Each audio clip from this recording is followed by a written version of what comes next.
ಹರೇ ಕೃಷ್ಣ.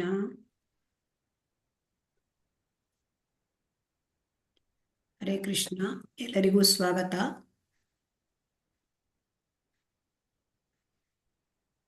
ಓಂ ಅಜ್ಞಾನತಿಮಿರಾಂಧಸ್ಯ ಜ್ಞಾನಾಂಜನಶಲಾಕಯ ಚಕ್ಷುರುನ್ಮೀಲಿತಂ ಯೇನ ತಸ್ಮೈ ಶ್ರೀಗುರವೇ ನಮಃ. ಶ್ರೀಚೈತನ್ಯಮನೋಭೀಷ್ಟಂ ಸ್ಥಾಪಿತಂ ಯೇನ ಭೂತಲೆ ಸ್ವಯಂ ರೂಪಃ ಕದಾ ಮಹ್ಯಂ ದದಾತಿ ಸ್ವಪದಾಂತಿಕಂ. ವಂದೇಹಂ ಶ್ರೀಗುರೋಃ ಶ್ರೀಯುತಪದಕಮಲಂ ಶ್ರೀಗುರೂನ್ ವೈಷ್ಣವಾಂಶ್ಚ. ಶ್ರೀರೂಪಂ ಸಾಗ್ರಜಾತಂ ಸಹಗಣ ರಘುನಾಥಾನ್ವಿತಂ तं ಸಜೀವಂ ಸಾದ್ವೈತಂ ಸಾವಧೂತಂ ಪರಿಜನಸಹಿತಂ ಕೃಷ್ಣ ಚೈತನ್ಯದೇವಂ ಶ್ರೀರಾಧಾ ಕೃಷ್ಣ ಪಾದಾನ್ ಸಹಗಣ ಲಲಿತಾ ಶ್ರೀವಿಶಾಖಾನ್ವಿತಾಂಶ್ಚ. ಹೇ ಕೃಷ್ಣ ಕರುಣಾ ಸಿಂಧೋ ದೀನಬಂಧೋ ಜಗತ್ಪತೆ ಗೋಪೇಶ ಗೋಪಿಕಾ ಕಾಂತ ರಾಧಾಕಾಂತ ನಮೋಸ್ತುತೆ. ತಪ್ತ ಕಾಂಚನ ಗೌರಾಂಗಿ ರಾಧೆ ವೃಂದಾವನೇಶ್ವರಿ ವೃಷಭಾನುಸುತೆ ದೇವಿ ಪ್ರಣಮಾಮಿ ಹರಿಪ್ರಿಯೇ.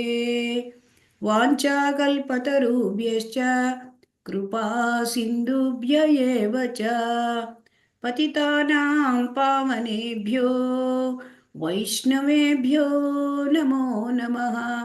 ನಮೋ ವಿಷ್ಣುಪಾದಾಯ ಕೃಷ್ಣಪ್ರೇಷ್ಠಾಯ ಭೂತಲೆ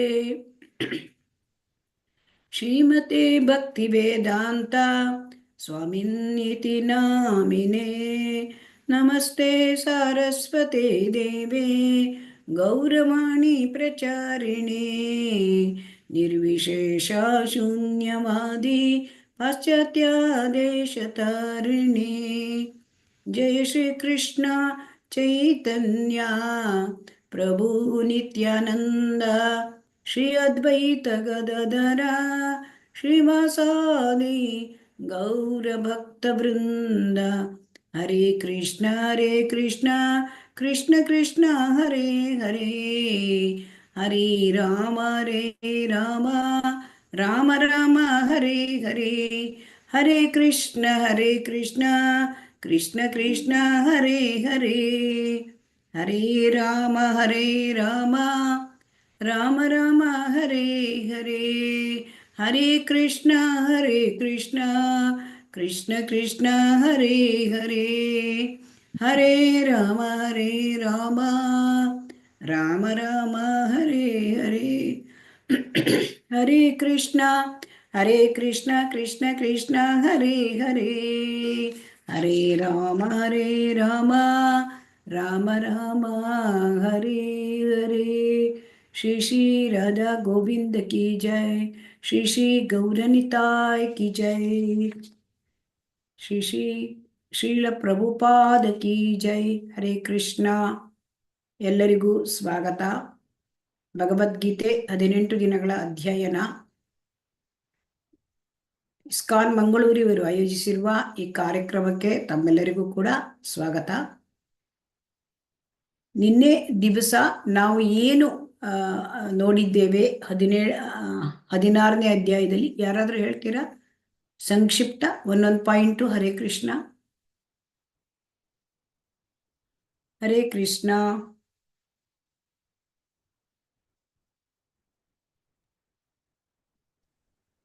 ಹರೇ ಕೃಷ್ಣ.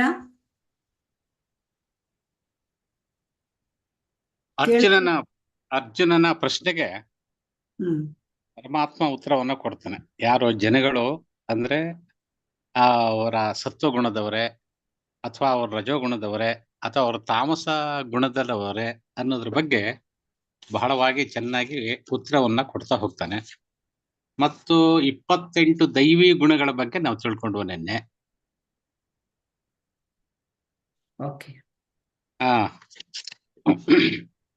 ಹರೇ ಕೃಷ್ಣ. ಸೊ ಕೃಷ್ಣ ಹರೇ ಕೃಷ್ಣ. ಹರೇ ಕೃಷ್ಣ, ಧನ್ಯವಾದಗಳು. ಸೊ ದೈವಿ ಮತ್ತು ಆಸುರಿ ಸ್ವಭಾವಗಳನ್ನ ನಿನ್ನೆ 16ನೇ ಅಧ್ಯಾಯದಲ್ಲಿ ಭಗವಂತ ನಮಗೆ ತಿಳಿಸ್ಕೊಟ್ಟಿದ್ದಾರೆ. ಅಲ್ಲಿ ಏನು ಹೇಳ್ತಾ ಇದ್ದಾರೆ? ದೈವಿ ಗುಣಗಳಲ್ಲಿ 26 ಗುಣಗಳನ್ನು ನಮಗೆ ತಿಳಿಸಿಕೊಟ್ಟಿದ್ದಾರೆ ಕೃಷ್ಣ.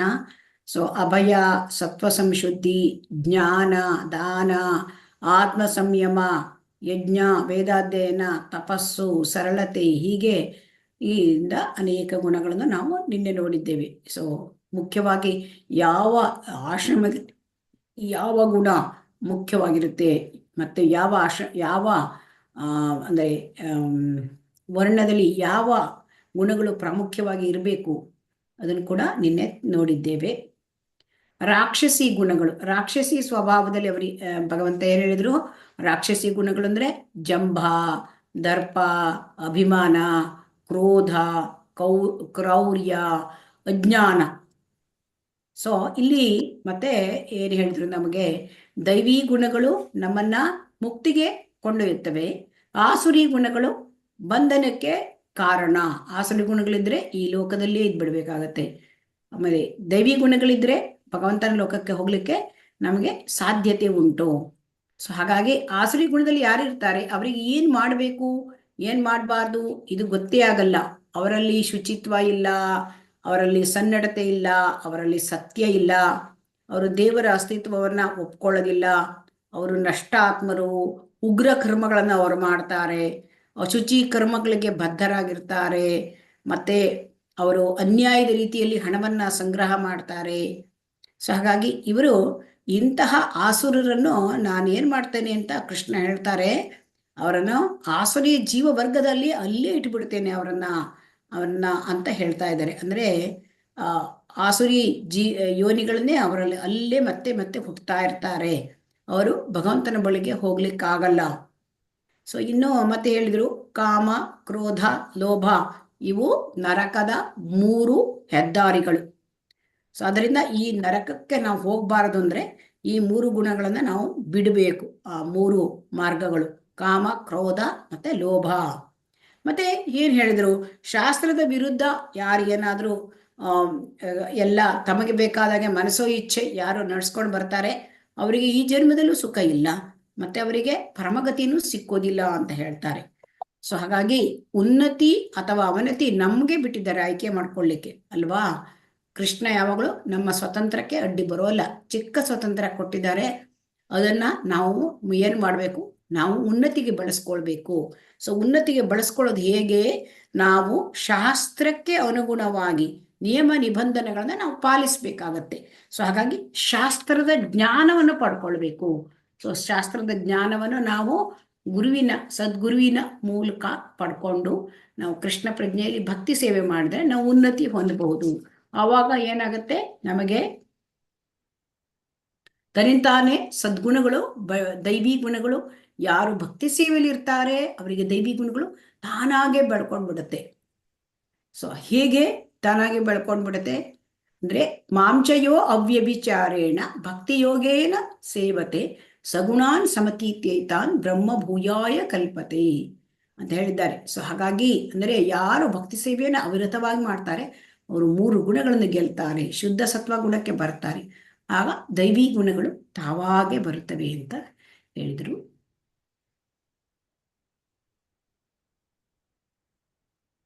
ಇವತ್ತು ನಾವು ನೋಡ್ತಾ ಇರ್ತಕ್ಕಂಥ ಅಧ್ಯಾಯ ಶ್ರದ್ಧಾತ್ರಯ ವಿಭಾಗ ಯೋಗ.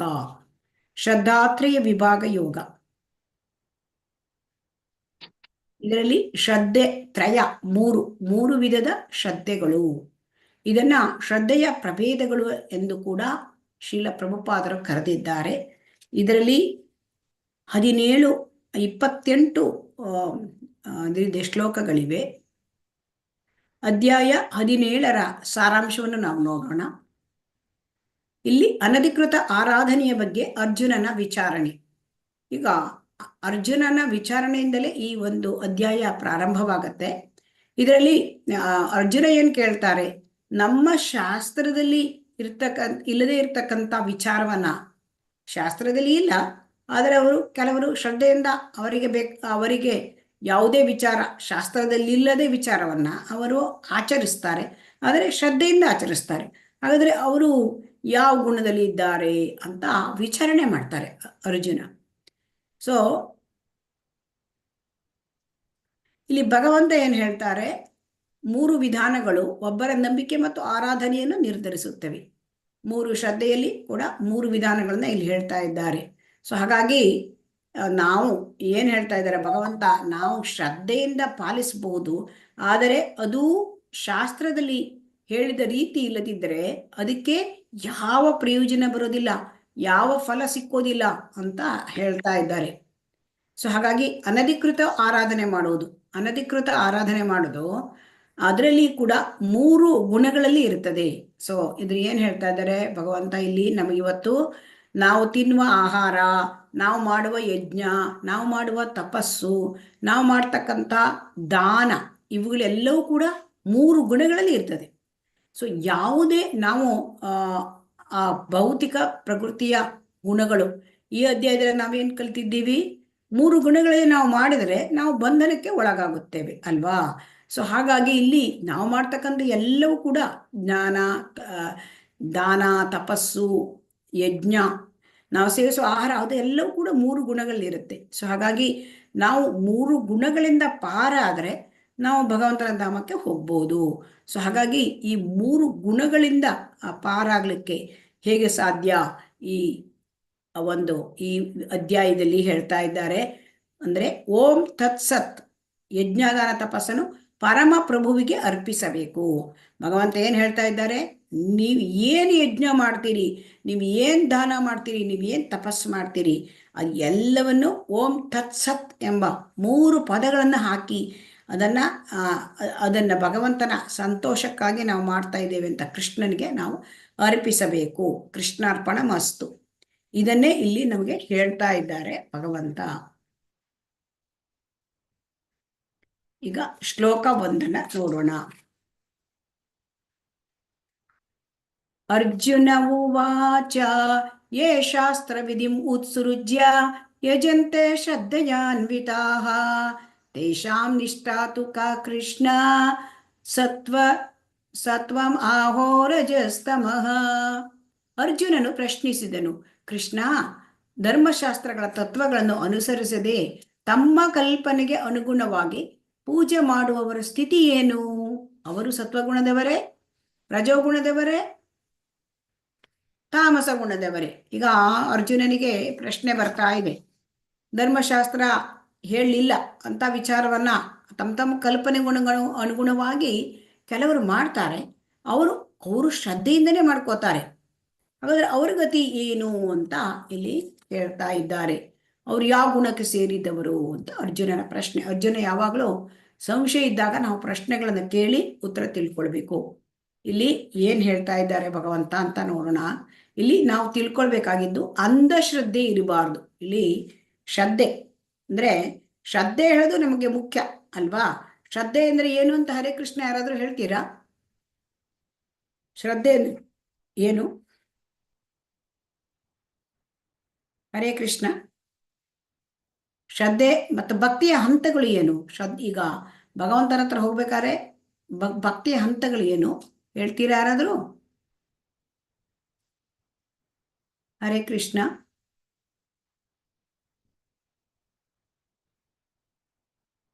ಹರೇ ಕೃಷ್ಣ. ಕೇಳ್ತಾ ಉಂಟಾ? ಇಲ್ಲಿ ಶ್ರದ್ಧೆ ಅಂದ್ರೆ ಫೇತ್, ನಂಬಿಕೆ. ಏನಂತ ನಂಬಿಕೆ ಇಡಬೇಕು ನಾವು? ಇಲ್ಲಿ ಭಕ್ತಿಯಲ್ಲಿ 9 ಹಂತ ಇದೆ. ಅದರಲ್ಲಿ ನಮಗೆ ಮೊಟ್ಟ ಮೊದಲ ಹಂತ ಶ್ರದ್ಧಾ, ಸಾಧುಸಂಗ, ಭಜನ ಕ್ರಿಯೆ, ಅನರ್ಥ ನಿವೃತ್ತಿ, ಆಮೇಲೆ ನಿಷ್ಠ, ರುಚಿ, ಆಸಕ್ತಿ, ಭಾವ, ಪ್ರೇಮ. ಸೊ ಪ್ರೇಮ ಅಂದ್ರೆ ಕೃಷ್ಣನನ್ನು ಪಡ್ಕೊಳ್ಳೋದು. ಇಲ್ಲಿ ಶ್ರದ್ಧೆಯಿಂದ ಪ್ರಾರಂಭವಾಗುತ್ತೆ ಭಕ್ತಿಯ 9 ಹಂತಗಳು. ಸೊ ಹಾಗಾಗಿ ನಾವು ತಿಳ್ಕೊಳ್ಬೇಕು, ಭಕ್ತಿಯಲ್ಲಿ 9 ಹಂತಗಳಿವೆ. ಭಕ್ತಿಯಲ್ಲಿ 9 ವಿಧಗಳು ಇವೆ, 9 ವಿಧ ಭಕ್ತಿ ಅಂತ. ಸೊ ಶ್ರವಣ, ಕೀರ್ತನ, ಸ್ಮರಣ, ಮತ್ತೆ ಪಾದ ಸೇವನ, ಅರ್ಚನ, ವಂದನ, ದಾಸ್ಯ, ಸಖ್ಯ, ಆತ್ಮನಿವೇದನ, ಇವು ಭಕ್ತಿಯ ವಿಧಗಳು. ಆದರೆ ಭಕ್ತಿಯಲ್ಲಿ ಹಂತವೂ ಕೂಡ 9 ಇದೆ. ಅದನ್ನ ನಾವೀಗ ನೋಡಿದ್ದೇವೆ. ಈಗ ನಮಗೆ ಏನಾಗುತ್ತೆ, ಈಗ ನಮಗೆ ಶ್ರದ್ಧೆಯ ಬಗ್ಗೆ ನೋಡೋಣ. ಶ್ರದ್ಧೆ ಇದೆ ಅಲ್ವಾ ನಮಗೆ? ಸೊ ಶ್ರದ್ಧೆ ಇರೋದ್ರಿಂದಲೇ ನಾವು ಭಗವದ್ಗೀತೆ ತರಗತಿಗೆ ಬಂದಿದ್ದೇವೆ ಅಲ್ವಾ? 17 ದಿವಸದಿಂದ ನಾವು ಬರ್ತಾ ಇದ್ದೇವೆ. ದಿನ 1 ರಿಂದ 1.5 ಗಂಟೆ ನಮ್ಮ ಜೀವನದಲ್ಲಿ ಅದನ್ನ ನಾವು ತೆಗೆದಿಟ್ಟು ಭಗವದ್ಗೀತೆ ಕ್ಲಾಸಿಗೆ ಬರ್ತಾ ಇದ್ದೇವೆ ಅಲ್ವಾ? ಶ್ರದ್ಧೆ ಇಲ್ಲದಿದ್ರೆ ಬರ್ಲಿಕ್ಕೆ ಆಗತ್ತಾ ಈ ತರಗತಿಗೆ? ಹರೇ ಕೃಷ್ಣ. ಇಲ್ಲ ಮಾತಾಜಿ. ಇಲ್ಲ ಮಾತಾಜಿ. ನನಗೆ ಭಗವಂತನ ಬಗ್ಗೆ ತಿಳ್ಕೊಳ್ಬೇಕು, ಇದು ಮುಖ್ಯ ಅಲ್ವಾ? ಇದಿದ್ರೆ ಮಾತ್ರ ಭಗವದ್ಗೀತೆ ತರಗತಿಗೆ ಬರ್ಲಿಕ್ಕಾಗುತ್ತೆ. ಇಲ್ಲದಿದ್ರೆ, ಶ್ರದ್ಧೆ ಇಲ್ಲದಿದ್ರೆ ನೀವು ಎಷ್ಟು ಕರೆದ್ರೂ ಅವರು ಭಗವದ್ಗೀತೆಗೆ ಬರೋದಿಲ್ಲ. ಅವರಲ್ಲಿ ಟೈಮ್ ಇದ್ರೂ ಬರೋದಿಲ್ಲ. ಯಾಕೆ? ಅವರಿಗೆ ಬೇರೆ ವಿಚಾರದಲ್ಲಿ ಆಸಕ್ತಿ ಇರುತ್ತೆ. ಸೊ ಹಾಗಾಗಿ ಶ್ರದ್ಧೆ ಇರಲ್ಲ. ಈಗ ನಮಗೆ ಭಗವದ್ಗೀತೆ ಇದು ಆಧ್ಯಾತ್ಮಿಕ. ಭೌತಿಕ ಪ್ರಪಂಚದಲ್ಲೂ ಶ್ರದ್ಧೆ ಬೇಕು. ಈಗ ಒಬ್ಬ ವಿದ್ಯಾರ್ಥಿ ಅವನಿಗೆ ಚೆನ್ನಾಗಿ ಅಭ್ಯಾಸ ಮಾಡಬೇಕು, ಅವಾಗ ಶ್ರದ್ಧೆ ಇಟ್ಕೋಬೇಕಲ್ವಾ? ಶ್ರದ್ಧೆ ಇಲ್ಲದೆ ಅವನಿಗೆ ಹೇಗೆ ಬರುತ್ತೆ? ಇಲ್ಲಿ ನಾವು ಒಂದನ್ನ ನೋಡಿದ್ವಿ, ಒಂದು ಚಿತ್ರವನ್ನ. ಮೊದಲು ನೋಡಿ, ಇಲ್ಲಿ ಇವನು ಎಷ್ಟು ಚೆನ್ನಾಗಿ 1 ಪೇಜ್ ಕರ್ಸಿವ್ ರೈಟಿಂಗ್ ಬರಿತಾ ಇದ್ದಾನೆ. ಎಷ್ಟು ಶ್ರದ್ಧೆಯಿಂದ ಈ ಹುಡುಗ ಬರೆದಿದ್ದಾನಲ್ವಾ, ಈ ವಿದ್ಯಾರ್ಥಿ. ಇಲ್ಲಿ ನೋಡಿ, ಇಲ್ಲಿ ವಿದ್ಯಾರ್ಥಿ ಹೇಗೆ ಬರೆದಿದ್ದಾರೆ. ಇದರಲ್ಲಿ ಇವನಿಗೆ ಶ್ರದ್ಧೆ ಉಂಟೋ, ಇವನಿಗೆ ಶ್ರದ್ಧೆ ಉಂಟೋ? ಹರೇ ಕೃಷ್ಣ. 2 ಜನವು ಕೂಡ ಬರೆದಿದ್ದಾರೆ. ಇದರಲ್ಲಿ ಯಾರಿಗೆ ಶ್ರದ್ಧೆ ಉಂಟು? 1 ಪೇಜ್ ಕರ್ಸಿವ್ ರೈಟಿಂಗ್ ಬರೆದಿರೋ ಮಗು ಶ್ರದ್ಧೆಯಿಂದ ಬರೆದಿದೆ. ಶ್ರದ್ಧೆಯಿಂದ ತುಂಬಾ ಚೆನ್ನಾಗಿ ತುಂಬಾ ಶ್ರದ್ಧೆಯಿಂದ ಬರೆದಿದೆ ಅಲ್ವಾ? ಸೊ ಹಾಗಾಗಿ ಇಲ್ಲಿ ಶ್ರದ್ಧೆ ಹೇಳ್ತಕ್ಕಂಥದ್ದು ಬಹಳ ಮುಖ್ಯ. ಭೌತಿಕದಲ್ಲಿಯೂ ಬಹಳ ಮುಖ್ಯ. ಈಗ ನಾವು ಒಂದು ಅಡುಗೆ ಮಾಡೋದಿದ್ರು ನಮ್ಗೆ ಶ್ರದ್ಧೆ ಬೇಕು ಅಲ್ವಾ? ನಾವು ಶ್ರದ್ಧೆಯಿಂದ ಅಡುಗೆ ಮಾಡದೆ ಹೋದ್ರೆ ಅದು ಒಮ್ಮೆ ಸೀದು ಹೋಗುತ್ತೆ, ಇಲ್ಲ ಒಮ್ಮೆ ಅದೇನೋ ಇದಾಗ್ಬಿಡ್ಬೋದು, ಅಂದ್ರೆ ರುಚಿ ಕೆಟ್ಟು ಹೋಗ್ಬಿಡ್ಬೋದು. ಯಾಕೆಂದ್ರೆ ಅಲ್ಲಿ ಸರಿಯಾಗಿ ನಾವು ಆಹಾರ ಪದಾರ್ಥಕ್ಕೆ ಯಾವುದು ಮಸಾಲೆ ಸರಿ ಹಾಕದೆ ಯಾವುದೋ ಕಡೆಗೆ ನಮ್ಮ ಆಲೋಚನೆ ಹೋದ್ರೆ ಅದು ಕೂಡ ಸರಿಯಲ್ಲ. ಯಾವ ಕೆಲಸಕ್ಕೆ ಹೋದ್ರೂ ಕೂಡ ಶ್ರದ್ಧೆ ಬೇಕು. ಸೊ ಭೌತಿಕಕ್ಕೆ ಶ್ರದ್ಧೆ ಬೇಕಾದರೆ ಇನ್ನು ಆಧ್ಯಾತ್ಮಿಕ ವಿಚಾರಗಳಲ್ಲಿ ಯಾವ ರೀತಿ ಶ್ರದ್ಧೆ ಇರಬೇಕು. ಅದರಿಂದ ಶ್ರದ್ಧೆ ತುಂಬಾ ಮುಖ್ಯ. ಇದರಲ್ಲಿ ಕೋಮಲ ಶ್ರದ್ಧೆ. ನಮಗೀಗ ಶ್ರದ್ಧೆ ನಮ್ದು ತುಂಬಾ ಇದು ಸೂಕ್ಷ್ಮವಾಗಿದೆ ನಮ್ದು. ಅದನ್ನ ನಾವು ನಿಷ್ಠ ಅಂದ್ರೆ ತುಂಬಾ ಸ್ಟ್ರಾಂಗ್ ಫೇತ್, ತುಂಬಾ ದೃಢವಾದ ನಂಬಿಕೆ. ಅದು ಆ ಲೆವೆಲಿಗೆ ಬರಬೇಕು. ಶ್ರದ್ಧಾ, ಸಾಧು ಸಂಘ, ಭಜನ ಕ್ರಿಯೆ, ಅನರ್ಥ ನಿವೃತ್ತಿ, ನಿಷ್ಠ ಇದಿಷ್ಟಕ್ಕೆ ಮಧ್ಯ ಶ್ರದ್ಧೆ ಅಂದ್ರೆ ಕೋಮಲ ಶ್ರದ್ಧೆ. ಸೊ ನಿಷ್ಠ ಅಂದ್ರೆ ದೃಢವಾದ ಶ್ರದ್ಧೆ, ಅದು ನಂಬಿಕೆ. ಸೊ ಹಾಗಾಗಿ ಆ ಹಂತಕ್ಕೆ ಬರಬೇಕು. ನಮ್ಮ ನಂಬಿಕೆ ದೃಢವಾಗಬೇಕು, ಅಲ್ಲಿವರೆಗೆ ಬರಬೇಕು, ದೃಢ ನಂಬಿಕೆ. ಸೊ ಹಾಗಾಗಿ ಇಲ್ಲಿ ನಾವು ಕುರುಡು ನಂಬಿಕೆ ಇಡಬಾರ್ದು. ಇಲ್ಲಿ ನಾವು ಹೇಳಿದ್ದೇವೆ, ಕುರುಡು ನಂಬಿಕೆನ ನಾವು ಇಡಬಾರ್ದು. ಕುರುಡು ನಂಬಿಕೆನ ನಾವು ಯಾಕೆ ಇಡಬಾರ್ದು ಅಂತಂದ್ರೆ, ಅಂಧಶ್ರದ್ಧೆ ಅಂತ ಹೇಳ್ತಾರೆ ಕುರುಡು ನಂಬಿಕೆ. ಈ ಕುರುಡು ನಂಬಿಕೆ ಇಟ್ಟುಬಿಟ್ರೆ ನಾವೇನೇನೋ ಹೇಗೇಗೋ ಮಾಡ್ಕೊಂಡು ಹೋಗ್ಬಿಡ್ತೇವೆ, ನಮ್ಗೆ ಗೊತ್ತಾಗಲ್ಲ. ಸೊ ಅಲ್ವಾ, ತಪ್ಪಾಗಿ ನಾವು ಶ್ರದ್ಧೆ ಇಟ್ಕೊಂಡ್ಬಿಡ್ತೇವೆ. ಸೊ ಅದು ಅಂಧಶ್ರದ್ಧೆ ಅಂತ ಕರೀತಾರೆ. ಸೊ ಹೀಗಾದ್ರೆ ನಾವು ಯಾವ ರೀತಿ ಶ್ರದ್ಧೆ ಇಡಬೇಕು ಅಂತ ನಮಗೆ ಆಚಾರ್ಯರುಗಳು ಹೇಳ್ತಾರೆ. ನಾವು ಗುರು, ಸಾಧು, ಶಾಸ್ತ್ರದಲ್ಲಿ ನಂಬಿಕೆ ಇಡಬೇಕು. ನೋಡಿ, ಇದು ಗುರು, ಇವರೆಲ್ಲ ಸಾಧುಗಳು. ಗುರು, ಇವರು ಸಾಧು, ಇದು ಶಾಸ್ತ್ರ ಅಲ್ವಾ? ಈಗ ಗುರು ಅವರು ನಮಗೆ, ಈಗ ಕೃಷ್ಣನ ಹತ್ರ ಹೋಗ್ಲಿಕ್ಕೆ ಗುರು ಬೇಕು. ಸೊ ಹಾಗಾಗಿ ಕೃಷ್ಣನ ಹತ್ರ ಹೋಗ್ಲಿಕ್ಕೆ ಅರ್ಹತೆ ಸಿಕ್ಲಿಕ್ಕೆ ನಮಗೆ ಗುರು, ಸಾಧು, ಶಾಸ್ತ್ರದಲ್ಲಿ ನಾವು ನಂಬಿಕೆಯನ್ನ ಇಡಬೇಕು. ಫೇತ್, ನಮ್ಮ ಶ್ರದ್ಧೆ ಅದನ್ನ ಇಡಬೇಕು. ಯಾಕೆಂದ್ರೆ ಗುರು, ಸಾಧು, ಶಾಸ್ತ್ರ ಇದರಲ್ಲಿ ತೀನೋಂಕಿ ಏಕಿ ಬಾತ್. ಗುರು ಏನ್ ಹೇಳ್ತಾನೆ, ಶಾಸ್ತ್ರ ಏನ್ ಹೇಳ್ತದೆ ಅದನ್ನೇ ಗುರು ಫಾಲೋ ಮಾಡ್ತಾನೆ, ಅದನ್ನೇ ಸಾಧು ಕೂಡ ಅದನ್ನೇ ಮಾಡ್ತಾನೆ. ಸೊ ಹಾಗಾಗಿ ಇಲ್ಲಿ ನಾವು ತಿಳ್ಕೊಳ್ಬೇಕು, ಗುರು ಅಂದ್ರೆ ಏನು? ಗುರು ಅಂದ್ರೆ ಅವರು ಸಂಪ್ರದಾಯದಿಂದ ಬಂದಿರತಕ್ಕಂಥ ಗುರು. ಈ ಸಂಪ್ರದಾಯದಲ್ಲಿ ಬಂದಿರತಕ್ಕಂಥ ಗುರು ಅವರು ನಮಗೆ ಸಂಪ್ರದಾಯದಲ್ಲಿ ಬಂದಿರೋದ್ರಿಂದ, ಸಂಪ್ರದಾಯದಲ್ಲಿ ಬಂದಿರೋದು ಕೃಷ್ಣ ಅವರ ಸಂಪ್ರದಾಯದಲ್ಲಿ ಬಂದ್ರೆ ಭಗವಂತ ಅದರ ಮೂಲ ಸಂಪ್ರದಾಯದಕ್ಕೆ. ಹಾಗಾಗಿ ಅವರ ಮಾರ್ಗದರ್ಶನ ನಾವು ಆಧ್ಯಾತ್ಮಿಕದಲ್ಲಿ ನಾವು ಮುಂದುವರಿಬೇಕಾಗತ್ತೆ. ಈಗ ಸಾಧುಗಳು ಯಾರು? ಸಾಧುಗಳು ಅಂದ್ರೆ ಅವರು ಕೃಷ್ಣ ಪ್ರಜ್ಞೆಯಲ್ಲಿ ಅವರು ತೊಡಗಿದ್ದಾರೆ, ಮತ್ತು ಕೃಷ್ಣ ಪ್ರಜ್ಞೆಯಲ್ಲಿ ಅವರು ಏನು ಕಲಿತಿದ್ದಾರೆ, ಅವರು ಏನು ಜ್ಞಾನ ಪಡ್ಕೊಂಡಿದ್ದಾರೆ ಅದನ್ನು ತಮ್ಮ ಜೀವನದಲ್ಲಿ ಅದನ್ನು ಅಳವಡಿಸ್ಕೊಳ್ತಾರೆ. ಸೊ ಅಂಥವರು ಸಾಧುಗಳು ಅಲ್ವಾ? ಸೊ ಹಾಗಾಗಿ ನಾವು ಭಕ್ತಿ ಮಾಡಬೇಕಾದ್ರೆ ಅವರ ಹೆಜ್ಜೆ, ಅವರು ಯಾವ ರೀತಿ ನಡೀತಾ ಇದ್ದಾರೆ ಅದನ್ನೇ ನಾವು ಅನುಸರಿಸಬೇಕಾಗತ್ತೆ. ಇನ್ನು ಶಾಸ್ತ್ರಗಳು, ಸೊ ಗುರು ಸಂಪ್ರದಾಯದಿಂದ ಬಂದ ಗುರು, ಅವರು ನಮಗೆ ಜ್ಞಾನ, ಅವರ ಮಾರ್ಗದರ್ಶನದಲ್ಲಿ ನಾವು ಆಧ್ಯಾತ್ಮದಲ್ಲಿ ಮುಂದುವರಿಬೇಕು. ಆಮೇಲೆ ಸಾಧುಗಳು ಅವರ ಹೆಜ್ಜೆ ಏನಿಡ್ತಾರೆ ಅದನ್ನೇ ನಾವು ಮಾಡಬೇಕು. ಯಾಕಂದರೆ ಅವರು ಕೃಷ್ಣ ಪ್ರಜ್ಞೆಯಲ್ಲಿ ಭಕ್ತಿ ಸೇವೆಯನ್ನು ಅವರು ತಮ್ಮ ಜೀವನದಲ್ಲಿ ಅಳವಡಿಸ್ಕೊಂಡಿದ್ದಾರೆ. ಆಮೇಲೆ ಇಲ್ಲಿ ಶಾಸ್ತ್ರ, ಈ ಶಾಸ್ತ್ರಕ್ಕೆ ಮೂಲ ಆಕರ ಯಾರು? ಶಾಸ್ತ್ರಕ್ಕೆ ಮೂಲ ಆಕರ ಅದು ಇದೆಲ್ಲ ಅಪೌರುಷೇಯ ಗ್ರಂಥಗಳು ಅಂತ ಕರೀತಾರೆ ಶಾಸ್ತ್ರಗಳು. ಅಪೌರುಷೇಯ ಗ್ರಂಥಗಳು ಅಂತಂದ್ರೆ ನೇರವಾಗಿ ಆ ಭಗವಂತನ ದೇವೋತ್ತಮ ಪರಮಪುರುಷ ಕೃಷ್ಣನಿಂದಲೇ ಇದೆಲ್ಲ ಅಪೌರುಷೇಯ ಗ್ರಂಥಗಳು ಬಂದಿದೆ. ಸೊ ಹಾಗಾಗಿ ಅದಕ್ಕೆ ಬೆಲೆ. ಸೊ ಆದ್ದರಿಂದ ನಾವು ಸಾಧು, ಗುರು, ಸಾಧು, ಶಾಸ್ತ್ರ ಇವನ್ನು ನಾವು ಆಧರಿಸಿ ನಮ್ಮ ಶ್ರದ್ಧೆಯನ್ನು ಅಲ್ಲಿ ಇಡಬೇಕು, ಹೊರತು ನಾವು ಅಂಧಶ್ರದ್ಧೆಯಿಂದ ನಾವು ಇರಬಾರ್ದು. ಶ್ಲೋಕ 2. ತ್ರಿವಿಧಾ ಭವತಿ ಶ್ರದ್ಧಾ ಶ್ರೀ ಭಗವಾನ್ ಉವಾಚ. ತ್ರಿವಿಧಾ ಭವತಿ ಶ್ರದ್ಧಾ ದೇಹಿನಾಂ ಸಾ ಸ್ವಭಾವಜ ಸಾತ್ವಿಕೀ ರಾಜಸಿ ಚೈವ ತಾಮಸಿ ಚೇತಿ ತಾಂ ಶೃಣು. 17.2. ಸತ್ವಾನುರೂಪ ಸರ್ವಸ್ಯ ಶ್ರದ್ಧಾ ಭವತಿ ಭಾರತ ಶ್ರದ್ಧಾಮಯೋ ಅಯಂ ಪುರುಷೋ ಯೇ ಯಶ್ರದ್ಧಃ ಸ ಏವ ಸಹ. 17.3. 17.2. ದೇವೋತ್ತಮ ಪರಮ ಪುರುಷನು ಹೀಗೆ ಹೇಳಿದನು: ದೇಹಧಾರಿಯಾದ ಆತ್ಮನು ಪಡೆದ ಪ್ರಕೃತಿ ಗುಣಗಳಿಗೆ ಅನುಗುಣವಾಗಿ ಮನುಷ್ಯನ ಶ್ರದ್ಧೆಯು 3 ಬಗೆಗಳದ್ದು ಆಗಿರಬಹುದು.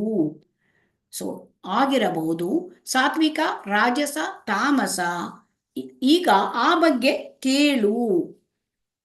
ಭರತ ವಂಶಜನಾದ ಅರ್ಜುನನೇ, ವಿವಿಧ ಪ್ರಕೃತಿ ಗುಣಗಳಲ್ಲಿ ಮನುಷ್ಯನು ಬದುಕಿದ ರೀತಿಗೆ ಅನುಗುಣವಾಗಿ ಅವನು ನಿರ್ದಿಷ್ಟ ಶ್ರದ್ಧೆಯನ್ನು ಬೆಳೆಸಿಕೊಳ್ಳುತ್ತಾನೆ. ಜೀವಿಯು ಗಳಿಸಿಕೊಂಡ ಗುಣಗಳಿಗೆ ಅನುಗುಣವಾಗಿ ಅವನು ಒಂದು ನಿರ್ದಿಷ್ಟ ಶ್ರದ್ಧೆಯವನು ಎಂದು ಹೇಳುತ್ತಾರೆ. ಈಗ ಏನಾಗ್ತದೆ, ನಾವು ಯಾವ ಶ್ರದ್ಧೆಯಲ್ಲಿ ಇದ್ದೇವೆ ಅಥವಾ ಅದು ಯಾವ ಗುಣದಲ್ಲಿ ನಾವಿದ್ದೇವೆ ಅದನ್ನು ನಾವು ಅವಲಂಬಿಸಿಕೊಂಡಿರ್ತದೆ. ಅದಕ್ಕೆ ನಾವು ಸಾತ್ವಿಕ ಗುಣದಲ್ಲಿದ್ದರೆ ಸಾತ್ವಿಕ ಶ್ರದ್ಧೆ, ರಾಜಸ ಗುಣದಲ್ಲಿದ್ದರೆ ರಾಜಸ ಶ್ರದ್ಧೆ, ತಾಮಸ ಗುಣದಲ್ಲಿದ್ದರೆ ತಾಮಸಿಕ ಶ್ರದ್ಧೆ. ಮತ್ತೆ ಇಲ್ಲಿ ಭಗವಂತ ಈ ಬಗ್ಗೆ ಕೇಳು ಅಂತ ಹೇಳ್ತಾ ಇದ್ದಾನೆ. ಸೊ ಇಲ್ಲಿ ನಾವು ಭಗವದ್ಗೀತೆಯಲ್ಲಿ ಉದ್ದಕ್ಕೂ ಕೂಡ ಭಗವಂತ ಕೇಳು ಕೇಳು ಕೇಳು ಅಂತ ಹೇಳ್ತಾ ಇದ್ದಾರೆ. ಸೊ ಹಾಗಾಗಿ ಇಲ್ಲಿ ನಾವು ಏನು ತಿಳ್ಕೊಳ್ಬೇಕು ಅಂದರೆ ಶ್ರವಣದ ಮಹತ್ವ. ನಾವು ಭಗವದ್ಗೀತೆಯಲ್ಲಿ ಅದನ್ನ ಅನೇಕ ಬಾರಿ ಕೃಷ್ಣ ಹೇಳ್ತಾ ಇದ್ದಾರೆ. ನಾವು ಶ್ರವಣ ಮಾಡಬೇಕು, ಕೇಳು ಕೇಳು. ಹಾಗಾಗಿ ನಾವು ಆಧ್ಯಾತ್ಮಿಕ ಜ್ಞಾನವನ್ನ ನಾವು ಶ್ರವಣದ ಮೂಲಕವೇ ಪಡ್ಕೊಳ್ಬೇಕು. ಶ್ರವಣ ಮಾಡಿ ಮಾಡಿ ಮಾಡಿ ಮಾಡಿ ನಮಗೆ ಅದು ಅರ್ಥ ಆಗ್ತದೆ. ಯಾರಿಂದ ಶ್ರವಣ ಮಾಡಬೇಕು? ಅದನ್ನ ಸಂಪ್ರದಾಯದಿಂದ ಬಂದ ಗುರುವಿನಿಂದ ನಾವು ಕೇಳ್ಕೊಳ್ಬೇಕು. ಸೊ ಹಾಗಾಗಿ ಇಲ್ಲಿ ನಾವು ಯಾವ ಗುಣದಲ್ಲಿ ನಾವು 17.3 ಹೇಳ್ತಾರೆ ಭಗವಂತ ಕೃಷ್ಣ ಏನ್ ಹೇಳ್ತಾರೆ, ನಾವು ಯಾವ ಗುಣದಲ್ಲಿ ಬದುಕಿದ್ದೇವೆ, ಬದುಕನ್ನೇ ನಾವು ನಡೆಸ್ಕೊಂಡು ಬರ್ತೇವೆ ಈ ಜೀವನದಲ್ಲಿ, ಅದಕ್ಕೆ ಅನುಗುಣವಾದ ದೇಹವನ್ನು ನಾವು ಪಡ್ಕೊಳ್ತೇವೆ ಅಲ್ವಾ. ಹಿಂದೆ ಹೇಳಿದ್ರು ಆ ಭೌತಿಕ ತ್ರಿಗುಣಗಳಲ್ಲಿ ಸತ್ವಗುಣದಲ್ಲಿದ್ದವನು ಯಾವ ರೀತಿ ಎಲ್ಲಿ ಹೋಗ್ತಾನೆ, ಯಾವ ರೀತಿ ದೇಹ ಪಡ್ಕೊಳ್ತಾನೆ, ಯಾವ ಲೋಕಕ್ಕೆ ಹೋಗ್ತಾನೆ, ರಜೋಗುಣದವನು ಯಾವ ಲೋಕಕ್ಕೆ ಹೋಗ್ತಾನೆ, ಮತ್ತೆ ತಮಗುಣದವರು ಯಾವ ಲೋಕಕ್ಕೆ ಹೋಗ್ತಾರೆ, ಅಲ್ಲಿಗೆ ಅನುಗುಣವಾದ ದೇಹವನ್ನು ಪಡ್ಕೊಳ್ತಾರೆ.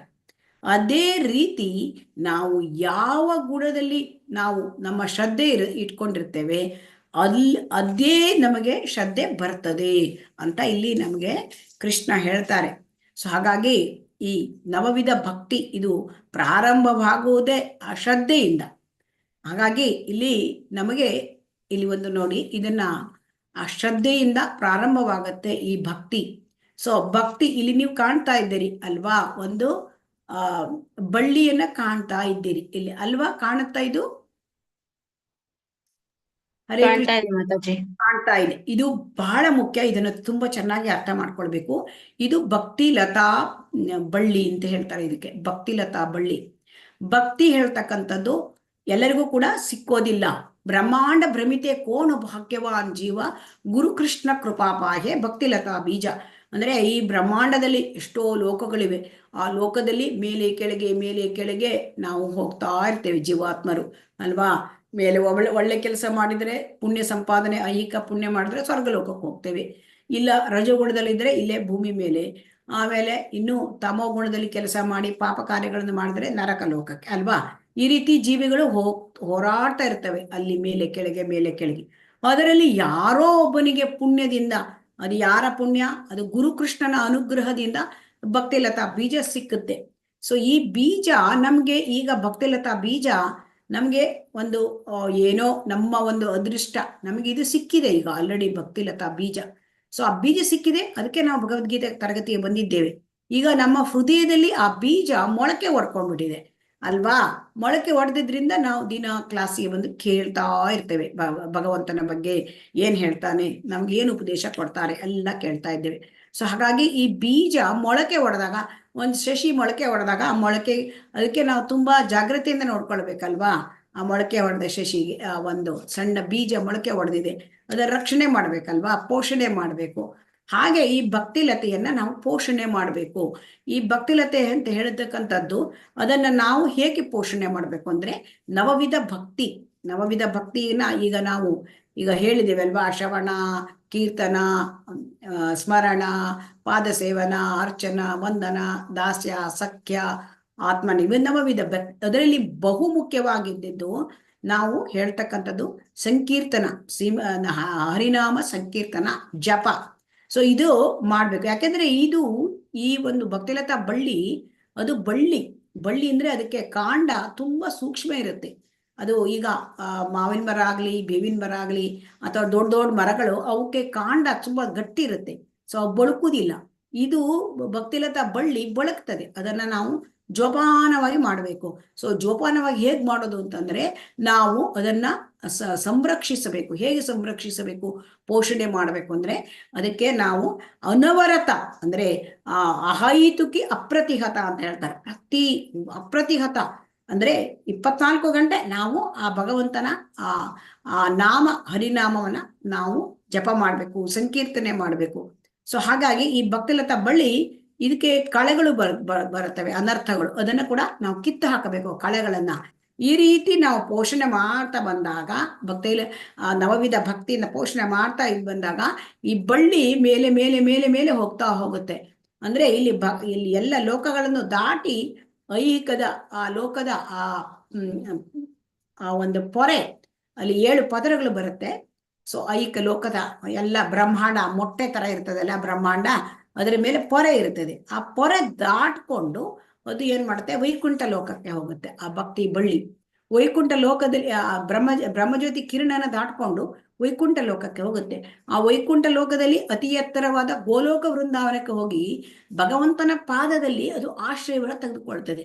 ಯಾವಾಗ ಭಗವಂತನ ಪಾದದಲ್ಲಿ ಆಶ್ರಯ ತಗೊಂಡು ಅಲ್ಲಿ ಹಣ್ಣು, ಹೂವು, ಕಾಯಿ, ಹಣ್ಣು ಎಲ್ಲ ಆಗುತ್ತೆ. ಸೊ ಅದು ಕೃಷ್ಣ ಪ್ರೇಮ. ಹಣ್ಣಾಗೋದು ಅಂದ್ರೆ ಕೃಷ್ಣ ಪ್ರೇಮವನ್ನ ಬೆಳ್ಕೊಳ್ತದೆ. ಸೊ ಹಾಗಾಗಿ ಇಲ್ಲಿ ನಾವು ಅಂದ್ರೆ ಭಕ್ತಿಲತಾ ಬೀಜ ಬೆಳೆದ್ರೆ ನಮಗೆ ಏನಾಗುತ್ತೆ, ನಮ್ಗೆ ಭಗವಂತನ ಜೊತೆ ಕೃಷ್ಣ ಪ್ರೇಮ ಸಿಕ್ಕತ್ತೆ.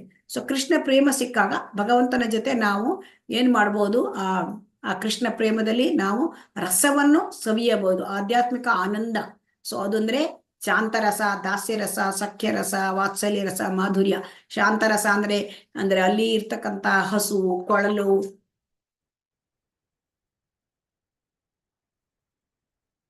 ಸೊ ಹಸು, ಕೊಳಲು, ಸೊ ಇದನ್ನೆಲ್ಲ ಆ ತರ ಶಾಂತರಸದಲ್ಲಿ ಸೇವೆ ಮಾಡ್ತಾ ಇರುತ್ತೆ. ದಾಸ್ಯ ರಸ, ಸೊ ದಾಸ್ಯ ಅಂದ್ರೆ ಸೇವಕನ ರೀತಿಯಲ್ಲಿ, ಸೊ ಆ ರೀತಿಯಲ್ಲಿ ಸಹಾಯ ಮಾಡೋದು, ಹನುಮಂತ ಸೇವಕ. ಸೊ ಆತರ ಚಿತ್ರಕ, ಪತ್ರಕ ಅವರೆಲ್ಲ ಸೇವಕ ದಾಸ್ಯ. ಸಖ್ಯ ಅಂದ್ರೆ ಅರ್ಜುನ ಸಖ್ಯ ರಸದಲ್ಲಿ ಇದ್ದಾನೆ. ಸೊ ಆ ಸಖ್ಯ ರಸದಲ್ಲಿ ಗೋಪ ಬಾಲಕರು. ವಾತ್ಸಲ್ಯ ರಸ ಅಂದ್ರೆ ಯಶೋಧ ಮಾತಾ, ನಂದ ಮತ್ತೆ ನಂದ ಬಾಬಾ ಅವರು ವಾತ್ಸಲ್ಯ ರಸದಲ್ಲಿ ಭಗವಂತನಿಗೆ ತಂದೆ ತಾಯಿ ಅಂತ ಆ ರಸದಲ್ಲಿ ಇದ್ದಾರೆ. ಸೊ ಮಾಧುರ್ಯ ರಸದಲ್ಲಿ ಗೋಪಿಕಾ ಸ್ತ್ರೀಯರು. ಮತ್ತೆ ಈ ಭಾವದಲ್ಲಿ ನಾವು ಅಂದ್ರೆ ಭಗವಂತ ಯಾವ ರಸ ನಮಗೆ ಬೇಕು ಆ ರಸಕ್ಕೆ ತಕ್ಕಂತೆ ತಾನು ಕೂಡ ಪ್ರತಿಕ್ರಿಯೆ ಮಾಡ್ತಾನೆ. ಸೊ ಹಾಗಾಗಿ ಕೃಷ್ಣ ಪ್ರಜ್ಞೆ ಹೇಳ್ತಕ್ಕಂಥದ್ದು ಅದು ಒನ್ ಸೈಡೆಡ್ ಅಲ್ಲ. ಕೃಷ್ಣ ಪ್ರಜ್ಞೆ ಅಂತಂದ್ರೆ ಕೃಷ್ಣನನ್ನ ನಾವು ಎಷ್ಟು ನಾವು ಹೇಗೆ ಜೊತೆ ನಾವು ಭಕ್ತಿ ಸೇವೆ ಮಾಡ್ತಾ ಮಾಡ್ತಾ ಮಾಡ್ತಾ ಹೋಗುತ್ತೋ ಹಾಗೆ ಕೃಷ್ಣ, ಅದಕ್ಕೆ ನಾವು ಕೃಷ್ಣ ಪ್ರೇಮವನ್ನು ಯಾರು ಸಾಧಿಸ್ತಾರೆ ಶುದ್ಧ ಭಕ್ತರು, ಅವರಿಗೆ ಕೃಷ್ಣ ಪ್ರತಿಕ್ರಿಯೆಯನ್ನ ಕೊಡ್ತಾರೆ, ಅಂದ್ರೆ ಸ್ಪಂದಿಸುತ್ತಾರೆ. ಸೊ ಹಾಗಾಗಿ ಇದು ಬಹಳ ಮುಖ್ಯವಾದದ್ದು. ಶ್ಲೋಕ 4. ಯಜಂತೆ ಸಾತ್ವಿಕ ದೇವಾನ್ ಯಕ್ಷ ರಕ್ಷಾಂಸಿ ರಾಜಸಾಹ ಪ್ರೇತಾನ್ ಭೂತ ಗಣಾಂಶ್ಚಾನ್ಯೇ ಯಜಂತೆ ತಾಮಸ ಜನಾಹ. ಇಲ್ಲಿ ಏನ್ ಹೇಳ್ತಾ ಇದ್ದಾರೆ ಭಗವಂತ, ಸಾತ್ವಿಕ ಸ್ವಭಾವದ ಮನುಷ್ಯರು ದೇವತೆಗಳನ್ನು ಪೂಜಿಸುತ್ತಾರೆ, ರಾಜಸ ಸ್ವಭಾವದವರು ರಾಕ್ಷಸರನ್ನು ಪೂಜಿಸುತ್ತಾರೆ. ತಾಮಸ ಗುಣದವರು ಭೂತ ಪ್ರೇತಗಳನ್ನು ಪೂಜಿಸ್ತಾರೆ. ಎಲ್ಲರೂ ಪೂಜೆ ಮಾಡ್ತಾರೆ. ಯಾರು ಸಾಧಾರಣವಾಗಿ ಎಲ್ಲರಿಗೂ ಕೂಡ ಒಂದು ರೀತಿಯ ಇದಿರುತ್ತೆ, ಪೂಜೆ ಮಾಡ್ತಕ್ಕಂಥ ಸ್ವಭಾವ ಇರುತ್ತೆ. ಆದರೆ ಯಾರು ಯಾವ ಗುಣದಲ್ಲಿ ಇದ್ದಾರೆ ಅದ ಪ್ರಕಾರ ಅವರು ಪೂಜೆ ಮಾಡ್ತಾರೆ. ಅಂದ್ರೆ ಇಲ್ಲಿ ದೇವತೆಗಳ ಆರಾಧನೆ, ಇಲ್ಲಿ ನೋಡಿ ಶಿವ ಬ್ರಹ್ಮ ಆರಾಧನೆ. ಸೊ ಅದನ್ನ ಯಾರು ಮಾಡ್ತಾರೆ? ಅವರು ಯಾರು ಸತ್ವಗುಣದಲ್ಲಿ ಇದ್ದಾರೆ ಅವರು ಈ ದೇವತೆಗಳನ್ನ ಆರಾಧನೆ ಮಾಡ್ತಾರೆ. ಯಾರು ಅಂದ್ರೆ ರಜಗುಣದಲ್ಲಿ ಇದ್ದಾರೆ ಅವರು ಯಾರನ್ನ ಆರಾಧನೆ ಮಾಡ್ತಾರೆ? ರಜಗುಣದಲ್ಲಿ ಇರೋರು ರಾಕ್ಷಸರನ್ನ ಆರಾಧನೆ ಮಾಡ್ತಾರೆ. ಇಲ್ಲ ಅವರು ಯಾರನ್ನ ಆರಾಧನೆ ಮಾಡ್ತಾರೆ? ಪ್ರಭಾವಿಶಾಲಿ ವ್ಯಕ್ತಿಯರ ಆರಾಧನೆ ಮಾಡ್ತಾರೆ. ಕೆಲವೊಬ್ರು ಪ್ರಭಾವಿಶಾಲಿ ವ್ಯಕ್ತಿ, ಒಮ್ಮೊಮ್ಮೆ ನಮಗೆ ಯಾರಿಂದಲಾದರೂ ತುಂಬಾ ಸಹಾಯ ಆಗಿ ಹೋಗ್ತದೆ. ಸೊ ಅವಾಗ ನಾವೇನ್ ಹೇಳ್ತೇವೆ, ನೀವು ತುಂಬಾ ಸಹಾಯ ಮಾಡಿದಿರಿ ನನಗೆ, ನನ್ನ ಒಂದು ಕಷ್ಟ ಕಾಲದಲ್ಲಿ ನೀವು ದೇವರಂತೆ ಬಂದು ನನ್ನನ್ನ ಸಹಾಯ ಮಾಡಿದಿರಿ ಅಂತ ಹೇಳಲ್ವಾ ನಾವು? ಹರೇ ಕೃಷ್ಣ ಅಲ್ವಾ, ಹೇಳಲ್ವಾ?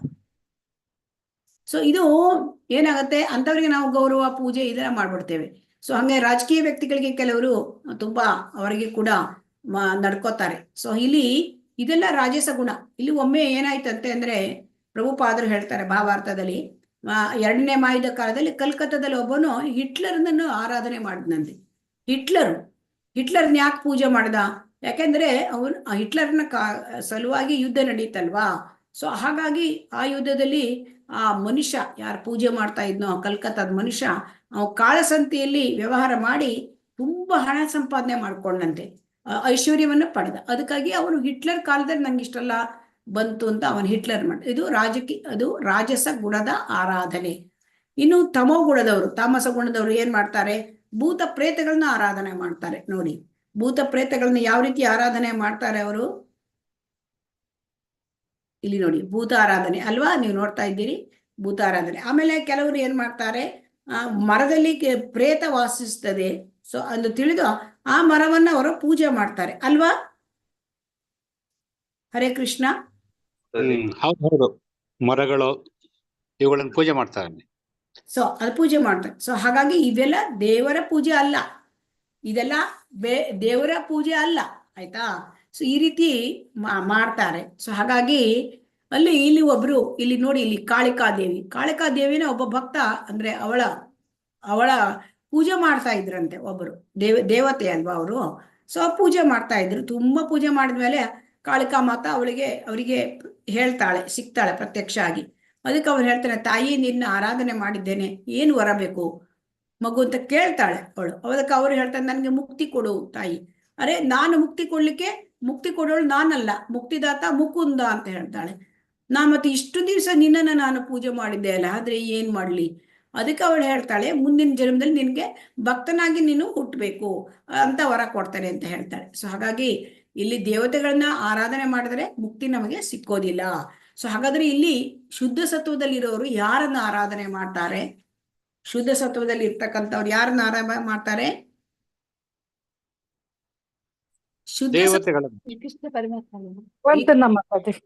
ಭಗವಂತ ಶ್ರೀಕೃಷ್ಣನ ಆರಾಧನೆ ಮಾಡ್ತಾರೆ. ಸೊ ಸತ್ವಂ ವಿಶುದ್ಧಂ ಅಂದ್ರೆ ಅವರು ಸತ್ವಗುಣವನ್ನ ಮೀರಿದ್ದಾರೆ. ಅಂದ್ರೆ ಅವರು ಸಂಪೂರ್ಣ ಶುದ್ಧ ಸತ್ವಕ್ಕೆ ಯಾವಾಗ ನೆಲೆಗೊಂಡಿರ್ತಾರೆ ಅವರು ವಾಸುದೇವನನ್ನು ಪೂಜೆ ಮಾಡ್ತಾರೆ, ಭಗವಂತ ಕೃಷ್ಣನನ್ನ ಪೂಜೆ ಮಾಡ್ತಾರೆ. ಸೊ ಹಾಗಾಗಿ ಅವರು ಏನ್ ಮಾಡ್ತಾರೆ? ಐಕ ಪ್ರಕೃತಿಯ 3 ಗುಣಗಳಿಂದ ಅವರು ಶುದ್ಧರಾಗ್ತಾರೆ. ಸೊ ಅವಾಗ ಅವರಿಗೆ ಗೊತ್ತಾಗುತ್ತೆ ಭಗವಂತ ದೇವೋತ್ತಮ ಪರಮ ಪುರುಷ, ಅವನನ್ನೇ ನೇರವಾಗಿ ನಾವು ಪೂಜೆ ಮಾಡಬೇಕು. ದೇವತೆಗಳನ್ನ ನಾವು ಪೂಜೆ ಮಾಡಿದ್ರೆ ಅವಿಧಿ ಪೂರ್ವಕ ಭಗವಂತನಿಗೆ ಪೂಜೆ ಹೋಗುತ್ತೆ, ಆದರೆ ಅವಿಧಿ ಪೂರ್ವಕ, ಇಂಡೈರೆಕ್ಟ್ ವೇ. ಹೀಗೆ ನಾವು ಊಟ ಮಾಡೋ ಬದಲು ಹೀಗೆ ತಿಂದಾಗ ಆಗತ್ತೆ, ಅವಿಧಿ ಪೂರ್ವಕ ಆಗತ್ತೆ. ಸೊ ಹಾಗಾಗಿ ಜನ ಅಂದ್ರೆ ಇಲ್ಲಿ ಭಗವಂತ ಏನ್ ಹೇಳ್ತಾನೆ, ಅದು ನಾವು ನೇರವಾಗಿ ಭಗವಂತನ ಸೇವೆ ಮಾಡಬೇಕು, ಪೂಜೆ ಮಾಡಬೇಕು ಅಂತ. ಇಲ್ಲಿ ಇನ್ನೊಂದು ಏನ್ ಹೇಳ್ತಾರೆ ಅಂತಂದ್ರೆ, ಇಲ್ಲಿ ನಾವು ಯಾವುದನ್ನೇ ಆಗಲಿ ಭಗವಂತನಿಗೆ ಅರ್ಪಿಸಿದಾಗ ಅದು ಆಧ್ಯಾತ್ಮಿಕೃತ ಆಗ್ಬಿಡುತ್ತೆ. ಈಗ ನೀರು ಭಗವಂತನಿಗೆ ಅರ್ಚನೆ ಮಾಡುವಾಗ ನೀರಿನಿಂದ ಅಭಿಷೇಕ ಮಾಡ್ತಾರೆ ಅಲ್ವಾ? ಸೊ ಅದು ಏನಾಗುತ್ತೆ? ತೀರ್ಥವಾಗ್ಬಿಡುತ್ತೆ. ಭಗವಂತನ ವಿಗ್ರಹ ಸ್ನಾನ ಮಾಡಿಸುವಾಗ ಅರ್ಚಾ ವಿಗ್ರಹವನ್ನ ತೀರ್ಥ ಅಂತಂದು ಹೇಳ್ತೇವೆ ನಾವು, ಅದನ್ನ ನೀರು ಅಂತ ಹೇಳೋದಿಲ್ಲ ಅಲ್ವಾ? ಆಮೇಲೆ ಭಗವಂತನಿಗೆ ಪ್ರಸಾದಕ್ಕೆ ಆಹಾರವನ್ನು ಇಟ್ಟಾಗ ಅದು ಪ್ರಸಾದವಾಗುತ್ತೆ. ಅಂದ್ರೆ ಪ್ರಸಾದ ಅಂದ್ರೆ ಆಧ್ಯಾತ್ಮಿಕೃತ, ತೀರ್ಥ ಅಂದ್ರೆ ಅದು ಆಧ್ಯಾತ್ಮಿಕೃತ. ನಾವು ದೇವರಿಗೆ ಮಂಗಳಾರತಿ ಮಾಡ್ತೇವೆ, ಅದು ಅಗ್ನಿ, ಅದೇನಾಗುತ್ತೆ, ಮೊದಲು ಅಗ್ನಿ, ಆದರೆ ಮಂಗಳಾರತಿ ಆದ ಮೇಲೆ ಅದನ್ನ ನಾವು ತಗೊಳ್ತೇವೆ ಹೀಗೆ ಅದನ್ನ ನಮಗೆ ಯಾಕೆ ಅದು ಆಧ್ಯಾತ್ಮಿಕೃತ ಆಗಿದೆ. ನಾವೀಗ ಒಂದು ಸ್ಥಳಕ್ಕೆ ಭೇಟಿ ನೀಡ್ತೇವೆ, ಭಗವಂತನ ಲೀಲಾ ಸ್ಥಳಕ್ಕೆ. ಸೊ ವೃಂದಾವನ, ಆಮೇಲೆ ಮಾಯಾಪುರ, ಇದೆಲ್ಲ ಏನು ಯಾತ್ರೆ ಅಂತ ಅನಿಸ್ಕೊಳ್ಳುತ್ತೆ. ಅದೇನು ಅನಿಸುತ್ತೆ, ಬರೇ ಅಲ್ಲಿ ಭೇಟಿ ಆಗುವುದಿಲ್ಲ, ಅದು ಭಗವಂತ ಎಲ್ಲಿ ಸೇರಿದ, ಕೃಷ್ಣ ಎಲ್ಲಿ ಸೇರಿದ, ಅದು ಎಲ್ಲ ಆಧ್ಯಾತ್ಮಿಕೃತ. ಈಗ ಕೃಷ್ಣನ ಒಂದು ಬಗ್ಗೆ, ಭಗವಂತನ ಬಗ್ಗೆ ಏನಾದರೂ ನಾವು ಶ್ಲೋಕ ಹೇಳಿದ್ರೆ ಅದು ಮಂತ್ರವಾಗಿ ಬಿಡುತ್ತೆ. ಸೊ ಹಾಗಾಗಿ ಎಲ್ಲಿ ಭಗವಂತ ಆ್ಯಡ್ ಆಗ್ತಾನೆ ಅದೆಲ್ಲವೂ ಕೂಡ ಆಧ್ಯಾತ್ಮಿಕೃತ ಆಗುತ್ತೆ. ಸೊ ಹಾಗಾಗಿ ಈ ಭೌತಿಕ ಪ್ರಪಂಚದಲ್ಲಿ ನಾವು ಕೃಷ್ಣನ ಜೊತೆ ಸೇವೆಯಲ್ಲಿ ತೊಡಗಿದರೆ, ಈ ಭೌತಿಕ ಪ್ರಪಂಚದಲ್ಲಿ ಎಲ್ಲರೂ ಕೃಷ್ಣನ ಸೇವೆಗೆ ತೊಡಗಿದ್ರು, ಭಕ್ತಿ ಸೇವೆಗೆ ಬಂದ್ರು ಅಂದ್ರೆ ಈ ಭೌತಿಕ ಪ್ರಪಂಚವೇ ವೈಕುಂಠ ಆಗಿಬಿಡ್ತದೆ ಅಂತೆ. ಸೊ ಇಲ್ಲಿ ವೈಕುಂಠ, ವೈ ಅಂದ್ರೆ ಅಲ್ಲಿ ಇಲ್ಲ, ಕುಂಠ ಅಂದ್ರೆ ಆತಂಕ ಇಲ್ಲ. ಸೊ ವೈಕುಂಠದಲ್ಲಿ ಆತಂಕ ಇಲ್ಲ, ದುಃಖ ಇಲ್ಲ, ಕಳವಳ ಇಲ್ಲ. ಸೊ ಈ ಲೋಕದಲ್ಲೂ ಕೂಡ ಅದನ್ನು ಮಾಡಬಹುದು. ಹೇಗೆ ಮಾಡುವುದು, ಎಲ್ಲರೂ ಭಕ್ತಿ ಸೇವೆಯಲ್ಲಿ ಸೇರಬೇಕು. ಸೊ ಅಂತ ಇಲ್ಲಿ ನಾವು ತಿಳ್ಕೊಳ್ಬೇಕಾಗತ್ತೆ. ಈಗ ನೋಡೋಣ 17.5, 17.6. ಅಶಾಸ್ತ್ರಭೀತಂ ಘೋರಂ ತಪ್ಯಂತೆ ಯೇ ತಪೋ ಜನಾಃ ದಂಭಾಹಂಕಾರ ಸಂಯುಕ್ತಾಃ ಕಾಮರಾಗಬಲಾನ್ವಿತಾಃ ಕರ್ಷಯಂತಃ ಶರೀರಸ್ಥಂ ಭೂತಗ್ರಾಮಂ ಅಚೇತಸಃ ಮಾಂ ಚೈವಾಂತಃ ಶರೀರಸ್ಥಂ ತಾನ್ ವಿದ್ಯ ಆಸುರ ನಿಶ್ಚಯಾನ್. ಅವರು ಏನ್ ಮಾಡ್ತಾರೆ, ಅಸುರರು, ಅವರು ಶಾಸ್ತ್ರದಲ್ಲಿ ವಿಧಿಸದಿರುವ ಘೋರ ತಪಸ್ಸುಗಳನ್ನು ಆಚರಿಸುತ್ತಾರೆ. ಇಲ್ಲಿ ನೋಡಿ, ಘೋರ ತಪಸ್ಸು, ಇಲ್ಲಿ ನೋಡಿದರೆ ಇವರು ತಲೆಯನ್ನು ಭೂಮಿಯಲ್ಲಿ ಹುಗಿದಿದ್ದಾರೆ ಅಲ್ವಾ, ಇಲ್ಲಿ ಕಾಣುತ್ತಾ ನಿಮಗೆ?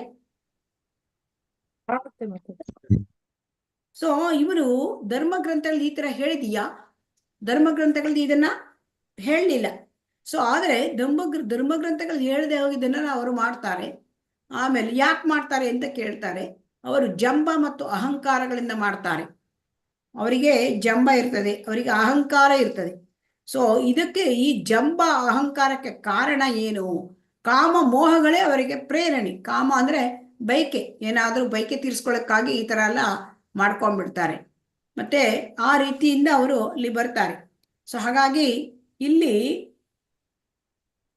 ಏನು ಅಂತಂದ್ರೆ, ಕಾಮ ಅಂದ್ರೆ ಏನು ಅಂತಂದ್ರೆ ತನ್ನ ಇಂದ್ರಿಯ ತೃಪ್ತಿಗಾಗಿ ಮಾಡುವ ಕೆಲಸ ಅಲ್ವಾ.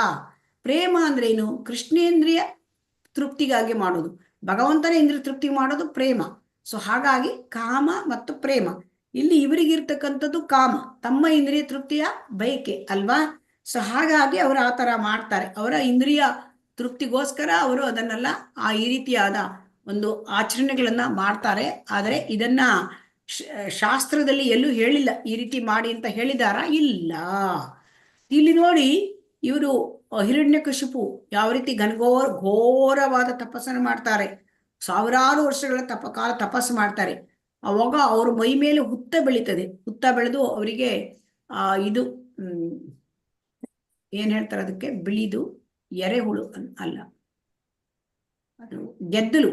ಆ ಗೆದ್ದಲು ತಿಂದ್ಬಿಡುತ್ತೆ ಅವರದ ಶರೀರವನ್ನ. ಆ ಗೆದ್ದಲು ತಿಂದು ಅವರು ಬರೇ ಮೂಳೆ ಚಕ್ಕಳ ಆಗ್ಬಿಡ್ತಾರೆ, ಅಸ್ಥಿಪಂಜರವಾಗಿ ಹೋಗ್ತಾರೆ. ಸೊ ಆಮೇಲೆ ಅವರು ಬ್ರಹ್ಮನನ್ನು ಕುರಿತು ಧ್ಯಾನ ಮಾಡ್ತಾರೆ.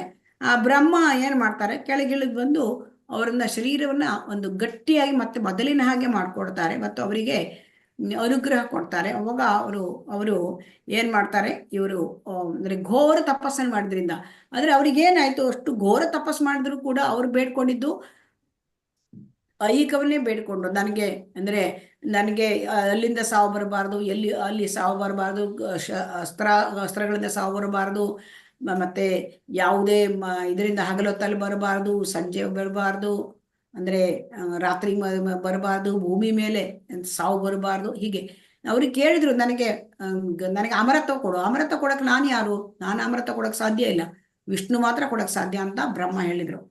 ಆಮೇಲೆ ಇವರು ಪಡ್ಕೊಂಡಿರ್ತಕ್ಕಂಥ ಈ ಅನುಗ್ರಹವನ್ನ ಅವ್ರು ಏನ್ ಮಾಡಿದ್ರು, ಅವರ ದೇಹವನ್ನು ಕೂಡ ಅವರು ದಂಡಿಸ್ಕೊಂಡ್ರು ಅಲ್ವಾ. ಅವರ ದೇಹವನ್ನು ದಂಡಿಸ್ಕೊಂಡ್ರು, ಅವರಿಂದ ಯಾರಿಗೂ ಕೂಡ ಒಳ್ಳೇದಾಗ್ಲಿಲ್ಲ. ಸೊ ಕೊನೆಯಲ್ಲಿ ಅವರೇ ನರಸಿಂಹನಿಂದ ಹತರಾದ್ರು.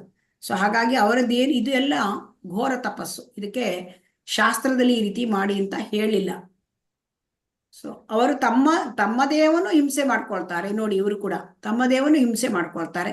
ತಮ್ಮ ದೇಹ ಹಿಂಸೆ ಆದ ಮೇಲೆ ತಮ್ಮ ಶರೀರದಲ್ಲಿ ಭಗವಂತ ಪರಮಾತ್ಮ ರೂಪಿಯಾಗಿದ್ದಾನೆ, ಅವರನ್ನು ಕೂಡ ಅವರು ಏನು ಮಾಡ್ತಾರೆ, ಅವರು ಹಿಂಸೆ ಮಾಡ್ತಾರೆ. ಸೊ ಹಾಗಾಗಿ ಇಲ್ಲಿ ಹಾಗಾದ್ರೆ ಧರ್ಮಗ್ರಂಥಗಳಲ್ಲಿ ಹೇಳದೇ ಇರ್ತಕ್ಕಂಥದ್ದು, ಈಗ ಕೆಲವೊಮ್ಮೆ ರಾಜಕೀಯ ಗುರಿ ಸಾಧನೆ ಮಾಡಲಿಕ್ಕೆ ಉಪವಾಸ ಮಾಡ್ತಾರೆ ಅಲ್ವಾ. ಸೊ ಗ್ರಂಥದಲ್ಲಿ ರಾಜಕೀಯದವರಿಗೆ ಉಪವಾಸ ಮಾಡಿ ಅಂತ ಹೇಳಿಲ್ಲ. ಹೇಳಿದೀಯಾ?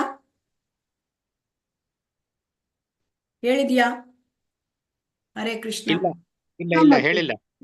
ಸೊ ಹಾಗಾಗಿ ಇನ್ನು ಈಗ ಭಗವಂತ ಏನ್ ಹೇಳ್ತಾರೆ ನಮ್ಗೆ, ಏಕಾದಶಿ ದಿವಸ ಉಪವಾಸ ಮಾಡಿ, ವ್ರತ ಮಾಡಿ, ಉಪವಾಸಿ ವ್ರತ, ಆಮೇಲೆ ಹಿರಿಯ ಆಚಾರ್ಯರು ಅವರ ತಿರೋಭಾವ ದಿವಸ ಉಪವಾಸ ಮಾಡೋದು, ಜನ್ಮಾಷ್ಟಮಿ ದಿವಸ ಉಪವಾಸ ಮಾಡೋದು, ರಾಮನ ನವಮಿ ಮತ್ತೆ ನರಸಿಂಹ ಜಯಂತಿ, ಇಂಥದೆಲ್ಲ ಒಳ್ಳೆಯ ದಿನಗಳು, ಶುಭ ದಿನಗಳು. ಸೊ ಆವಾಗ ಅಲ್ಲಿ ಉಪವಾಸ ಮಾಡಬೇಕು, ಅದು ನಮ್ಮ ಶಾಸ್ತ್ರದಲ್ಲಿ ಹೇಳಿದ್ದು. ಆದ್ರೆ ಇಂಥ ಘೋರ ತಪಸ್ಸು ಹಿರಣ್ಯಕಶಿಪು ಮಾಡ್ತಾ ಇದ್ದಾರೆ, ಇಲ್ಲಿ ಇವರೆಲ್ಲ ಮಾಡ್ತಾ ಇದ್ದಾರೆ, ಭೂಮಿ ಒಳಗೆ ತಲೆ ಉಗಿದುಕೊಂಡು, ಇದನ್ನು ಶಾಸ್ತ್ರದಲ್ಲಿ ಹೇಳಿಲ್ಲ. ಈಗ ಭಗವಂತ ಇಲ್ಲಿ ಏನ್ ಹೇಳ್ತಾ ಇದ್ದಾರೆ, ಇಲ್ಲಿ ಆಹಾರದ ಬಗ್ಗೆ ಹೇಳ್ತಾ ಇದ್ದಾರೆ. ಸೊ ನಮಗೆ ಆಹಾರ ಅಂದ್ರೆ ಏನು, ನಮ್ಮ ಆಹಾರದ ಬಗ್ಗೆ ಹೆಚ್ಚಿನ ಕಾಳಜಿ, ಹೆಚ್ಚಿನ ವಿಚಾರ ನಮ್ಗೆ ಗೊತ್ತಿರ್ಲಿಲ್ಲ ಅಲ್ವಾ. ನಾವು ಏನು ಆಹಾರ ಅಂದ್ರೆ ರುಚಿಯಾಗಿರ್ಬೇಕು ಅಲ್ವಾ, ಅಷ್ಟೇ ನಮಗ್ ಗೊತ್ತು. ಇಲ್ಲಿ ಏನು ಭಗವದ್ಗೀತೆಯಲ್ಲಿ ನಮಗೆ ಯಾವ ಆಹಾರವನ್ನು ಸೇವಿಸಬೇಕು, ಯಾವ ರೀತಿ ಸೇವಿಸಬೇಕು, ಇದನ್ನ ನಮಗೆ ಭಗವಂತ ಕೃಷ್ಣ ಹೇಳ್ತಾ ಇದ್ದಾರೆ. ಸೊ ಹಾಗಾಗಿ ಭಗವದ್ಗೀತೆಯಲ್ಲಿ ನಮ್ಗೆ ಎಲ್ಲವೂ ಕೂಡ ಹೇಳಿದ್ದಾರೆ. ಸೊ ಹಾಗಾಗಿ ಅದು ಪರಿಪೂರ್ಣ ಶಾಸ್ತ್ರ ಅದು. ಈಗ ನಾವು ತಿಂತಕ್ಕಂಥ ಆಹಾರ ಅದು ಕೂಡ 3 ಗುಣದಲ್ಲಿ ಇರುತ್ತೆ. ಸೊ ಹಾಗಾಗಿ ನಾವು ಕೃಷ್ಣ ಹೇಳ್ತಾ ಇದ್ದಾರೆ, ನಾವು ತಿನ್ನುವ ಆಹಾರವೂ ಕೂಡ 3 ಗುಣದಲ್ಲಿ ಇರ್ತದೆ. ನಾವು ಯಾವ ರೀತಿ ಆಹಾರವನ್ನ ಯಾವ ರೀತಿ ಆಹಾರವನ್ನ, ಯಾವ ಬಗೆಯ ಆಹಾರವನ್ನ ನಾವು ಸೇವನೆ ಮಾಡ್ತಾ ಇದ್ದೇವೆ ಅಂದ್ರೆ ಅವ್ರು ಯಾವ ಗುಣಕ್ಕೆ ಸೇರಿದವರು ಅಂತ ತಿಳ್ಕೊಳ್ಬಹುದು. ಆಯುಸ್ಸತ್ವ ಬಲಾರೋಗ್ಯ ಸುಖ ಪ್ರೀತಿ ವಿವರ್ಧನಾಃ ರಸ್ಯಾಃ ಸ್ನಿಗ್ಧಾಃ ಸ್ಥಿರ ಹೃದ್ಯಾ ಆಹಾರಾಃ ಸಾತ್ವಿಕ ಪ್ರಿಯಾಃ. 17.8 ಕಟು ಆಮ್ಲ ಲವಣ ಅತಿ ಉಷ್ಣ ತೀಕ್ಷ್ಣ ರೂಕ್ಷ ವಿದಾಹಿನಃ ಆಹಾರ ರಾಜಸಾಸ್ಯೇಷ್ಟ ದುಃಖ ಶೋಕ ಆಮಯ ಪ್ರದಾಹ ಯಾತಯಾಮಂ ಗತರಸಂ ಪೂತಿ ಪರ್ಯುಷಿತಂ ಚ ಯತ್ ಉಚ್ಚಿಷ್ಟಮಪಿ ಚ ಅಮೇದ್ಯಂ ಭೋಜನಂ ತಾಮಸ ಪ್ರಿಯಂ. ಇಲ್ಲಿ ಸಾತ್ವಿಕ ಆಹಾರ ಬಗ್ಗೆ ಕೃಷ್ಣ ಏನ್ ಹೇಳ್ತಾರೆ ನೋಡೋಣ. ಸಾತ್ವಿಕ ಆಹಾರ, ಸಾತ್ವಿಕ ಗುಣದವರಿಗೆ ಪ್ರಿಯವಾದ ಆಹಾರಗಳು ಆಯುಸ್ಸನ್ನು ಹೆಚ್ಚಿಸುತ್ತವೆ, ಮನುಷ್ಯನ ಬದುಕನ್ನು ಪರಿಶುದ್ಧಗೊಳಿಸುತ್ತವೆ, ಬಲ ಆರೋಗ್ಯ ಸುಖ ಮತ್ತು ತೃಪ್ತಿಗಳನ್ನು ಹೆಚ್ಚಿಸುತ್ತವೆ. ಅಂತಹ ಆಹಾರಗಳು ರಸಯುಕ್ತವಾಗಿರುತ್ತವೆ, ಜಿಡ್ಡಿನಿಂದ ಕೂಡಿರುತ್ತವೆ, ಆರೋಗ್ಯಕರವಾಗಿರುತ್ತವೆ ಮತ್ತು ಹೃದಯಕ್ಕೆ ಪ್ರಿಯವಾಗಿರುತ್ತವೆ. ಈಗ ಸಾತ್ವಿಕ ಗುಣದ ಆಹಾರ ಹೇಗಿರುತ್ತೆ ಅಂದ್ರೆ, ಆಹಾರ ತಕೊಂಡ್ರೆ ಆಯಸ್ಸು ವೃದ್ಧಿ ಆಗ್ತದೆ ಆ ಸಾತ್ವಿಕ ಆಹಾರ. ಆಮೇಲೆ ನಮಗೆ ಇಲ್ಲಿ ಆಯುಸ್ಸು ವೃದ್ಧಿ ಆಗುತ್ತೆ, ಬಲ ಮತ್ತೆ ಆರೋಗ್ಯ ವೃದ್ಧಿ ಆಗುತ್ತೆ. ಆಯುಸ್ಸು ವೃದ್ಧಿ ಆಗುತ್ತೆ, ಆರೋಗ್ಯವೂ ಹೆಚ್ಚಿಸಾಗುತ್ತೆ. ಸುಖ ಅಂದ್ರೆ ಆಹಾರ ತಿಂದಾಗ ಸಾತ್ವಿಕ ಆಹಾರ ಸುಖ ಮತ್ತು ತೃಪ್ತಿಗಳು ಸಿಕ್ಕತ್ತೆ. ಸೊ ಸುಖ ಮತ್ತು ತೃಪ್ತಿ. ಈಗ ಆ ಸಾತ್ವಿಕ ಆಹಾರವನ್ನ ಸೇವಿಸಿದರೆ ನಮ್ಮ ಜೀವನ ಬದುಕು ಪರಿಶುದ್ಧಗೊಳಿಸ್ತದೆ ಅಂತ ಹೇಳ್ತಾರೆ. ಈಗ ನಾವು ಬದುಕು ಪರಿಶುದ್ಧ ಅಂದ್ರೆ ಏನ್ ಅರ್ಥ ಮಾಡ್ಕೊಳ್ಬೇಕು ನಾವು, ಸಾತ್ವಿಕ ಆಹಾರ ತಿಂದ್ರೆ ನಮ್ಮ ಬದುಕು ಪರಿಶುದ್ಧ ಹೋಗುತ್ತೆ ಅಂತ ಹೇಳ್ತಾರೆ. ಏನದು ಪರಿಶುದ್ಧ ಅಂದ್ರೆ? ಹರೇ ಕೃಷ್ಣ. ಬದುಕು ಪರಿಶುದ್ಧ ಆಗೋದು ಅಂದ್ರೆ ಏನು? ಹರೇ ಕೃಷ್ಣ ಮಾತಾಜಿ, ಅರಿಷಡ್ ವೈರಿಗಳಿಂದ ಮುಕ್ತರಾಗ್ತೀವಿ ಅಂದ್ರೆ ಕಾಮ ಕ್ರೋಧ ಮದ ಮೋಹ ಮತ್ಸರ ಅದೆಲ್ಲ ಬರುತ್ತಲ್ಲ, ಅದನ್ನ ಆಹಾರ ತಿಂದ್ರೆ ಸಿಟ್ಟು ಬರುತ್ತೆ. ಹಾ, ಹರೇ ಕೃಷ್ಣ. ಯಾರು ಮ್ಯೂಟ್ ಮಾಡ್ಕೊಳ್ಳಿ, ಬರ್ತಾ ಇದೆ. ಹರೇ ಕೃಷ್ಣ. ಸೊ ಹಾಗಾಗಿ ಇಲ್ಲಿ ನಾವು ಅಂದ್ರೆ ಏನ್ ತಿಳ್ಕೊಳ್ಬೇಕು ಅಂತಂದ್ರೆ, ಈಗ ನಾವೀಗ ಒಡೆತನದ ಭಾವನೆಯಲ್ಲಿ ಇದ್ದೇವೆ ಅಲ್ವಾ. ಈಗ ನಾನ್ ತಿನ್ಬೇಕು, ನಾನು ಆಹಾರ ತಿಂದ್ರೆ ನಂಗೆ ಸಂತೋಷ ಆಗ್ಬೇಕು, ನಂಗೆ ಇಂದ್ರಿಯ ತೃಪ್ತಿ ಆಗ್ಬೇಕು, ನಾನು ಇದನ್ನ ರುಚಿಯಾಗಿ ತಿನ್ಬೇಕು. ಇದು ಪಾಪಪೂರ್ಣ ಪ್ರಜ್ಞೆ. ಇದು ನನಗಾಗಿ ಮಾಡ್ಕೊಳ್ಬೇಕು, ಇದು ಪಾಪಪೂರ್ಣ ಪ್ರಜ್ಞೆ. ಈಗ ಏಕೆಂದ್ರೆ ಇದು ಒಡೆತನ, ನಾನು ತಿನ್ಬೇಕು, ನನಗೆ ಈ ಭಾವನೆ. ಸೊ ಇದು ಹೇಗೆ ಅಂತಂದ್ರೆ, ಇದು ನಿಜವಾಗೂ ನಾವು ನಮಗಾಗಿ ಮಾಡ್ಕೊಂಡು ತಿನ್ಬಾರ್ದು. ನಾವು ನಮಗಾಗಿ ಮಾಡ್ಕೊಂಡು ತಿಂದ್ರೆ ಅದು ಪಾಪವನ್ನೇ ತಿಂದ ಹಾಗೆ ಅಂತ ಭಗವಂತ ಭಗವದ್ಗೀತೆಯಲ್ಲಿ ಹೇಳಿದ್ದಾನೆ. ಸೊ ಅದನ್ನ ನಾವು ನಮಗಾಗಿ ಯಾವ ರೀತಿ ಯಾವುದೇ ಆಹಾರವನ್ನು ತಿಂದ್ರೆ ಅದು ಪಾಪವನ್ನೇ ತಿಂದ ಹಾಗೆ. ಯೇ ಪಚಂತಿ ಆತ್ಮ ಕಾರಣಾತ್ ಅಂತ ಹೇಳಿದ್ದಾರೆ. ಸೊ ಅಂದ್ರೆ ನಾವು ಆಹಾರವನ್ನು ಭಗವಂತನಿಗೆ ಕೊಟ್ಟು ಅದರ ಪ್ರಸಾದವನ್ನ ನೈವೇದ್ಯವನ್ನು ನಾವು ಸ್ವೀಕರಿಸಬೇಕು ಅಲ್ವಾ. ಸೊ ಇದು ನಮಗೆ ಇದು ಮಾಡಿದಾಗ ನಮ್ಗೆ ಏನು ಗೊತ್ತಾಗುತ್ತೆ ಅಂದ್ರೆ ನಾವು ಒಡೆಯವರಲ್ಲ, ನಾವು ಭಗವಂತನ ಸೇವಕರು. ಇದು ಜ್ಞಾನ ಬರುತ್ತದೆ. ಈ ಜ್ಞಾನ ಬರೋದನ್ನೇ ನಾವು ಬದುಕನ್ನು ಪರಿಶುದ್ಧಗೊಳಿಸೋದು ಅಂತ ಹೇಳುದು. ಬದುಕನ್ನು ಪರಿಶುದ್ಧಗೊಳಿಸೋದು ಅಂತಂದ್ರೆ ನಾವು ಮಾಯಾ ಪ್ರಜ್ಞೆಯಿಂದ ಕೃಷ್ಣ ಪ್ರಜ್ಞೆಗೆ ಬರ್ತಕ್ಕಂಥದ್ದು. ಅದನ್ನ ಈಗ ನಮ್ಮ ಶರೀರದ ಸಲುವಾಗಿ ಕೆಲಸ ಮಾಡುತ್ತೆ ಅಲ್ವಾ. ಕೈಯೇನು ಊಟ ಮಾಡುತ್ತಾ ಇಲ್ಲ, ಕೈ ಆಹಾರವನ್ನ ಹೊಟ್ಟೆ ಕೊಡುತ್ತೆ, ಆವಾಗ ಕೈಗೆ ಶಕ್ತಿ ಬರುತ್ತೆ ಅಲ್ವಾ. ಸೊ ಹಾಗೆ ನಾವು ಭಗವಂತನ ಸೇವೆ ಮಾಡಿದರೆ ನಮಗೆ ಸಂತೋಷ ಆಗತ್ತೆ ಅಲ್ವಾ. ಈಗ ನಾವು ಭಗವಂತನಿಗೆ ಸೇವೆ ಮಾಡಿ ಭಗವಂತನ ಆ ಒಂದು ಪ್ರಸಾದವನ್ನು ಸೇವನೆ ಮಾಡಿದ್ರೆ ನಮಗೆ ಆನಂದ ಸಿಗುತ್ತೆ. ಇದನ್ನ ನಾವು ಹೇಗೆ ಅರ್ಥ ಮಾಡ್ಕೊಳ್ಳೋದು? ಭಗವಂತನಿಗಾಗಿ ಮಾಡು ಅಂದ್ರೆ ಅರ್ಥ ಏನು ಅಂದ್ರೆ ಇಲ್ಲಿ ನಾವು ತಿಳ್ಕೊಳ್ಳೋದು ಹೇಗೆ ಅಂದ್ರೆ, ಒಬ್ಬ ರಾಜ ಇರ್ತಾನೆ, ರಾಜನ ಜೊತೆಗೆ ಹೋಗಿರ್ತಕ್ಕಂಥ ಅವನ ಅನುಚರರು, ಅವನೊಬ್ಬನೇ ಹೋಗಲ್ಲ, ರಾಜ ಯಾವಾಗಲೂ ಅನುಚರರ ಜೊತೆ ಹೋಗ್ತಾನೆ. ಸೊ ಅವನ ಅನುಚರರ ಜೊತೆ ಹೋದಾಗ ಅವನು ಎಲ್ಲೂ ಹೋಗ್ತಾನೆ, ಅಲ್ಲಿ ಅವನಿಗೆ ಎಷ್ಟು ಗೌರವ ಸಿಗುತ್ತೆ ಹಾಗೆ ಗೌರವಗಳು ಅವರ ಅನುಚರರಿಗೂ ಸಿಗುತ್ತೆ. ಅವರಿಗೇನು ಆಹಾರ ಹಾಕ್ತಾರೆ, ಊಟ, ಅದು ಕೂಡ ಅವರ ಅನುಚರರಿಗೆ ಅದೇ ಸಿಕ್ಕುತ್ತೆ ಅಲ್ವಾ.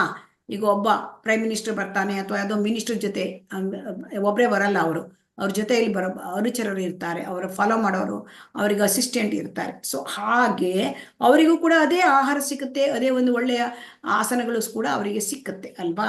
ಸೊ ಅದೇ ತರಹ ನಾವು ಭಗವಂತನಿಗೆ ಇದೇ ತರಹ ನಾವು ಕೃಷ್ಣನಿಗೆ ನಾವು ಸೇವೆ ಮಾಡಿದರೆ ಅದು ನಮಗೆ ಕೂಡ ಆನಂದ ಸಿಕ್ಕುತ್ತೆ. ಕೃಷ್ಣನ ಆನಂದದಲ್ಲಿ ನಾವು ಭಾಗಿಯಾಗ್ಲಿಕ್ಕಾಗತ್ತೆ. ನಾವು ಪ್ರತ್ಯೇಕವಾಗಿ ಆನಂದವನ್ನ ಅನುಭವಿಸ್ಲಿಕ್ಕೆ ಆಗಲ್ಲ. ಯಾಕೆ ಕೇಳಿದ್ರೆ ನಾವು ಪ್ರತ್ಯೇಕವಾಗಿ ಆನಂದವನ್ನು ಅನುಭವಿಸ್ಲಿಕ್ಕೆ ಆಗೋದಿಲ್ಲ ಅಂದ್ರೆ ನಾವು ಭಗವಂತನ ಸೇವಕರು, ನಾವು ಒಡೆಯರಲ್ಲ. ಸೊ ಅದಕ್ಕಾಗಿ ನಮ್ಮ ಬದುಕನ್ನು ನಾವು ಪರಿಶುದ್ಧ ಮಾಡ್ಕೊಳ್ಬೇಕು ಅಂತ. ಸೊ ಹಾಗಾಗಿ ಸಾತ್ವಿಕ ಗುಣ ತಿಂದ್ರೆ, ಆಹಾರವನ್ನು ತಿಂದ್ರೆ ನಮಗೆ ಆಯುಷ್ಯ ಹೆಚ್ಚಾಗುತ್ತೆ, ನಮಗೆ ಆರೋಗ್ಯ ಚೆನ್ನಾಗಿ ಉಳಿಯುತ್ತೆ, ನಮಗೆ ಬಲ ಬರುತ್ತೆ, ನಮಗೆ ಸುಖ, ನಮಗೊಂದು ರೀತಿ ಆನಂದ ಆಗತ್ತೆ, ಅದು ಹೊಟ್ಟೆ ತುಂಬಿದ್ದು ಮತ್ತೆ ತೃಪ್ತಿ ಆಗತ್ತೆ. ನಮ್ಮ ಬದುಕು ಪರಿಶುದ್ಧವಾಗಿ ನಾವು ಯಾವ ಆಧ್ಯಾತ್ಮಿಕ ಮಾರ್ಗದಲ್ಲಿ ಹೋಗ್ಲಿಕ್ಕೆ ಅದು ಏನ್ ಮಾಡುತ್ತೆ, ತುಂಬಾ ಅನುಕೂಲ ಆಗತ್ತೆ. ಮತ್ತೆ ಈ ಆಹಾರಗಳು ಜಿಡ್ಡಿನಿಂದ ಕೂಡಿರುತ್ತವೆ ಅಂತ ಹೇಳ್ತಾರೆ. ಜಿಡ್ಡಿನಿಂದ ಕೂಡಿರುತ್ತೆ ಅಂದ್ರೆ ನಾವು ತಪ್ಪಾರ್ಥ ಮಾಡ್ಕೋಬಹುದು. ಕೆಲವೊಮ್ಮೆ ಮಾಂಸಾಹಾರಗಳು ಕೂಡ ಹೆಚ್ಚಿನ ಜಿಡ್ಡಿಂದ ಕೂಡಿರ್ತವೆ ಅಂತ ಹೇಳ್ತಾರೆ. ಮಾಂಸಾಹಾರಗಳು ಸಾತ್ವಿಕ ಆಹಾರ ಅಲ್ಲ, ಅದು ಭಗವಂತನಿಗೆ ನೈವೇದ್ಯ ಕೊಡ್ಲಿಕ್ಕೆ, ಆ ಪ್ರಸಾದ ಕೊಡ್ಲಿಕ್ಕೆ ಬರಲ್ಲ. ಅಂದ್ರೆ ಇಲ್ಲಿ ಜಿಡ್ಡಿನಿಂದ ಕೂಡಿರ್ತವೆ ಅಂದ್ರೆ ಹಾಲಿನಿಂದ ಮಾಡಿದ ಪದಾರ್ಥಗಳು, ಹಾಲು, ತುಪ್ಪ, ಇದರಿಂದ ಮಾಡಿರ್ತಕ್ಕಂಥ ಪದಾರ್ಥಗಳು. ಒಮ್ಮೆ ಅಂದ್ರೆ ಎಣ್ಣೆ ಅಂದ್ರೆಯಿಂದ ಕಡಲೆಬೇಳೆ ಎಣ್ಣೆ ಎಲ್ಲ ಇರ್ತದೆಯಲ್ವಾ, ಶೇಂಗಾ ಬೀಜದ ಎಣ್ಣೆ, ಇಂಥದ್ರಲ್ಲೆಲ್ಲ ಎಣ್ಣೆ ಇರುತ್ತೆ. ಸೊ ಅದರಿಂದ ಕೂಡಿರುತ್ತೆ. ಸೊ ಈ ರೀತಿ ಹಾಲಿನ ಪದಾರ್ಥದಿಂದ ಮಾಡಿದ ಆಹಾರಗಳು ಇವೆಲ್ಲ ಸಾತ್ವಿಕ ಆಹಾರಗಳು. ಅದು ಹೃದಯಕ್ಕೆ ಪ್ರಿಯ, ಅಂದ್ರೆ ನಮ್ಮ ಹಾರ್ಟಿಗೂ ಕೂಡ, ನಮ್ಮ ಆರೋಗ್ಯಕ್ಕೂ ಕೂಡ ಅದು ಒಳ್ಳೆಯದು. ಈಗ ರಜೋಗುಣದ ಆಹಾರ ಹೇಳ್ತಾ ಇದ್ದಾರೆ. ರಜೋಗುಣದ ಆಹಾರ ಬಹು ಕಹಿ, ಹುಳಿ, ಉಪ್ಪಾದ, ಉಷ್ಣವಾದ, ತೀಕ್ಷ್ಣವಾದ, ಒಣಕಲಾದ, ಸುಡುತ್ತಿರುವ ಆಹಾರಗಳು ರಾಜಸ ಸ್ವಭಾವದವರಿಗೆ ಪ್ರಿಯವಾದವು. ಇಂತಹ ಆಹಾರಗಳು ದುಃಖವನ್ನು, ಶೋಕವನ್ನು, ರೋಗವನ್ನು ಉಂಟು ಮಾಡುತ್ತವೆ. ಈಗ ನೋಡಿ, ಇದು ನಮಗೆ ಇಷ್ಟ ಅಲ್ವಾ. ಅಂದ್ರೆ ನಮಗೆ ಬಿಸಿ ಬಿಸಿಯಾದ ಆಹಾರ ಬೇಕು, ನಮಗೆ ತುಂಬಾ ಖಾರವಾದ ಪದಾರ್ಥಗಳು ಬೇಕು, ಸ್ವಲ್ಪ ಇದಿರ್ಬೇಕು, ಹುಳಿಯಾಗೂ ಇರಬೇಕು. ಉಪ್ಪು ಹುಳಿ ಖಾರ ಇಲ್ಲದ್ರೆ ನಮಗೆ ತಿನ್ಲಿಕ್ಕಾಗತ್ತಾ? ಹರೇ ಕೃಷ್ಣ. ಇಲ್ಲ ಮಾತಾಜಿ. ನಮ್ಗೆ ಅದೆಲ್ಲ ತೀಕ್ಷ್ಣವಾಗಿರ್ಬೇಕು ಅಂತ. ಅದು ಇಂತಹ ಆಹಾರ ತಿಂದರೆ ಅದು ದುಃಖ, ಶೋಕ, ರೋಗವನ್ನು ಉಂಟು ಮಾಡ್ತದೆ. ಸೊ ಈಗ ನಮ್ಮನೆ ನಾವು ಅಳತೆ ಮಾಡ್ಕೊಳ್ಬೇಕು, ನಂಗೆ ಈ ಆಹಾರ ಇಷ್ಟ ಆಗತ್ತಾ, ನಂಗೆ ಈ ಆಹಾರ ಇಷ್ಟ ಆಗತ್ತಾ ಅಂತ. ಈ ಆಹಾರ ಇಷ್ಟ ಆದ್ರೆ ನಾವು ರಜೋಗುಣದಲ್ಲಿ ಇದ್ದೇವೆ. ಅದು ಯಾಕೆ ದುಃಖ ಕೊಡುತ್ತೆ? ಈಗ ನಮಗೆ ತುಂಬಾ ಇಷ್ಟ ಆಗುತ್ತೆ ಅಂತ ನಾವು ತಿಂದ್ಬಿಡ್ತೇವೆ ಆಹಾರ. ಕೆಲವೊಮ್ಮೆ ಏನಾಗುತ್ತೆ, ಇದು ಚೆನ್ನಾಗಿ ಅಂದ್ರೆ ಚಿಪ್ಸ್ ತರೋದು ಅಥವಾ ಏನಾದ್ರೂ ಒಂದು ಹಿಡ್ಕೊಂಡು ನಾವು ಟಿವಿ ಮುಂದೆ ಕೂತ್ಕೊಂಡು ತಿಂದ್ಬಿಡ್ತೇವೆ. ಅದು ತಿಂದ್ರೆ ನಮ್ಗೇನಾಗ್ತದೆ, ಇನ್ನೂ ಬೇಕು. ಮಕ್ಕಳನ್ನ ನೋಡಿ, ಅಂಕಲ್ ಚಿಪ್ಸ್ ತಗೊಳ್ತಾರೆ, ಅದನ್ನ ಪ್ಯಾಕೆಟ್ ಹಿಡ್ಕೊಂಡು ಟಿವಿ ಮುಂದೆ ಕೂತಿರ್ತಾರೆ ಅಥವಾ ಮೊಬೈಲ್ ಹಿಡ್ಕೊಂಡು ತಿಂತಾನೆ ಇರ್ತಾರೆ. ಅದಕ್ಕೆ ಏನಾಗುತ್ತೆ, ಅದು ಇನ್ನೂ ಬೇಕು, ಮತ್ತೂ ಬೇಕು. ಯಾಕಂದ್ರೆ ಅದರಲ್ಲಿ ಖಾರ, ಉಪ್ಪು ಇದೆಲ್ಲ ಇರುತ್ತೆ, ತೀಕ್ಷ್ಣ ಆಗಿರುತ್ತೆ. ಆವಾಗ ಅದೇನಾಗುತ್ತೆ, ಆಮೇಲೆ ನಮಗೆ ದುಃಖ ಏನು, ಆಮೇಲೆ ಹೊಟ್ಟೆ ನೋವು ಶುರುವಾಗೋದು, ಸ್ವಲ್ಪ ಆಸಿಡಿಟಿ ಹೆಚ್ಚಾಗೋದು, ಆಮೇಲೆ ವಾಂತಿ ಆಗೋದು, ಇದೆಲ್ಲ ಶುರು ಆಗುತ್ತೆ.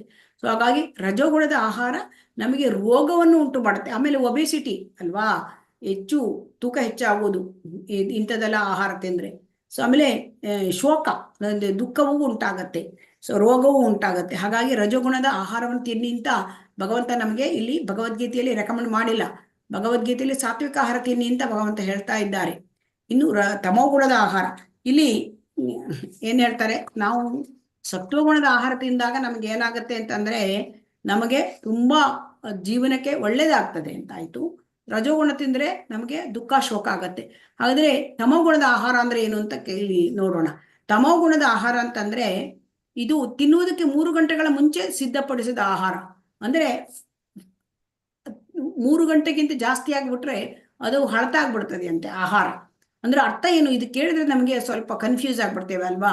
ಅಂದ್ರೆ ಮೂರ್ ಗಂಟೆಗೂ ಹೊಸದಾಗಿ ನಾವು ಆಹಾರ ಮಾಡ್ಕೋಬೇಕಾ, ಅಂದ್ರೆ ಎಷ್ಟು ಹೊತ್ತು ಇಡೀ ಹೊತ್ತು ನಾವು ಅಡುಗೆ ಮನೆಯಲ್ಲೇ ಇರ್ಬೇಕಾ, ಇಂಥ ಪ್ರಶ್ನೆಗಳೆಲ್ಲ ನಮಗೆ ಬರುತ್ತೆ. ಸೊ ಅದಕ್ಕಾಗಿ ಏನ್ ಹೇಳ್ತಾರೆ ಅಂತಂದ್ರೆ ಇದು ಈ 3 ಗಂಟೆಗಳಿಗೂ ಮೊದಲು ಸಿದ್ಧ ಮಾಡಿದ ಆಹಾರ ಅದು ಭಗವಂತನಿಗೆ ನೈವೇದ್ಯ ಆಗದಿದ್ರೆ ಅದು ತಾಮಸ ಗುಣ ಆಗ್ಬಿಡುತ್ತೆ.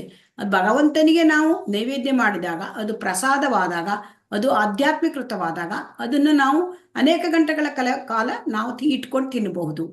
ಆದರೆ ಭಗವಂತನಿಗೆ ಏನು ಮಾಡಲಿಲ್ಲ, ನಮ್ಮ ಹೊಟ್ಟೆಗೆ ನಾವು ಮಾಡ್ಕೊಂಡಿದ್ದೇವೆ ಅಂದ್ರೆ ಅವಾಗ ಅದು 3 ಗಂಟೆಗಿಂತ ಹೆಚ್ಚು ಹೊತ್ತಾದ್ರೆ ಅದು ಆ ಸಿದ್ಧ ಮಾಡಿದ ಆಹಾರ ಅದು ಏನಾಗುತ್ತೆ, ಅದು ತಮೋಗುಣದ ಆಹಾರ. ಈಗ ನೋಡಿ ಹೋಟೆಲ್ಗಳೆಲ್ಲ ಇಂಥದ್ದೇ ಇರುತ್ತೆ ಅಲ್ವಾ, 3 ಗಂಟೆಗಿಂತ ಹೆಚ್ಚು ಮಾಡಿರ್ಬೋದು ಅವರು. ಆಮೇಲೆ ಕೆಲವೊಮ್ಮೆ ಫ್ರಿಜ್ಜಲ್ಲಿ ಇಟ್ಕೊಂಡು ತಿಂತವೆ. ಇದು ಕೂಡ ಆ ಭಗವಂತನೇ ನೈವೇದ್ಯ ಆಗದೆ ಮಾಡಿರ್ತಕ್ಕಂಥ ಆಹಾರ ಅದು ತಮೋಗುಣ ಆಗ್ಬಿಡುತ್ತೆ. ಅದು ಯಾಕೆಂದ್ರೆ ಅದು 3 ಗಂಟೆ ದಾಟಿದೆ. ಆಮೇಲೆ ರುಚಿ ಇಲ್ಲದ ಹಳಸಿದ ಆಹಾರ, ಕೆಲವರು ತಂಗಳನ್ನ ಊಟ ಮಾಡ್ಬಿಡ್ತಾರೆ. ರಾತ್ರಿ ಅನ್ನ ಉಳಿದಿತ್ತು, ಅದನ್ನ ಯಾಕೆ ಹಾಳು ಮಾಡೋದು, ಚಿತ್ರಾನ್ನ ಮಾಡ್ಬಿಡೋಣ ಅಲ್ವಾ. ಹರೇ ಕೃಷ್ಣ. ಹೌದು ಮಾತಾಜಿ. ಅದೇನೋ ಅದು ತಮೋಗುಣ, ಹಳಸಿದ ಆಹಾರ ಅದು. ಸೊ ಹಾಗಾಗಿ ಅದು ಹಳಸಿದ ಆಹಾರ ತಿನ್ನಬಾರ್ದಂತೆ. ಅದು ಏನಾಗುತ್ತೆ, ನಮ್ಮ ಬದುಕು ಪರಿಶುದ್ಧಿ ಆಗೋದೇ ಇಲ್ಲ ಆ ಹಳಸಿದ ಆಹಾರ ತಿಂದ್ರೆ. ಆಮೇಲೆ ಉಚ್ಚಿಷ್ಟ ಅಂದ್ರೆ ಇದು ಎಂಜಿಲು ತಿನ್ನೋದು. ಅಂದ್ರೆ ಏನಾಗುತ್ತೆ, ಈಗ ನಾವು ಪರಿಶುದ್ಧ ಆಗೋದಿಲ್ಲ ಹಳಸಿದ ಆಹಾರ ತಿಂದ್ರೆ. ಯಾಕೆಂದ್ರೆ ನಾವು ಪ್ರಾಣಿಗಳ ತರನೇ ಆಗ್ಬಿಡ್ತೇವೆ. ಯಾಕೆ ಪ್ರಾಣಿಗಳ ತರ ಆಗ್ತೇವೆ ನಾವು, ಹಳಸಿದ ಆಹಾರ ತಿಂದುಬಿಟ್ರೆ ನಮ್ಮ ಗುಣ ತಮೋಗುಣಕ್ಕೆ ನಾವು ಹೋಗ್ಬಿಡ್ತೇವೆ ಅಲ್ವಾ. ಹಳಸಿದ ಆಹಾರ ತಮೋಗುಣದಲ್ಲಿ ಇದ್ದವ್ರು ಏನಾಗ್ತಾರೆ, ಅವರಿಗೆ ನಮ್ಗೆ ಏನಪ್ಪಾ ನೀವು ಹರೇ ಕೃಷ್ಣ ಮಂತ್ರ ಹೇಳಿ ಅವ್ರಿಗೆ ಬರಲ್ಲ. ಆಮೇಲೆ ಅವ್ರಿಗೆ ಇಂಟ್ರೆಸ್ಟೇ ಆಗಲ್ಲ. ಭಗವದ್ಗೀತೆ ಕ್ಲಾಸಿಗೆ ಬನ್ನಿ, ಅವರಿಗೆ ಇಂಟ್ರೆಸ್ಟೇ ಆಗೋದಿಲ್ಲ. ಯಾಕೆ, ಅವ್ರು ತಿನ್ನೋದು ತಮೋಗುಣದ ಆಹಾರ, ಅದಕ್ಕೆ ಅವರಿಗೆ ಇಷ್ಟ ಆಗೋದಿಲ್ಲ. ಯಾಕೆ ಅಂತಂದ್ರೆ ಅವರು ಆ ರೀತಿಯಾದ ಒಂದು ಜೀವನಕ್ಕೆ ಹೊಂದ್ಕೊಂಡ್ಬಿಟ್ಟಿದ್ದಾರೆ. ಸೊ ತಮೋಗುಣದಲ್ಲಿದ್ರೆ ಆಧ್ಯಾತ್ಮಿಕಕ್ಕೆ ಬರೋದೇ ಇಲ್ಲ. ಸೊ ಹಾಗಾಗಿ ನಾವು ಏನು ಆಹಾರ ತಿಂತೇವೆ ಅದು ನಮ್ಮ ಪ್ರಜ್ಞೆಗೆ ಅದು ಪರಿಣಾಮ ಬೀರುತ್ತೆ. ಸೊ ಯಾವ ಪ್ರಜ್ಞೆಯಲ್ಲಿ ನಾವು ಆಹಾರ ತಯಾರಿಸಿರ್ತೇವೆ ಅದು ಕೂಡ ಮುಖ್ಯ. ಸೊ ಹಾಗಾಗಿ ಇಲ್ಲಿ ಉಚ್ಚಿಷ್ಟ ಅಂದ್ರೆ ಎಂಜಿಲು ಆಹಾರ. ಇಲ್ಲಿ ಏನಾಗುತ್ತೆ, ಈಗೆಲ್ಲ ಕೆಲವರ ಕಡೆಗೆಲ್ಲ ಫ್ಯಾಷನ್ ಆಗೋಗಿದೆ. ಕೆಲವು ಜನಾಂಗದ ಜನರು ಕೂಡ ಏನ್ ಮಾಡ್ತಾರೆ, ಒಟ್ಟಿಗೆ ಕೂತ್ಕೋತಾರೆ, ದೊಡ್ಡ ಪ್ಲೇಟ್ ಇಟ್ಕೋತಾರೆ, ಒಟ್ಟಿಗೆ ಕೂತ್ಕೊಂಡು ಒಂದು ಗುಂಪಾಗಿ ಒಂದು ಚಮಚ ಇಟ್ಕೊಂಡು ಅದನ್ನ ಒಟ್ಟಿಗೆ ಒಂದೇ ಪ್ಲೇಟಲ್ಲಿ ತಿಂತಾರೆ. ಇದನ್ನ ನೀವು ಕೂಡ ನೋಡಿರ್ಬೋದು ಅಲ್ವಾ. ಸೊ ಇದು ಕೆಲವು ಜನಾಂಗದವರು ಮಾಡ್ತಾರೆ. ಸೊ ಅವಾಗ ಏನಾಗುತ್ತೆ, ಒಬ್ರು ಎಂಜಿಲು ಒಬ್ರಿಗೆ ತಡ್ಕೊಂಡ್ಬಿಡುತ್ತೆ. ಅಂದ್ರೆ ಎಂಜಿಲು ತಿಂದ್ರೆ ಅದು ಉಚ್ಚಿಷ್ಟ. ಈ ಎಂಜಿಲನ್ನ ತಿನ್ನೋದ್ರಿಂದ ಅವರು ಬೇರೆಯವರು ಮಾಡಿದ ಪಾಪವು ನಮ್ಗೆ ಅಂಟುತ್ತಂತೆ. ಸೊ ಹಾಗಾಗಿ ಅದು ಕೂಡ ತಮೋಗುಣದ ಆಹಾರವಾಗತ್ತೆ. ನಾವು ಉಚ್ಚಿಷ್ಟ ಇನ್ನೊಬ್ಬರ ಎಂಜಿಲನ್ನು ತಿಂದ್ರೆ. ಅಸ್ಪೃಶ್ಯ ಅಂತಂದ್ರೆ ಏನಾಗತ್ತೆ ಅಂತಂದ್ರೆ, ಈಗ ಶುದ್ಧಿ ಇಲ್ಲದೆ ಮಾಡಿದ ಆಹಾರ, ಈಗ ಪ್ರಾಣಿಗಳನ್ನು ನೋಡಿದ ಆಹಾರ. ಅಂದ್ರೆ ಈಗ ನಾವು ಆಹಾರ ತಯಾರು ಮಾಡ್ತಾ ಇದ್ದೇವೆ, ಭಗವಂತನ ಹಿಡಿದು ಹೋಗ್ತಿದೆ, ಅದು ಪ್ರಾಣಿ ನೋಡ್ಬಿಟ್ಟಿರುತ್ತೆ ಮೊದ್ಲೇ, ಅದು ಅಸ್ಪೃಶ್ಯ ಆಗ್ಬಿಡುತ್ತೆ. ಅಥವಾ ಕೆಲವೊಮ್ಮೆ ನಾವು ಏನ್ ಮಾಡ್ತಿದ್ವು ಹಿಂದೆಲ್ಲ, ಕೃಷ್ಣ ಪ್ರಜ್ಞೆ ನಾವು ಬರೋಕ್ಕಿಂತ ಮುಂಚೆ ಕೆಲವರು ಬೇಗ ಅಡಿಗೆ ಮಾಡ್ಕೊಂಡ್ಬಿಟ್ಟು ಮತ್ತೆ ಆಮೇಲೆ ನಾವು ಫ್ರೆಶ್ ಆಗಿ ಕೆಲಸಕ್ಕೆ ಹೋಗ್ಬೇಕು, ಫ್ರೆಶ್ ಆಗಿ ಸ್ನಾನ ಮಾಡಿ ಆಮೇಲೆ ರೆಡಿಯಾಗಿ ಹೋಗುದು, ಮೊದಲು ಅಡಿಗೆ ಮಾಡೋದು ಅಲ್ವಾ. ಹೀಗೇನಾದ್ರು ಈಗಲೂ ಮಾಡ್ತಿದ್ದಾರ ಯಾರಾದ್ರೂ? ಹರೇ ಕೃಷ್ಣ. ಮೊದ್ಲು ಈಗಲೂ ಇದ್ದಾರೆ. ಎದ್ದು ಕೂಡಲೇ ಏನೂ ಇಲ್ಲ, ಸ್ನಾನಗೇನ ಏನೂ ಇಲ್ಲ, ಹಾಗೆ ಬ್ರಷ್ ಮಾಡೋದು, ಆಮೇಲೆ ತಿಂಡಿ ಅಡಿಗೆ ಎಲ್ಲ ಮಾಡಿಬಿಡೋದು, ಆಮೇಲೆ ನಾನು ಫ್ರೆಶ್ ಆಗಿ ಸ್ನಾನ ಮಾಡಿ ನಾನು ಕೆಲ್ಸಕ್ಕೆ ಹೋಗ್ತೇನೆ ಅಲ್ವಾ. ಈಗಲೂ ಇದ್ದಾರೆ. ಯಾಕಂದ್ರೆ ಅವ್ರಿಗೆ ಗೊತ್ತಿಲ್ಲ ಇದು ಅಸ್ಪೃಶ್ಯ ಆಹಾರ. ಯಾಕೆಂದ್ರೆ ಈಗ ಭಗವಂತನಿಗಾಗಿ ನಾವು ನೈವೇದ್ಯ ಮಾಡಿದ ಆಹಾರ ಅಲ್ಲ ಇದು ನಮಗಾಗಿ ನಾವು ಮಾಡಿದ ಆಹಾರ. ಸೊ ನಮಗಾಗಿ ಮಾಡಿದ ಆಹಾರ ಅದು ಅಸ್ಪೃಶ್ಯವಾಗ್ತದೆ ಅಂತೆ. ಅಂದ್ರೆ ಅದು ಅಶುದ್ಧಿಯಲ್ಲಿ ಮಾಡಿದ ಆಹಾರ. ನಾವು ಯಾವಾಗಲೂ ಆಹಾರ ತಯಾರು ಮಾಡಬೇಕಾದ್ರೆ ರಾಧಾರಾಣಿ ಮೂಡಲ್ಲಿ ಇರ್ಬೇಕಂತೆ. ರಾಧಾರಾಣಿ ಭಗವಂತನಿಗೆ ದಿನಕ್ಕೆ ಹೊಸ ಹೊಸ ಅಡಿಗೆ ಆಹಾರಗಳನ್ನ ಬಡಿಸ್ತಾಳೆ. ಅದು ಆ ಪ್ರಜ್ಞೆ ಏನಿದೆ, ನಾವು ಅಡಿಗೆ ಮಾಡುವಾಗ ನಮಗೆ ಪ್ರಜ್ಞೆ ಯಾವುದಿದೆ, ನಾವು ಅಡಿಗೆ ಮಾಡುವಾಗ ಶುಚಿತ್ವದಲ್ಲಿ ಇರಬೇಕು, ಸ್ನಾನ ಮಾಡಿ ಅಡಿಗೆ ಮಾಡಬೇಕು, ಶುಚಿತ್ವದಲ್ಲಿ ಇರಬೇಕು. ಅದು ಕೂಡ ನಮ್ಮ ಪ್ರಜ್ಞೆ, ಅದು ನಮ್ಮ ಪ್ರಜ್ಞೆ. ನಾವು ಭಗವಂತನಿಗೆ ಅಡಿಗೆ ಮಾಡ್ತಾ ಇದ್ದೇನೆ, ನನಗಲ್ಲ ರುಚಿ ರುಚಿಯಾಗಿ ತಿಂತಾ ಇರೋದು. ಇದು ಬಹಳ ಮುಖ್ಯ, ಈ ಪ್ರಜ್ಞೆ ಬಹಳ ಮುಖ್ಯ. ಯಾಕೆಂದ್ರೆ ನಾವು ಯಾವ ಪ್ರಜ್ಞೆಯಲ್ಲಿ ಮಾಡಿರ್ತೇವೆ ಅದು ನಮಗೆ ಮತ್ತು ಮನೆ ಜನರಿಗೆ ಅದು ಟ್ರಾನ್ಸ್ಫರ್ ಆಗುತ್ತೆ. ನಾವು ಭಗವಂತನಿಗೆ ಈಗ ನಾವು ಒಳ್ಳೆ ಪ್ರಜ್ಞೆಯಿಂದ ನಾವು ಮಾಡಿದರೆ ಭಗವಂತನಿಗೆ ಆಹಾರ ಅದನ್ನು ಸ್ವೀಕರಿಸ್ತಾನೆ. ಭಕ್ತಿಯಿಂದ ಮಾಡಿದರೆ ಆಹಾರ ತಯಾರು ಮಾಡೋದಂದ್ರೆ ಅದು ಎಲ್ಲಿಂದ ತರಕಾರಿ ತರೋದ್ರಿಂದ, ಸಾಮಾನು ಅಡಿಗೆ ಸಾಮಾನು ತರೋದ್ರಿಂದ ಹಿಡಿದು ನಾವು ಸ್ವಚ್ಛತೆಯಿಂದ ಮಾಡಿ ಅದನ್ನ ಆ ಭಗವಂತನಿಗೆ ನೈವೇದ್ಯ ಮಾಡಿ ಅದನ್ನ ತಿಂದಾಗ ಅದ ಪ್ರಜ್ಞೆ ಚೇಂಜ್ ಆಗುತ್ತೆ, ಮಿದುಳಿನ ಮೇಲೆ ನಮಗೆ ಅದರ ಪರಿಣಾಮ ಬೀರುತ್ತೆ.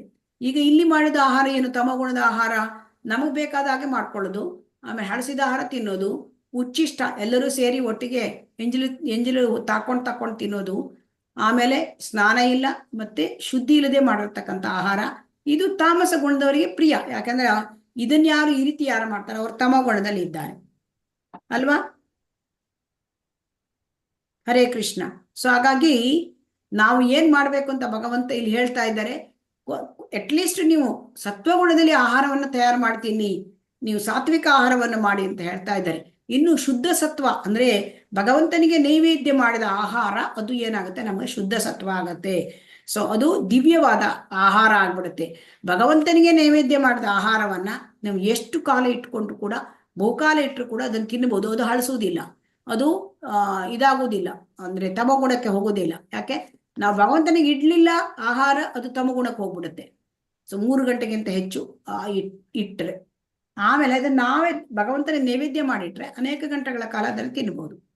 ಸೊ ಹಾಗೆ ಯಾಕೆಂತಂದ್ರೆ ಅದು ದಿವ್ಯವಾಗಿರುತ್ತೆ, ಮತ್ತೆ ಅದು ಒಂದ್ ರೀತಿ ತಿನ್ನಲು ಯೋಗ್ಯ, ಮತ್ತೆ ಅದು ದೇವೋತ್ತಮನ ಪರಮಪುರುಷನಿಗೆ ಅರ್ಪಿಸೋದ್ರಿಂದ ಅದು ನೈವೇದ್ಯವಾಗುತ್ತೆ, ಭಗವಂತನ ಅನುಗ್ರಹ. ಸೊ ನೋಡಿ, ಇದು ಸಾತ್ವಿಕ ಆಹಾರ. ಇದು ನೋಡಿ ಸಾತ್ವಿಕ ಆಹಾರ ಹೇಗಿದೆ, ಇದು ರಾಜಸಿಕ ಆಹಾರ. ನೋಡಿ ಖಾರ, ತುಂಬಾ ಖಾರ, ತುಂಬಾ ಬಿಸಿ ಬಿಸಿ ಅಲ್ವಾ, ನಾಲಿಗೆ ಟೇಸ್ಟಿಗಾಗಿ ಅವ್ರು ತಿಂತಾ ಇದ್ದಾರೆ. ಇದು ತಮೋಗುಣದ ಆಹಾರ, ಇದು ಹಳಸಿದ ಪದಾರ್ಥ, ಹುಳ ಕೂಡ ಕಾಣ್ತಾ ಇದೆ. ಆಮೇಲೆ ಬೂಸ್ಲು ಬಂದಿದ್ದು ಬ್ರೆಡ್ಡು ಇಂಥದೆಲ್ಲ ತಿಂತಾರೆ. ಸೊ ಹಾಗಾಗಿ ಭಗವಂತ ನಮಗೆ ಭಗವದ್ಗೀತೆಯಲ್ಲಿ ಏನ್ ಹೇಳಿದ್ದಾರೆ, ಇದು ಕೂಡ ನೋಡಿ, ಇದು ಕೂಡ ಸಾತ್ವಿಕ ಆಹಾರ, ಹಣ್ಣು. ಸೊ ಹಣ್ಣು ಇಲ್ಲಿ ನೋಡಿ ಎಷ್ಟು ಒಳ್ಳೆ ಸಾತ್ವಿಕ ಆಹಾರ ಇದೆ. ಸೊ ಹಾಗಾಗಿ ಸಾತ್ವಿಕ ಆಹಾರ ತಿನ್ಲಿಕ್ಕೆ ನಮ್ಮ ಭಗವದ್ಗೀತೆಯಲ್ಲಿ ಭಗವಂತ ಹೇಳ್ತಾ ಇದ್ದಾರೆ.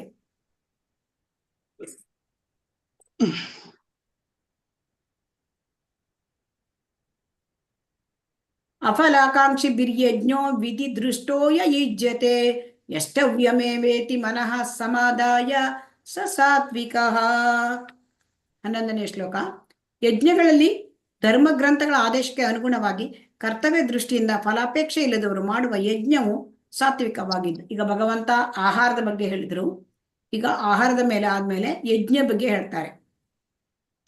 ಯಜ್ಞದಲ್ಲೂ ಕೂಡ 3 ರೀತಿಯ ಯಜ್ಞಗಳಿರುತ್ತೆ. ನಮ್ಗೆ ಅನಿಸ್ಬಿಡುತ್ತೆ ಯಜ್ಞ ಅಂದ್ರೆ ಒಳ್ಳೆ ಕೆಲಸ ಅಲ್ವಾ, ಯಜ್ಞ ಅದೇ ಪವಿತ್ರವಾದದ್ದು, ಅದನ್ನ ನಾವು ಹೇಗ್ ಮಾಡಿದ್ರು ಪರವಾಗಿಲ್ಲ, ಯಜ್ಞ ಮಾಡಿದ್ರೆ ಸಾಕು ಅಂತ ನಾವು ತಿಳ್ಕೊಂಡ್ಬಿಡ್ತೇವೆ ಅಲ್ವಾ. ಆದರೆ ಯಜ್ಞದಲ್ಲೂ ಸಹಿತ 3 ರೀತಿಯ ಯಜ್ಞಗಳಿದೆಯಂತೆ. ಆ 3 ಗುಣಗಳಲ್ಲಿ ಮಾಡ್ತಕ್ಕಂಥ ಯಜ್ಞಗಳು, ಸಾತ್ವಿಕ ಯಜ್ಞ, ಮತ್ತೆ ರಾಜಸಿಕ ಯಜ್ಞ, ತಾಮಸಿಕ ಯಜ್ಞ. ಇಲ್ಲಿ ನಾವು ಮಾಡ್ತಾ ಇರೋದು, ಇಲ್ಲಿ ನೋಡ್ತಾ ಇರೋದು ಜಪಯಜ್ಞ. ನೋಡಿ, ಈ ಜಪಯಜ್ಞ ಮಾಡ್ತಕ್ಕಂಥದ್ದು ಅದು ಸಾತ್ವಿಕ ಗುಣದಲ್ಲಿ ಬರುತ್ತೆ. ಇಲ್ಲಿ ಅಂದ್ರೆ ಕೃಷ್ಣನ ಸಂತೋಷಕ್ಕಾಗಿ ಮಾಡ್ತಕ್ಕಂಥದ್ದು ಅದು ಸಾತ್ವಿಕ ಗುಣದಲ್ಲಿ ಇದೆ. ಸೊ ಹಾಗಾಗಿ ನೀವು ಅಟ್ಲೀಸ್ಟ್ ಸತ್ವಗುಣದಲ್ಲಿ ನೀವು ಯಜ್ಞದಾನ ತಪಕರ್ಮ ಮಾಡಬೇಕು ಅಂತ ಭಗವಂತ ನಮಗೆ ಹೇಳ್ತಾರೆ. ಧರ್ಮ ಗ್ರಂಥಗಳಲ್ಲಿ ಕೂಡ ಅದು ಹೇಳಿದೆ. ಸೊ ಧರ್ಮ ಗ್ರಂಥಗಳಲ್ಲೂ ಕೂಡ ಹೇಳಿದೆ. ಭಗವಂತ ಏನ್ ಹೇಳ್ತಾರೆ, ಯಜ್ಞಾನಾಂ ಜಪ ಯಜ್ಞೋಸ್ಮಿ ಅಂತ ಭಗವಂತ ಹೇಳಿದ್ದಾನೆ. ಸೊ ಅದರಿಂದ ಇಲ್ಲಿ ಸಾತ್ವಿಕ ಯಜ್ಞ ಅಂದರೆ ಧರ್ಮ ಗ್ರಂಥಗಳ ಆದೇಶ, ಧರ್ಮ ಗ್ರಂಥಗಳಲ್ಲಿ ಏನ್ ಹೇಳಿದೆ ಆ ರೀತಿಯಾಗಿ ಮಾಡ್ತಕ್ಕಂಥದ್ದು. ಮತ್ತೆ ನನ್ನ ಕರ್ತವ್ಯ, ಈ ಯಜ್ಞವನ್ನು ಮಾಡ್ತಕ್ಕಂಥದ್ದು ನನ್ನ ಕರ್ತವ್ಯ ಅಂತ ಮಾಡೋದು, ಫಲಾಪೇಕ್ಷೆ ಇಲ್ಲ. ನಮಗೆ ಅದು ಬೇಕು ಇದು ಬೇಕು ಅಂತ ಯಜ್ಞ ಮಾಡೋದಲ್ಲ ಅಲ್ವಾ. ಅದಂದ್ರೆ ಇಲ್ಲಿ ನೋಡಿ ಜಪಯಜ್ಞ, ಜಪವನ್ನು ಮಾಡ್ತಕ್ಕಂಥದ್ದು ಯಾಕೆ, ನಾನು ಭಗವಂತನ ಸೇವಕ, ನನಗೆ ಈ ಒಂದು ಕಲಿಯುಗದಲ್ಲಿ ಏನ್ ಹೇಳಿದ್ದಾರೆ, ಹರೇರ್ನಾಮ ಹರೇರ್ನಾಮ ಹರೇರ್ನಾಮ ಇವ ಕೇವಲಂ ಕಲವು ನಾಸ್ತಿ ಏವ ನಾಸ್ತಿ ಗತಿರನ್ಯತ. ಕಲಿಯುಗದಲ್ಲಿ ಹರಿನಾಮ ಬಿಟ್ರೆ ಬೇರೆ ಏನು ಆ ಒಂದು ಭಗವಂತನ ಲೋಕಕ್ಕೆ ಹೋಗ್ಲಿಕ್ಕೆ ಬೇರೆ ಏನೂ ಆಗೋದಿಲ್ಲ. ಕಲಿಯುಗದಲ್ಲಿ ಹರಿನಾಮ ಸ್ಮರಣೆ ಮಾಡೋದೇ ಯಜ್ಞ. ಅದಕ್ಕೆ ಇಲ್ಲಿ ನಮ್ಗೆ ಹೇಳಿದ್ದಾರೆ, ಶಾಸ್ತ್ರದಲ್ಲಿ ಹೇಳಿದ್ದಾರೆ. ಸೊ ಆ ಶಾಸ್ತ್ರದ ಫಲಾಪೇಕ್ಷೆ, ಏನಾದ್ರೂ ಫಲಾಪೇಕ್ಷೆ ಇದೆಯಾ? ನಮ್ಗೆ ಈ ಯಜ್ಞ ಮಾಡ್ತೇನೆ, ನಾವು ಜಪ ಮಾಡ್ತೇನೆ, ನಂಗೆ ಅದು ಬೇಕು ಇದು ಬೇಕು, ನನಗೆ ನನ್ನ ಮಕ್ಕಳಿಗೆ ಒಳ್ಳೆಯ ಜಾಬ್ ಬೇಕು, ಒಳ್ಳೆಯ ವಿದ್ಯಾಭ್ಯಾಸ ಬೇಕು, ನನ್ನ ಗಂಡನಿಗೆ ಪ್ರಮೋಷನ್ ಬೇಕು, ಹಿಂಗೇನಾದ್ರು ಐಕ ಇದೆಯಾ ಇದರಲ್ಲಿ? ಏನೂ ಇಲ್ಲ, ಫಲಾಪೇಕ್ಷೆ ಏನೂ ಇಲ್ಲ. ಯಾಕಾಗ ಹಾಗಾದ್ರಿ ಮಾಡಿದೆ ಯಜ್ಞನ? ನನ್ನ ಕರ್ತವ್ಯ, my duty to serve Krishna. ನಂಗೆ ಭಗವಂತನ ಸೇವೆ ಮಾಡೋದು ನನ್ನ ಕರ್ತವ್ಯ, ಈ ಹರೆನಾಮ ಸಂಕೀರ್ತನ ಮಾಡೋದು ನನ್ನ ಕರ್ತವ್ಯ. ಸೊ ಈ ರೀತಿ ಭಾವನೆಯಿಂದ ಅದು ಮಾಡೋದು ಸಾತ್ವಿಕ ಯಜ್ಞ. ಯಜ್ಞದಲ್ಲಿ ಕೂಡ 3 ರೀತಿಯ ಯಜ್ಞಗಳಿವೆ. ಈಗ ರಾಜಸಿಕ ಯಜ್ಞ ಅಂದ್ರೆ ಭಗವಂತ ಏನ್ ಹೇಳ್ತಾರೆ ನೋಡೋಣ. ಅಭಿಸಂದಾಯತು ಫಲಂ ದಂಬಂ ಅರ್ಥಮಿಪಿ ಚೈವಯ ಯುಜ್ಯತೆ ಭರತ ಶ್ರೇಷ್ಠ ತಂ ಯಜ್ಞಂ ವಿದ್ಧಿ ರಾಜಸಂ. 12ನೇ ಶ್ಲೋಕ. ಭರತ ವಂಶದ ಶ್ರೇಷ್ಠನೇ ಐಕ ಲಾಭಕ್ಕಾಗಿ ಅಥವಾ ಅಹಂಕಾರಕ್ಕಾಗಿ ಮಾಡುವ ಯಜ್ಞವು ರಾಜಸವೆಂದು ತಿಳಿದುಕೋ. ಇಲ್ಲಿ ಏನ್ ಹೇಳ್ತಾ ಇದ್ದಾರೆ? ರಾಜಸ ಯಜ್ಞ. ಸೊ ಅಹಂಕಾರಕ್ಕಾಗಿ ನಾವು ಮಾಡ್ತಕ್ಕಂಥ ಯಜ್ಞ ಅಂದ್ರೆ ನಮಗೆ ಅಂದ್ರೆ ತೋರ್ಸ್ಕೋಬೇಕು ಜನರಿಗೆ, ನನ್ನ ಹತ್ರ ಇಷ್ಟು ದುಡ್ಡಿದೆ, ಒಂದು ಯಜ್ಞ ಮಾಡಿದ್ರೆ ಬಹಳ ಹಣ ಖರ್ಚಾಗತ್ತೆ, ಓ ಇಷ್ಟು ದೊಡ್ಡ ಯಜ್ಞ ಮಾಡಿದ್ರು ಇವರು. ಅಥವಾ ಏನೋ ಒಂದು ಐಕ ಲಾಭದ ಆಸಕ್ತಿ, ನನಗೆ ಅದು ಮಾಡಬೇಕು ಇದು ಮಾಡಬೇಕು ಅಂತ ಆಸಕ್ತಿ, ಅದು ಸಿಕ್ಕಬೇಕು ಇದು ಸಿಕ್ಕಬೇಕು ಅಂತ ಐಕ ಲಾಭದ ಆಸಕ್ತಿಗಾಗಿ ಮಾಡೋದು. ಅಂದ್ರೆ ಇಲ್ಲಿ ಯಜ್ಞಗಳನ್ನು ಮಾಡೋದ್ರೆ ಸೂರ್ಯನಿಗಾಗಿ ಮಾಡ್ತಕ್ಕಂಥ ಯಜ್ಞ. ಏನಂದ್ರೆ ನನಗೆ ಆರೋಗ್ಯ ಬೇಕು, ಆಯ್ತು. ಈ ಕೆಲವೊಮ್ಮೆ ನನಗೆ ಒಳ್ಳೆಯ ಹೆಂಡತಿ ಬೇಕು, ಉಮೆಗಾಗಿ ಆರಾಧನೆ, ಉಮೆ ಅಂದ್ರೆ ಪಾರ್ವತಿ. ಆಮೇಲೆ ಇನ್ನೊಂದು ಕೆಲವೊಮ್ಮೆ ನನಗೆ ಹೆಚ್ಚು ಹಣ ಬೇಕು, ಸಂಪಾದನೆ, ಲಕ್ಷ್ಮೀ ದೇವರಿಗೆ ಮಾಡ್ಕೊಳ್ತಕ್ಕಂಥದ್ದು. ಈಗೆಲ್ಲ ಅನೇಕ ರೀತಿ ಫಲಾಪೇಕ್ಷೆ ಇಟ್ಕೊಂಡೇ ಮಾಡ್ತಾರೆ. ಇಲ್ಲಿ ಒಂದೇ ಫಲ ಅಪೇಕ್ಷೆ ಇದ್ದೇ ಇದೆ. ಇಲ್ಲ ನನಗೆ ಯಾರಾದ್ರೂ ನನಗೆ ಅಹಂಕಾರ, ನನ್ನ ದೊಡ್ಡಸ್ತಕ್ಕೆ ನಾನು ತೋರಿಸ್ಕೋಬೇಕು, ಅದಕ್ಕಾಗಿ ಮಾಡಿದೆ ಯಜ್ಞ. ಈ ಯಜ್ಞದಲ್ಲಿ ಕೃಷ್ಣನೇ ಇಲ್ಲ. ಇದಾನ ಇದರಲ್ಲಿ? ಹರೇ ಕೃಷ್ಣ ಇಲ್ಲ, ಕೃಷ್ಣ ಇಲ್ಲ. ಕೃಷ್ಣನಿಗಾಗಿ ಮಾಡಿದ ಯಜ್ಞ ಅಲ್ಲ ಅದು. ಈಗ ನೋಡಿ, ನಾವು ಇಲ್ಲಿ ಸಾತ್ವಿಕ ಗುಣದ ಯಜ್ಞ, ಇಲ್ಲಿ ಕೃಷ್ಣನಿಗಾಗಿ ಅಲ್ವಾ ಇದು ಮಾಡಿರೋದು. ಇಲ್ಲಿ ಯಾವ ರೀತಿಯ ಫಲಾಪೇಕ್ಷೆ ಇಲ್ಲ, ಇದು ಕರ್ತವ್ಯದ ದೃಷ್ಟಿಯಿಂದ ಮಾಡ್ತಕ್ಕಂಥದ್ದು. ಸೊ ಹಾಗಾಗಿ ಕೃಷ್ಣ ನಮ್ಗೆ ಮೊದ್ಲಿಂದನೇ ನಮ್ಗೆ ಹೇಳ್ತಾರೆ ಅಲ್ವಾ, ಚಿಕ್ಕಂದಿಂದಲೇ ಮಕ್ಕಳಿಗೆ ಸ್ವಲ್ಪ ಭಯ ಹುಟ್ಟಿಸಿ ದೇವ್ರಿಗೆ ನಮಸ್ಕಾರ ಮಾಡಪ್ಪ ಅಂತ ಹೇಳ್ತೇವೆ. ಪುಟಿ ನಮಸ್ಕಾರ ಮಾಡ್ಬಿಡು, ನಿಂಗೆ ಇಲ್ಲ ದೇವ್ರ ಕಾಪಾಡ್ತಾ ಇದ್ರೆ ಭಯ ಹುಟ್ಟಿಸ್ತಾರೆ, ಇಲ್ಲಿದ್ರೆ ನಿನಗೆ ತೊಂದರೆ ಆಗತ್ತೆ. ಭಯ ಹುಟ್ಟಿಸಿ ಮಕ್ಕಳಿಗೆ ದೇವರಿಗೆ ಮುಂದೆ ನಮಸ್ಕಾರ ಮಾಡಿಸ್ತೇವೆ. ಸ್ವಲ್ಪ ದೊಡ್ಡ ಆದ್ಮೇಲೆ ಏನಾಗುತ್ತೆ, ನಾಳೆಗೆ ಪರೀಕ್ಷೆ ಇದೆ, ಹೋಗ್ಬಿಟ್ಟು ದೇವಸ್ಥಾನಕ್ಕೆ ಕೈ ಮುಕ್ಕೊಂಡು ಬಾರಪ್ಪ, ದೇವ್ರು ಒಳ್ಳೇದ್ ಮಾಡ್ತಾನೆ ನಿನಗೆ ಅಲ್ವಾ. ಅದು ಫಲಾಪೇಕ್ಷೆ. ಆಮೇಲೆ ಇನ್ನೂ ಸ್ವಲ್ಪ ದೊಡ್ಡಾದ್ಮೇಲೆ ಗೊತ್ತಾಗತ್ತೆ, ಓಹೋ ಭಗವಂತ ನಮಗೆ ಎಷ್ಟು ಕೊಟ್ಟಿದ್ದಾನಪ್ಪ, ಗಾಳಿ ನೀರು ಬೆಳಕು ಆಹಾರ ಎಲ್ಲ ಕೊಟ್ಟಿದ್ದಾನೆ ನಮಗೆ, ಭಗವಂತ ದೊಡ್ಡವನು ಅಂತ ಅವನಿಗೆ ನಮಸ್ಕಾರ ಮಾಡೋದು, ದೇವಸ್ಥಾನಕ್ಕೆ ಹೋಗೋದು ಕರ್ತವ್ಯ ಅಂತ ಇದು. ಆಮೇಲೆ ಕಡೆಗೆ ಕೃಷ್ಣ ಪ್ರಜ್ಞೆ ಬಂದಾಗ ಗೊತ್ತಾಗುತ್ತೆ, ಓಹೋ ಕೃಷ್ಣನನ್ನು ನಾವು ಪ್ರೀತಿ ಮಾಡಬೇಕು, ಕೃಷ್ಣನಿಗೆ ಪ್ರೀತಿಯಿಂದ ನಾವು ಭಕ್ತಿ ಸೇವೆ ಮಾಡಬೇಕು. ಸೊ ಈ ರೀತಿಯಾಗಿ ಇದರಲ್ಲೂ ಕೂಡ 4 ಹಂತಗಳಿವೆ ನಾವು ತಿಳ್ಕೊಳ್ಳಿಕ್ಕೆ. ಅಂದ್ರೆ ಒಂದು ದೇವರಿಗೆ ಒಂದು ಸೇವೆ ಮಾಡೋದು, ಭಕ್ತಿ ಸೇವೆ ಮಾಡೋದು ಅಥವಾ ನಮಸ್ಕಾರ ಮಾಡೋದು, ಇದರಲ್ಲೂ ಕೂಡ. ಆದ್ರೆ ಈ ರಾಜಸಿಕ ಯಜ್ಞದಲ್ಲಿ ಕೃಷ್ಣ ಇಲ್ಲ. ಹಾಗಾದ್ರೆ ಏನಿದೆ? ನಮ್ಮ ಇಂದ್ರಿಯ ತೃಪ್ತಿಗಾಗಿ ಮಾಡ್ಕೊಳ್ಳೋದು, ಐಕ ಲಾಭ ಅಥವಾ ಅಹಂಕಾರ, ನಮ್ಮ ದೊಡ್ಡ ಸ್ಥಾನಕ್ಕೆ ತೋರಿಸ್ಕೊಳ್ಳೋಕ್ಕಾಗಿ, ಓಹೋ ಅವ್ರ ಮೇಲೆ ಅಷ್ಟು ದೊಡ್ಡ ಯಜ್ಞ ಮಾಡಿದ್ರು, ಇಷ್ಟು ಖರ್ಚು ಮಾಡಿದ್ರು ನೋಡಿ ಅಂತ ಹೇಳಿ ಜನ ಮಾತಾಡ್ಕೊಳ್ತಾರಲ್ವಾ. ಸೊ ಅದಕ್ಕಾಗಿ ಮಾಡ್ಕೊಳ್ಳೋದು ಹೀಗೆ. ಶ್ಲೋಕ 13. ವಿಧಿಹೀನಂ ಅಸೃಷ್ಟಾನ್ನಂ ಮಂತ್ರಹೀನಂ ಅದಕ್ಷಿಣಂ ಶ್ರದ್ಧಾವಿರಹಿತಂ ಯಜ್ಞಂ ತಾಮಸಂ ಪರಿಚಕ್ಷತೆ. ಇಲ್ಲಿ ನೋಡಿ, ಇಲ್ಲಿ ಯಜ್ಞ ಏನ್ ಹೇಳ್ತಾ ಇದ್ದಾರೆ? ಯಜ್ಞ ಇದು ತಾಮಸ ಯಜ್ಞ ಅಂತ ಹೇಳ್ತಾ ಇದ್ದಾರೆ. ತಾಮಸ ಯಜ್ಞ ಅಂದ್ರೆ ಏನು? ಧರ್ಮ ಗ್ರಂಥಗಳ ಆದೇಶಗಳನ್ನು ಲಕ್ಷ್ಯ ಮಾಡದೆ. ಇಲ್ಲಿ ಧರ್ಮ ಗ್ರಂಥಗಳಲ್ಲಿ ಏನೂ ಆದೇಶ ಇಲ್ಲ, ಪ್ರಸಾದ ಹಂಚುವುದೇ ಇಲ್ಲ. ಯಜ್ಞ ಮಾಡಿದ್ರೆ ಅಲ್ಲಿ ಅವರೇನು ಪ್ರಸಾದ ಹಂಚಲಿಲ್ಲ ಜನರಿಗೆ. ವೇದ ಸ್ತೋತ್ರಗಳನ್ನೇ ಹೇಳುವುದಿಲ್ಲ. ಆ ಯಜ್ಞ ಮಾಡುವಾಗ ಅವರೇನು ವೇದ ಸ್ತೋತ್ರ ವೈದಿಕ ಸ್ತೋತ್ರಗಳನ್ನೆಲ್ಲ ಹೇಳ್ತಾರಾ? ಇಲ್ಲ. ಪುರೋಹಿತರಿಗೆ ಸಂಭಾವನೆ ಇಲ್ಲದೆ, ಒಮ್ಮೆ ಪುರೋಹಿತರು ಕರೆಸ್ತಾರೆ, ಪುರೋಹಿತರು ಕರೆಸೋದು ಇಲ್ಲ, ಕರೆಸಿದ್ರೆ ಅವರಿಗೆ ಸಂಭಾವನೆ ಕೊಡೋದು ಇಲ್ಲ. ಶ್ರದ್ಧೆಯೇ ಇಲ್ಲ ಈ ಯಜ್ಞ ಮಾಡ್ಬೇಕಾದ್ರೆ, ಅದು ತಾಮಸ ಗುಣದ ಯಜ್ಞ ಅಂತ ಇಲ್ಲಿ ಭಗವಂತ ತಿಳಿಸ್ತಾ ಇದ್ದಾರೆ ನಮಗೆ. ಇಲ್ಲಿ ತಮೋ ಗುಣದ ಯಜ್ಞಕ್ಕೆ ಉದಾಹರಣೆ ಇಲ್ಲಿ ಕೊಟ್ಟಿದ್ದಾರೆ, ಭಸ್ಮಾಸುರನ್ನ ನೋಡಿ. ಭಸ್ಮಾಸುರನ ಕಥೆ ಎಲ್ಲರಿಗೂ ಗೊತ್ತಿದೆ. ಭಸ್ಮಾಸುರ ತುಂಬಾ ಶಿವನ ಮೇಲೆ ಇದು ಮಾಡ್ತಾ ಇದ್ದಿದ್ದ. ತುಂಬಾ ಅನೇಕ ಸಮಯಗಳ ಕಾಲ ಅವನು ಒಂದು ಶಿವನಿಗೆ ಇದು ಮಾಡಿದ್ದಾನೆ, ಅಂದ್ರೆ ಯಜ್ಞ ಮಾಡಿದ್ದಾನೆ. ಬರ್ಲಿಲ್ಲ ಶಿವ. ಅವಾಗ ಅವನೇನ್ ಮಾಡ್ತಾ ತನ್ನ ಮಾಂಸವನ್ನೇ ಕತ್ತರಿಸಿ ಅಗ್ನಿಗೆ ಹಾಕಿದಾನಂತೆ. ಸೊ ಅವಾಗ ಅದು ಹಾಕ್ಬೇಕು ಅಂತ ಈ ತರ ಯಜ್ಞ ಮಾಡ್ಬೇಕು ಅಂತ ಎಲ್ಲಿ ಕೂಡ ಧರ್ಮ ಗ್ರಂಥಗಳಲ್ಲಿ ಹೇಳಿಲ್ಲ.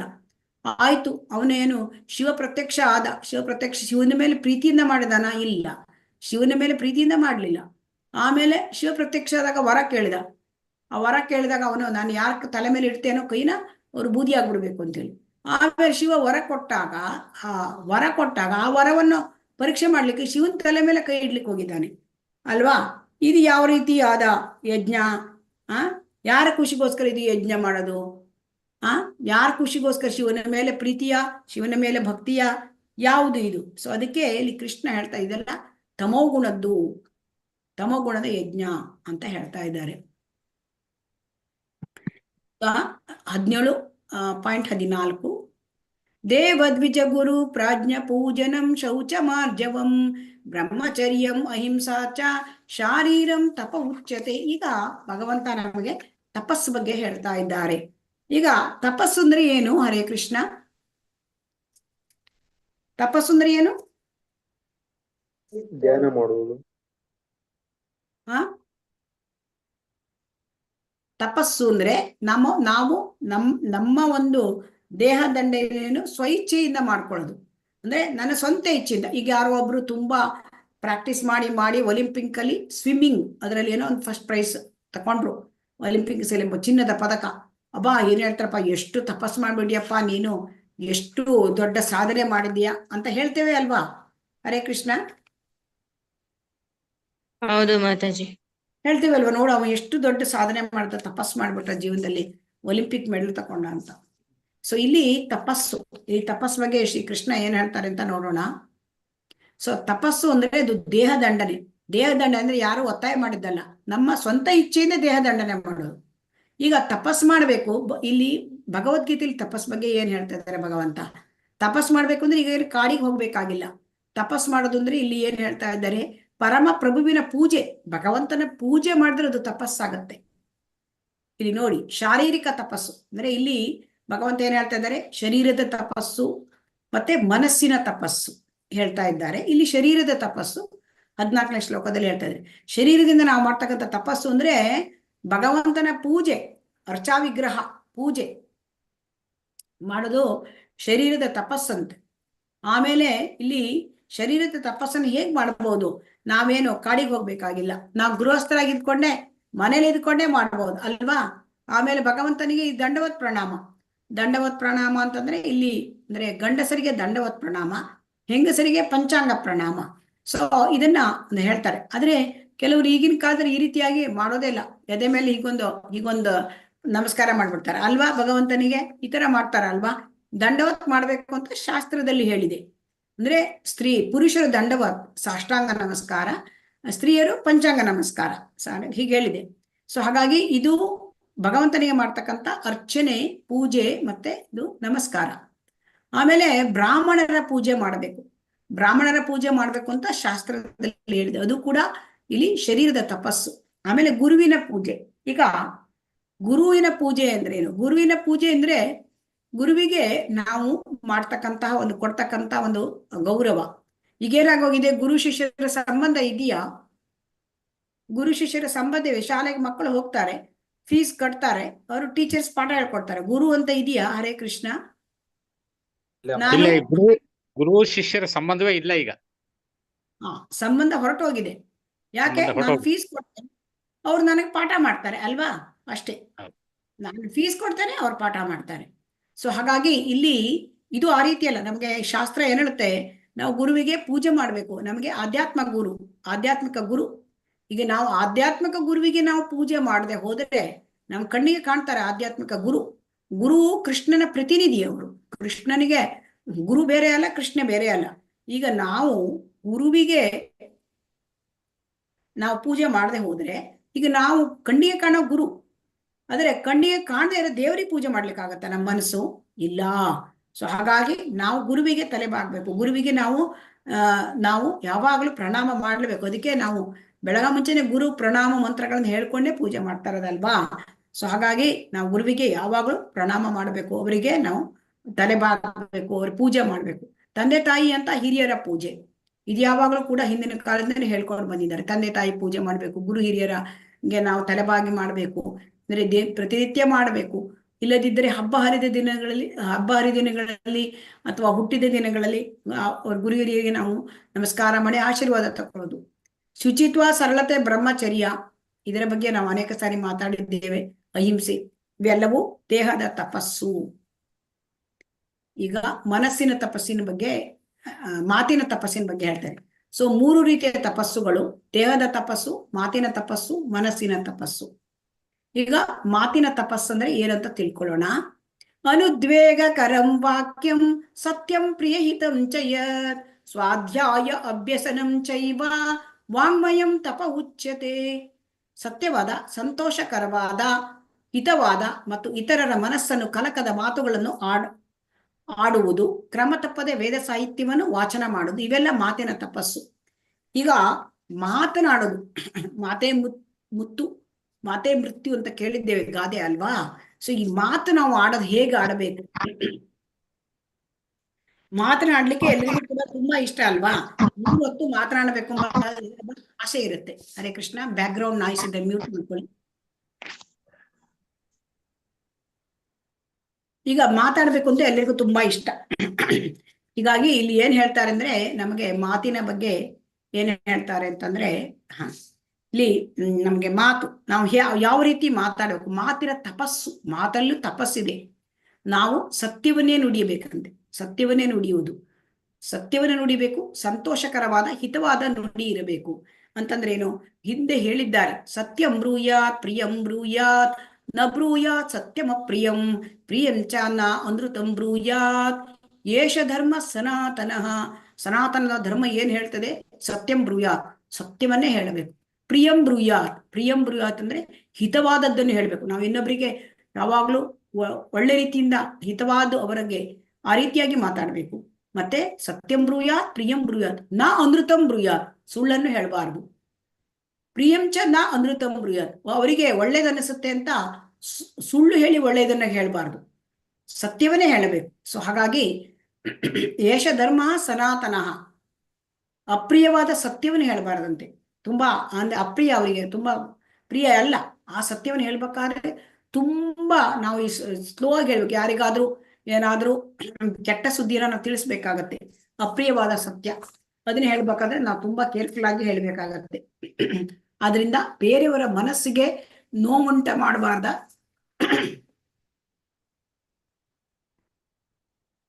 ಬೇರೆಯವರ ಮನಸ್ಸನ್ನು ಕಲಕದ ಮಾತುಗಳನ್ನು ಆಡಬೇಕು. ನಾವು ಮಾತಾಡಿದ್ರೆ ಬೇರೆಯವರಿಗೆ ನೋವು ಆಗ್ಬಾರ್ದು. ಈಗ ನಮಗೆ ಏನ್ ಹೇಳ್ತಾರೆ? ವಾಚೋ ವೇಗಂ ಮನಃ ಕ್ರೋಧ ವೇಗಂ ಜಿಹ್ವಾ ವೇಗಂ ಉದರೋಪಸ್ಥ ವೇಗಂ ಏತಾನ್ ವೇಗಾನ್ಯೋ ವಿಷಯೇತ ಧೀರಃ.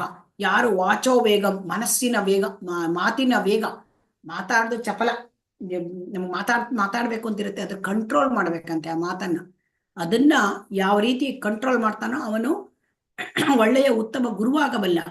ಸೊ ಅದರಿಂದ ನಾವು ಮಾತನಾಡ್ಬೇಕಾದ್ರೆ ಸತ್ಯವಾದ ಮಾತು, ಸಂತೋಷಕರವಾದ ಮಾತು, ಹಿತವಾದ ಮಾತು, ಇನ್ನೊಬ್ಬರಿಗೆ ದುಃಖ ಕೊಡದಂತ ಮಾತಾಡಬೇಕು. ಆಮೇಲೆ ಇನ್ನೊಂದು ಹೇಳ್ತಾರೆ ಭಗವಂತ, ಕ್ರಮ ತಪ್ಪದೆ ವೇದ ಸಾಹಿತ್ಯವನ್ನು ವಾಚನ ಮಾಡುವುದು.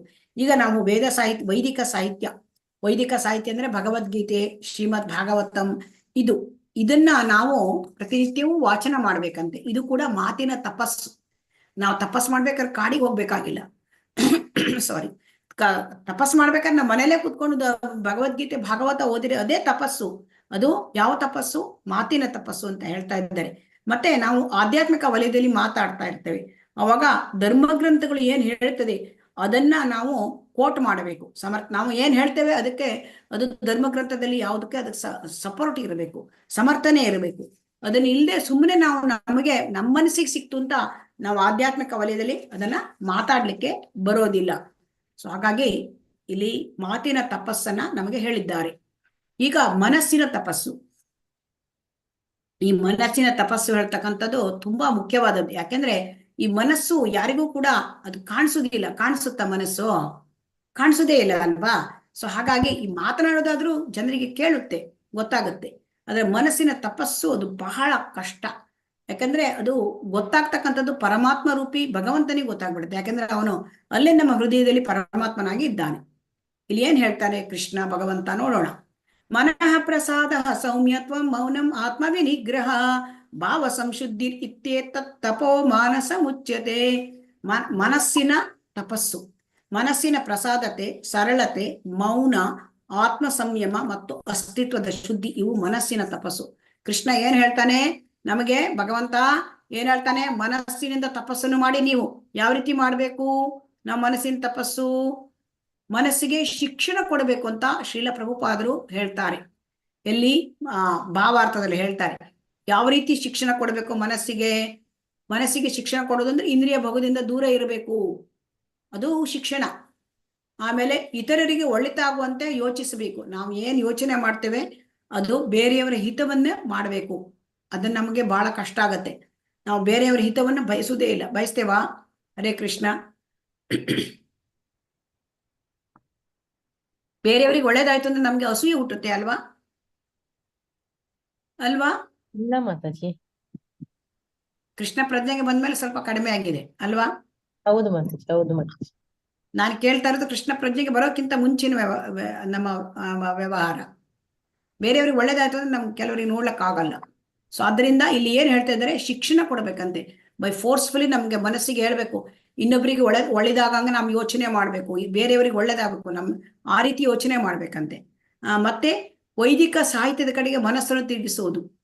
ನಮ್ಮ ಮನಸ್ಸು ವೈದಿಕ ಸಾಹಿತ್ಯ ಓದ್ಲಿಕ್ಕೆ, ಭಗವದ್ಗೀತೆ ಭಾಗವತ ಓದ್ಲಿಕ್ಕೆ ಮನಸ್ಸನ್ನ ನಾವು ಟ್ರೈನಿಂಗ್ ಕೊಡ್ಬೇಕಂತೆ. ಆಮೇಲೆ ಕಪಟ ಇರಬಾರ್ದು. ಕಪಟ ಅಂದ್ರೆ ಮೋಸ. ಈಗ ಕಲಹದ ಯುಗ ಅಲ್ವಾ, ಕಲಿಯುಗ, ಅಲ್ಲಿ ಮೋಸ ಇದ್ಬಿಡುತ್ತೆ. ಸೊ ಆ ಮೋಸ ಇಡಬಾರ್ದಂತೆ. ಮತ್ತೆ ಸರಳತೆ, ಮೌನ. ಮೌನ ಅಂತಂದ್ರೆ ಏನು? ಮೌನ ಅಂದ್ರೆ ಸುಮ್ಮನೆ ಮೂಕರಂತೆ ಇರೋದಲ್ಲ. ಮೌನ ಅಂತಂದ್ರೆ ಮಾತನಾಡಿದರೆ ಕೃಷ್ಣ ವಿಚಾರ, ಮಾತನಾಡಿದರೆ ನಾವು ಭಗವದ್ಗೀತೆ ಭಾಗವತ ಇದೇ ವಿಚಾರಗಳು, ಕೃಷ್ಣನ ಬಗ್ಗೆ ಕಥೆಗಳು, ಅದನ್ನ ಕೃಷ್ಣನ ವಿಚಾರವನ್ನೇ ಮಾತನಾಡೋದು, ಅದು ಮೌನ. ಮೌನ ಅಂದ್ರೆ ಸುಮ್ಮನೆ ಮೌನ ವ್ರತ ಮಾಡೋದಲ್ಲ. ಸೊ ಅದಕ್ಕೆ ಹೇಳ್ತಾ ಇದ್ದಾರೆ. ಆಮೇಲೆ ಆತ್ಮ ಸಂಯಮ, ಅಸ್ತಿತ್ವದ ಶುದ್ಧಿ. ಆತ್ಮ ಸಂಯಮ ಅಂದ್ರೆ ಆತ್ಮ ನಿಗ್ರಹ, ಎಲ್ಲ ಇಂದ್ರಿಯ ನಿಗ್ರಹ, ಇದು ಮನಸ್ಸಿನ ತಪಸ್ಸು. ಇಲ್ಲಿ ನೋಡಿ, ಇಲ್ಲಿ ಒಂದು ಚಿತ್ರದಲ್ಲಿ ತೋರಿಸ್ತಾ ಇದ್ದಾರೆ. ಶುಕಮುನಿ. ಶುಕಮುನಿ ಅಂದ್ರೆ ಅವರು ವ್ಯಾಸದೇವರ ಮಗ. ಸೊ ಆ ಭಾಗವತದ ಕರ್ತೃ, ಎಲ್ಲಾ ವೇದಗಳು, ವೇದಾಂತ ಸೂತ್ರಗಳು, ಮತ್ತೆ ಉಪನಿಷತ್ತುಗಳು, ಪುರಾಣಗಳು, ಇದನ್ನೆಲ್ಲ ಬರದ ವೇದವ್ಯಾಸರ ಮಗ ಶುಕದೇವ ಗೋಸ್ವಾಮಿ. ಇವರು 16 ವರ್ಷ ತಾಯಿ ಹೊಟ್ಟೆಲಿದ್ರು. ಆಮೇಲೆ ಅವರು ಪ್ರಪಂಚಕ್ಕೆ ಹೊರ ಬಂದ ಮೇಲೆ ಅವರು ಸೀದಾ ಓಡ್ತಾ ಇದ್ದಾರೆ. ಅವರಿಗೆ ಈ ಐಹಿಕ ಪ್ರಪಂಚದ ಮೇಲೆ ಆಸೆ ಇಲ್ಲ, ಅವರಕ್ಕೆ ಓಡ್ತಾ ಇದ್ದಾರೆ. ಅವ್ರು ಓಡ್ತಾ ಇದ್ದಾಗ ಅವ್ರ ತಂದೆ ವ್ಯಾಸದೇವರು ಕೂಡ ಪುತ್ರಾಳೆ ಓಡ್ತಾ ಇದ್ದಾರೆ. ಆಗ ಅವರು ಕಾಡಲ್ಲಿ ಬರ್ಬೇಕಾದ್ರೆ ಒಂದು ಕೊಳದ ಹತ್ರ ಬಂದ್ರು, ನಗ್ನರಾಗಿದ್ರು ಅವರು. ಅವಾಗ ಅವ್ರ ಹತ್ರ ಬಂದಾಗ ಅಲ್ಲಿ ಕೊಳದಲ್ಲಿ ಎಲ್ಲ ಅಂದ್ರೆ ಹೆಣ್ಣು ಮಕ್ಕಳೆಲ್ಲ ಸ್ನಾನ ಮಾಡ್ತಾ ಇದ್ರು. ಅವಾಗ ಅವ್ರನ್ನ ನೋಡಿದ್ರೆ ಅವ್ರಿಗೇನು ಅನಿಸ್ಲಿಲ್ಲಂತೆ. ಶುಕಮುನಿಗಳನ್ನ ನೋಡಿದರೆ, ಆ ಶುಕಮುನಿಗಳನ್ನ ನೋಡಿದ್ರೆ ಅವರ ಮುಖದಲ್ಲಿ ಅವರ ಮನಸ್ಸು ಶುದ್ಧವಾಗಿತ್ತಂತೆ. ಅಂದ್ರೆ ಮನಸ್ಸು ಅಂದ್ರೆ ಮಗುವಿನ ತರ ಮನಸ್ಸು ಅಂತ ಅವರಿಗೆ ಅರ್ಥ ಆಗುತ್ತಂತೆ. ನೋಡಿ, ಇದು ಮನಸ್ಸಿನ ಶುದ್ಧತೆ. ಆಮೇಲೆ ಆದರೆ ಇಲ್ಲಿ ಸ್ವಲ್ಪ ಹೊತ್ತಾದ ಮೇಲೆ ಅವ್ರ ಹಿಂದೆ ವ್ಯಾಸದೇವರು ಬಂದಾಗ ಈ ಹೆಣ್ಣು ಮಕ್ಕಳು ಬೇಗ ಬೇಗ ಬಟ್ಟೆ ಹಾಕೊಂಡ್ರಂತೆ. ಯಾಕೆ? ವ್ಯಾಸದೇವರು ಅವರು ಗೃಹಸ್ಥರಾಗಿದ್ದರು. ಹಾಗಂತ ವ್ಯಾಸದೇವರು ಕೆಟ್ಟ ದೃಷ್ಟಿ ಅಂತ ಅಲ್ಲ, ಅವ್ರು ಗೃಹಸ್ಥರಾಗಿದ್ದರು. ಸೊ ಗೃಹಸ್ಥರಲ್ಲಿ ಮನಸ್ಸಿನಲ್ಲಿ ಆ ರೀತಿ ಭಾವನೆ ಬರ್ಲಿಕ್ಕೆ, ಅವರಿಗೆ ಭಾವನೆ ಅಂದ್ರೆ ಹೆಣ್ಣು ಗಂಡು ಹೇಳ್ತಕ್ಕಂಥ ಭಾವನೆ ಇರ್ತದೆ. ಆದರೆ ಇವರು ಶುಕಮುನಿಗಳು ಮುಕ್ತಾತ್ಮರು. ಸೊ ಅದರಿಂದ ಅವರಿಗೆ ಅವರು ಆತ್ಮದ ಲೆವೆಲ್ ಅಲ್ಲಿ ಇದ್ದಾರೆ. ಸೊ ಹಾಗಾಗಿ ಅವರಿಗೆ ಅಲ್ಲಿ ಹೆಣ್ಣು ಗಂಡುಗಳ ಭೇದ ಇಲ್ಲ. ಇದನ್ನ ಈ ಕೊಳದಲ್ಲಿ ಸ್ನಾನ ಮಾಡ್ತಕ್ಕಂಥ ಹೆಣ್ಣು ಮಕ್ಕಳಿಗೆ ಇದು ಗೊತ್ತಾಯ್ತಂತೆ. ಸೊ ಇದರಲ್ಲಿ ನಾವು ತಿಳ್ಕೊಳ್ಬೇಕು ಮನಸ್ಸಿನ, ಅದು ಹೇಗೆ ಮನಸ್ಸಿನ ಒಂದು ತಪಸ್ಸು ಇವ್ರು ಹೇಗೆ ಮಾಡಿದ್ದಾರೆ ಶುಕಮುನಿಗಳು, ಅದನ್ನು ಹೇಗೆ ಇವರಿಗೆ ಅರ್ಥ ಆಯ್ತು, ಇದನ್ನೆಲ್ಲ ನಾವು ತಿಳ್ಕೊಳ್ಬೇಕು. ಆಮೇಲೆ ಈಗ 18ನೇ ಶ್ಲೋಕ ನೋಡೋಣ. ಸತ್ಕಾರಮಾನ ಪೂಜಾರ್ಥಂ ತಪೋದಂಭೇನ ಚೈವಯತ್ ಕ್ರಿಯತೆ ತದಿಹ ಪ್ರೋಕ್ತಂ ರಾಜಸಂಚಲಮ ಧ್ರುವಂ. ಡಂಬಕ್ಕಾಗಿ ಮತ್ತು ಗೌರವ ಪೂಜೆಗಳನ್ನು ಪಡೆಯುವುದಕ್ಕಾಗಿ ಮಾಡುವ ತಪಸ್ಸು ರಾಜಸ ತಪಸ್ಸು ಎಂದು ಹೇಳುತ್ತಾರೆ. ಇದು ಸ್ಥಿರವೂ ಅಲ್ಲ, ಶಾಶ್ವತವೂ ಅಲ್ಲ. ಈಗ ಸಾತ್ವಿಕ ತಪಸ್ಸಲ್ಲಿ ಏನ್ ಹೇಳಿದ್ರು? ಮಾತಿನ ತಪಸ್ಸು, ಮತ್ತೆ ದೇಹದ ತಪಸ್ಸು, ಮಾತಿನ ತಪಸ್ಸು, ಮನಸ್ಸಿನ ತಪಸ್ಸು ಹೇಳಿದ್ರು. ಈಗ ರಾಜಸಿಕ ತಪಸ್ಸಿನಲ್ಲಿ ಏನ್ ಹೇಳ್ತಾ ಇದ್ದಾರೆ? ರಾಜಸಿಕ ತಪಸ್ಸಿನಲ್ಲಿ ಅಂದ್ರೆ ಅದು ಯಾತಕ್ಕೋಗಿ ಮಾಡ್ತಾರೆ ಅಂದ್ರೆ ಗೌರವಕ್ಕಾಗಿ ಮಾಡ್ತಾರೆ. ಇಲ್ಲಿ ನೋಡಿ ನಮಗೆ ಇಲ್ಲಿ ಕಾಣ್ತದೆ ಪಾದಯಾತ್ರೆ ಮಾಡ್ತಾ ಇದ್ದಾರೆ ಅಂದ್ರೆ ರಾಜಕೀಯ ವ್ಯಕ್ತಿಗಳು ಉಪವಾಸ ಸತ್ಯಾಗ್ರಹ ಮಾಡ್ತಾರೆ. ರಾಜಕೀಯ ವ್ಯಕ್ತಿಗಳು ಅವ್ರು ಯಾಕೆ ಮಾಡ್ತಾರೆ? ಅವರಲ್ಲಿ ಏನೋ ಒಂದು ರಾಜಕೀಯ ಉದ್ದೇಶ ಇರುತ್ತೆ ಅಲ್ವಾ? ಇರುತ್ತೆ ಅಲ್ವಾ ರಾಜಕೀಯ ಉದ್ದೇಶ? ಇಲ್ಲದಿದ್ರೆ ಹೌದು. ಪಾದಯಾತ್ರೆ ಮಾಡ್ತಾರಾ? ಹೌದು ಮಾತಾಜಿ. ಆಮೇಲೆ ಉಪವಾಸ ಸತ್ಯಾಗ್ರಹ ಮಾಡ್ತಾರೆ, ಅದ್ರಲ್ಲಿ ಏನೋ ರಾಜಕೀಯ ಇದೆ, ಫಲಾಕಾಂಕ್ಷೆ ಇದ್ದೇ ಇದೆ. ಆದರೆ ಇಲ್ಲಿ ಇಂತಹ ತಪಸ್ಸು ರಾಜಸ ತಪಸ್ಸು. ಇದು ಸ್ಥಿರ ಅಲ್ಲ, ಇದು ಶಾಶ್ವತ ಅಲ್ಲ ಅಲ್ವಾ? ಈ ಪಾದಯಾತ್ರೆ ಮಾಡ್ಬೇಕು ಅಂದ್ರೆ ನಾವು ಅಲ್ಲಿ ಇದಕ್ಕೆ ಪಾದಯಾತ್ರೆ ಮಾಡಬೇಕು, ತೀರ್ಥಕ್ಷೇತ್ರಗಳಿಗೆ ಪಾದಯಾತ್ರೆ ಹೋಗ್ಬೇಕು ಅಲ್ವಾ? ಇಲ್ಲಿ ಕೆಲವರು ಹೋಗ್ತಾರಲ್ಲ ಪಾದಯಾತ್ರೆ ಮಾಡ್ಕೊಂಡು, ಅದು ಇದಕ್ಕೆ ಹೋಗ್ತಾರಲ್ವಾ, ಎಂತದು ಒಂದು ಪಾದಯಾತ್ರೆ ಮಾಡಿ ಒಂದು ದೇವಸ್ಥಾನಕ್ಕೆ ಹೋಗ್ತಾರಪ್ಪ, ಅದು ಎಂತ ಹೇಳ್ತಾರ ಅದಕ್ಕೆ? ಅಯ್ಯಪ್ಪ ಸ್ವಾಮಿ. ಯಾವ್ದು ಪಾದಯಾತ್ರೆ? ಇದು ವಿಠೋಬಾ, ವಿಠೋಬ ಹೌದು. ಪಾಂಡುರಂಗ ವಿಠಲ. ಹರಿಹರಿ ವಿಠಲ, ಅದಕ್ಕೆ ಹೋಗ್ತಾರಲ್ಲ, ಯಾವ್ದು ಅವರು ಪಾಂಡುರಂಗ ವಿಠಲ, ಪಂಡರಿಪುರ. ಪಂಡರಪುರ ಯಾತ್ರೆ ನೋಡ್ತೀರಿ, ಪಾದಯಾತ್ರೆ ಮಾಡ್ಕೊಂಡು ಹೋಗ್ತಾರೆ, ನೋಡಿದೀರಾ? ಇಲ್ಲಿ ಅದಕ್ಕೇನು ಹೆಸರು ಹೇಳ್ತಾರೆ ಇದರಲ್ಲಿ ಪಾದಯಾತ್ರೆಗೆ? ಅದಕ್ಕೆ ಪಂಡರಪುರ ದಿಂಡಿ ಅಂತ ಕರೀತಾರೆ. ದಿಂಡಿ. ದಿಂಡಿ. ಸೊ ಆ ದಿಂಡಿ ಅಂತಂದ್ರೆ ಅದು ಭಗವಂತನಿಗೆ ಮಾಡ್ತಕ್ಕಂಥ ಯಾತ್ರೆ ಅಲ್ವಾ? ಸೊ ಅದು ನಿಜವಾದ ಪಾದಯಾತ್ರೆ, ಅದು ಆಕ್ಚುಲಿ ತೀರ್ಥಯಾತ್ರೆ ಅದು. ಇಲ್ಲಿ ಇವರು ಪಾದಯಾತ್ರೆ ಮಾಡ್ಕೊಂಡು ಅಲ್ಲಿಂದ ರಾಜಕೀಯ ವ್ಯಕ್ತಿಗಳು ಮಾಡುದು, ಅದರಲ್ಲಿ ಅದು ಡಂಬಾಚಾರ್ಯ, ಅದು ಸ್ಥಿರ, ಅವರದ್ದೇನು ಸ್ಥಿರ ಅಲ್ಲ, ಶಾಶ್ವತ ಅಲ್ಲ.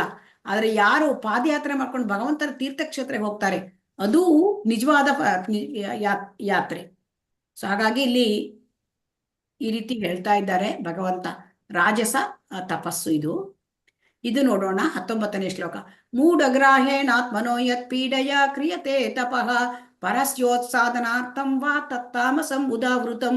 ಮೂರ್ಖತನದಿಂದ ತನ್ನನ್ನೇ ಹಿಂಸೆ ಮಾಡಿಕೊಂಡು ಅಥವಾ ಇತರರನ್ನು ನಾಶ ಮಾಡಲು ಅಥವಾ ಅವರಿಗೆ ತೊಂದರೆ ಕೊಡಲು ಮಾಡುವ ತಪಸ್ಸು ತಾಮಸ ತಪಸ್ಸು ಎಂದು ಹೇಳಲಾಗುತ್ತೆ.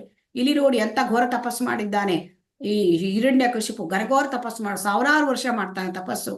ಆಮೇಲೆ ನಿಂತ್ಕೊಂಡು ಮಾಡ್ತಾನೆ, ಅವನ್ನೆಲ್ಲ ಹುತ್ತ ಬೆಳ್ತಿದೆ ಅವನ ಮೈ ಮೇಲೆಲ್ಲ, ಆಮೇಲೆ ಎಲ್ಲ ಗೆದ್ದಲು ಹುಳ ತಿನ್ಕೊಂಡು ಹೋಗುತ್ತೆ. ಆದ್ರೆ ಅವರು ಮತ್ತೆ ಅವ್ರು ಪಡ್ಕೊಂಡಿದ್ದೇನು ವರ?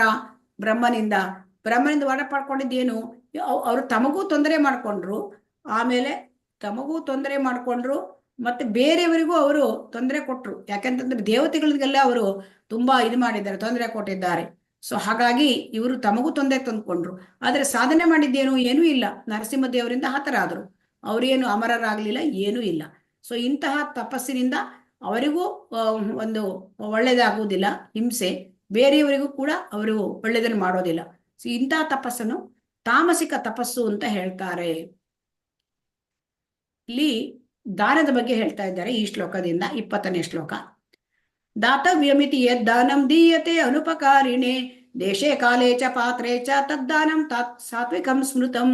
ಪ್ರತಿಫಲದ ನಿರೀಕ್ಷಣೆ ಇಲ್ಲದೆ ಯೋಗ್ಯನಾದವನಿಗೆ ಸರಿಯಾದ ಕಾಲ ದೇಶಗಳಲ್ಲಿ ಕರ್ತವ್ಯವನ್ನು ಮಾಡಿದ ದಾನವು ಸಾತ್ವಿಕ ದಾನ.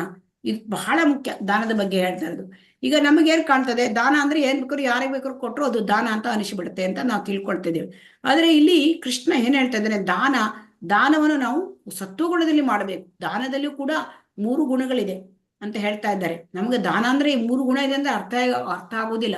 ಯಾಕೆಂತಂದ್ರೆ ನಾವು ತಿಳ್ಕೊಂಡ್ರೆ ದಾನ ಅಂದ್ರೆ ಒಳ್ಳೇದು ಅಂತ ಎಲ್ಲರಿಗೂ. ಆದ್ರೆ ಹಾಗಲ್ಲ. ಇಲ್ಲಿ ಏನ್ ಹೇಳ್ತಾ ಇದ್ದಾರೆ, ನಾವು ಸತ್ವಗುಣದಲ್ಲಿ ದಾನ ಮಾಡಬೇಕು. ಸತ್ವಗುಣದ ದಾನ ಅಂದ್ರೆ ಪ್ರತಿಫಲ ನಿರೀಕ್ಷಣೆ ಇಲ್ಲ. ನಾ ದಾನ ಕೊಟ್ಟಿದ್ದೇನೆ, ನಂಗೆ ಅದರಿಂದ ಏನಾದ್ರೂ ಒಳ್ಳೇದಾಗ್ಬೇಕು, ಇದು ಇರಬಾರ್ದು. ಪ್ರತಿಫಲದ ನಿರೀಕ್ಷಣೆ ಇಲ್ಲ. ಮತ್ತೆ ಅವರು ಕರ್ತವ್ಯ ಅಂತ ತಿಳ್ಕೊಂಡು ಮಾಡ್ಬೇಕು. ಇದು ದಾನ ಮಾಡೋದು ನನ್ನ ಕರ್ತವ್ಯ, ನಾನು ದಾನ ಮಾಡೋದು ನನ್ನ ಕರ್ತವ್ಯ. ಇದು ಶಾಸ್ತ್ರದಲ್ಲಿ ಹೇಳಿದೆ. ಬ್ರಾಹ್ಮಣನಾದವನು ದಾನ ಮಾಡಬೇಕು, ಗೃಹಸ್ಥನಾದವನು ದಾನ ಮಾಡಬೇಕು, ಬ್ರಾಹ್ಮಣನಾದವನು ಕ್ಷತ್ರಿಯನಾದವನು ದಾನ ಮಾಡಬೇಕು, ಗೃಹಸ್ಥನಾದವನು ದಾನ ಮಾಡಬೇಕು. ಸೊ ಅದು ನನ್ನ ಕರ್ತವ್ಯ. ಸೊ ಅಪೇಕ್ಷೆ ಇರಬಾರ್ದು. ಮತ್ತೆ ಯೋಗ್ಯನಾದವನಿಗೆ ಕೊಡ್ಬೇಕು. ಯೋಗ್ಯನಾದವನಂದ್ರೆ ಯಾರು? ಯೋಗ್ಯನಾದವನು ಅಂತಂದ್ರೆ ಬ್ರಾಹ್ಮಣ ಮತ್ತೆ ವೈಷ್ಣವ ಮತ್ತೆ ದೇವಾಲಯಗಳಿಗೆ, ಅದು ಯೋಗ್ಯ. ಸೊ ಆಮೇಲೆ ಕಾಲ, ಯಾವ ಕಾಲದಲ್ಲಿ ಕೊಡಬೇಕು? ಚಂದ್ರಗ್ರಹಣ ಕಾಲದಲ್ಲಿ, ಸೂರ್ಯಗ್ರಹಣ ಕಾಲದಲ್ಲಿ, ತಿಂಗಳ ತುದಿಗೆ, ಒಳ್ಳೆಯ ಕಾಲದಲ್ಲಿ, ಟೈಮಲ್ಲಿ ನಾವು ದಾನ ಮಾಡಬೇಕು. ಮತ್ತೆ ದೇಶ ಅಂದ್ರೆ ಯಾವ ಪ್ರದೇಶದಲ್ಲಿ ದಾನ ಮಾಡೋದು, ಯಾತ್ರಾ ಸ್ಥಳದಲ್ಲಿ ದಾನ ಮಾಡ್ತಕ್ಕಂಥದ್ದು. ಸೊ ಇದು ಸರಿಯಾದ ದಾನ. ಇದಕ್ಕೆ ಸಾತ್ವಿಕ ದಾನ ಅಂತ ಹೇಳ್ತಾರೆ. ನಾವು ಸಾತ್ವಿಕ ದಾನ ಮಾಡದೆ ಹೋದ್ರೆ, ನಾವು ಬೇರೆ ಯಾರಿಗೂ ಅಪಾತ್ರನಿಗೆ ದಾನ ಕೊಟ್ರೆ ಅದರಿಂದ ನಮ್ಗೆ ಆಧ್ಯಾತ್ಮಿಕ ಮುನ್ನಡೆ ಆಗೋದೇ ಇಲ್ಲ. ಸೊ ಹಾಗಾಗಿ ವೇದ ಶಾಸ್ತ್ರ ಏನ್ ಹೇಳ್ತದೆ, ನೀನು ಸಾತ್ವಿಕ ದಾನವನ್ನು ಮಾಡಬೇಕು ಅಂತ ಭಗವದ್ಗೀತೆಯಲ್ಲಿ ನಮಗೆ ಹೇಳಿದ್ದಾರೆ.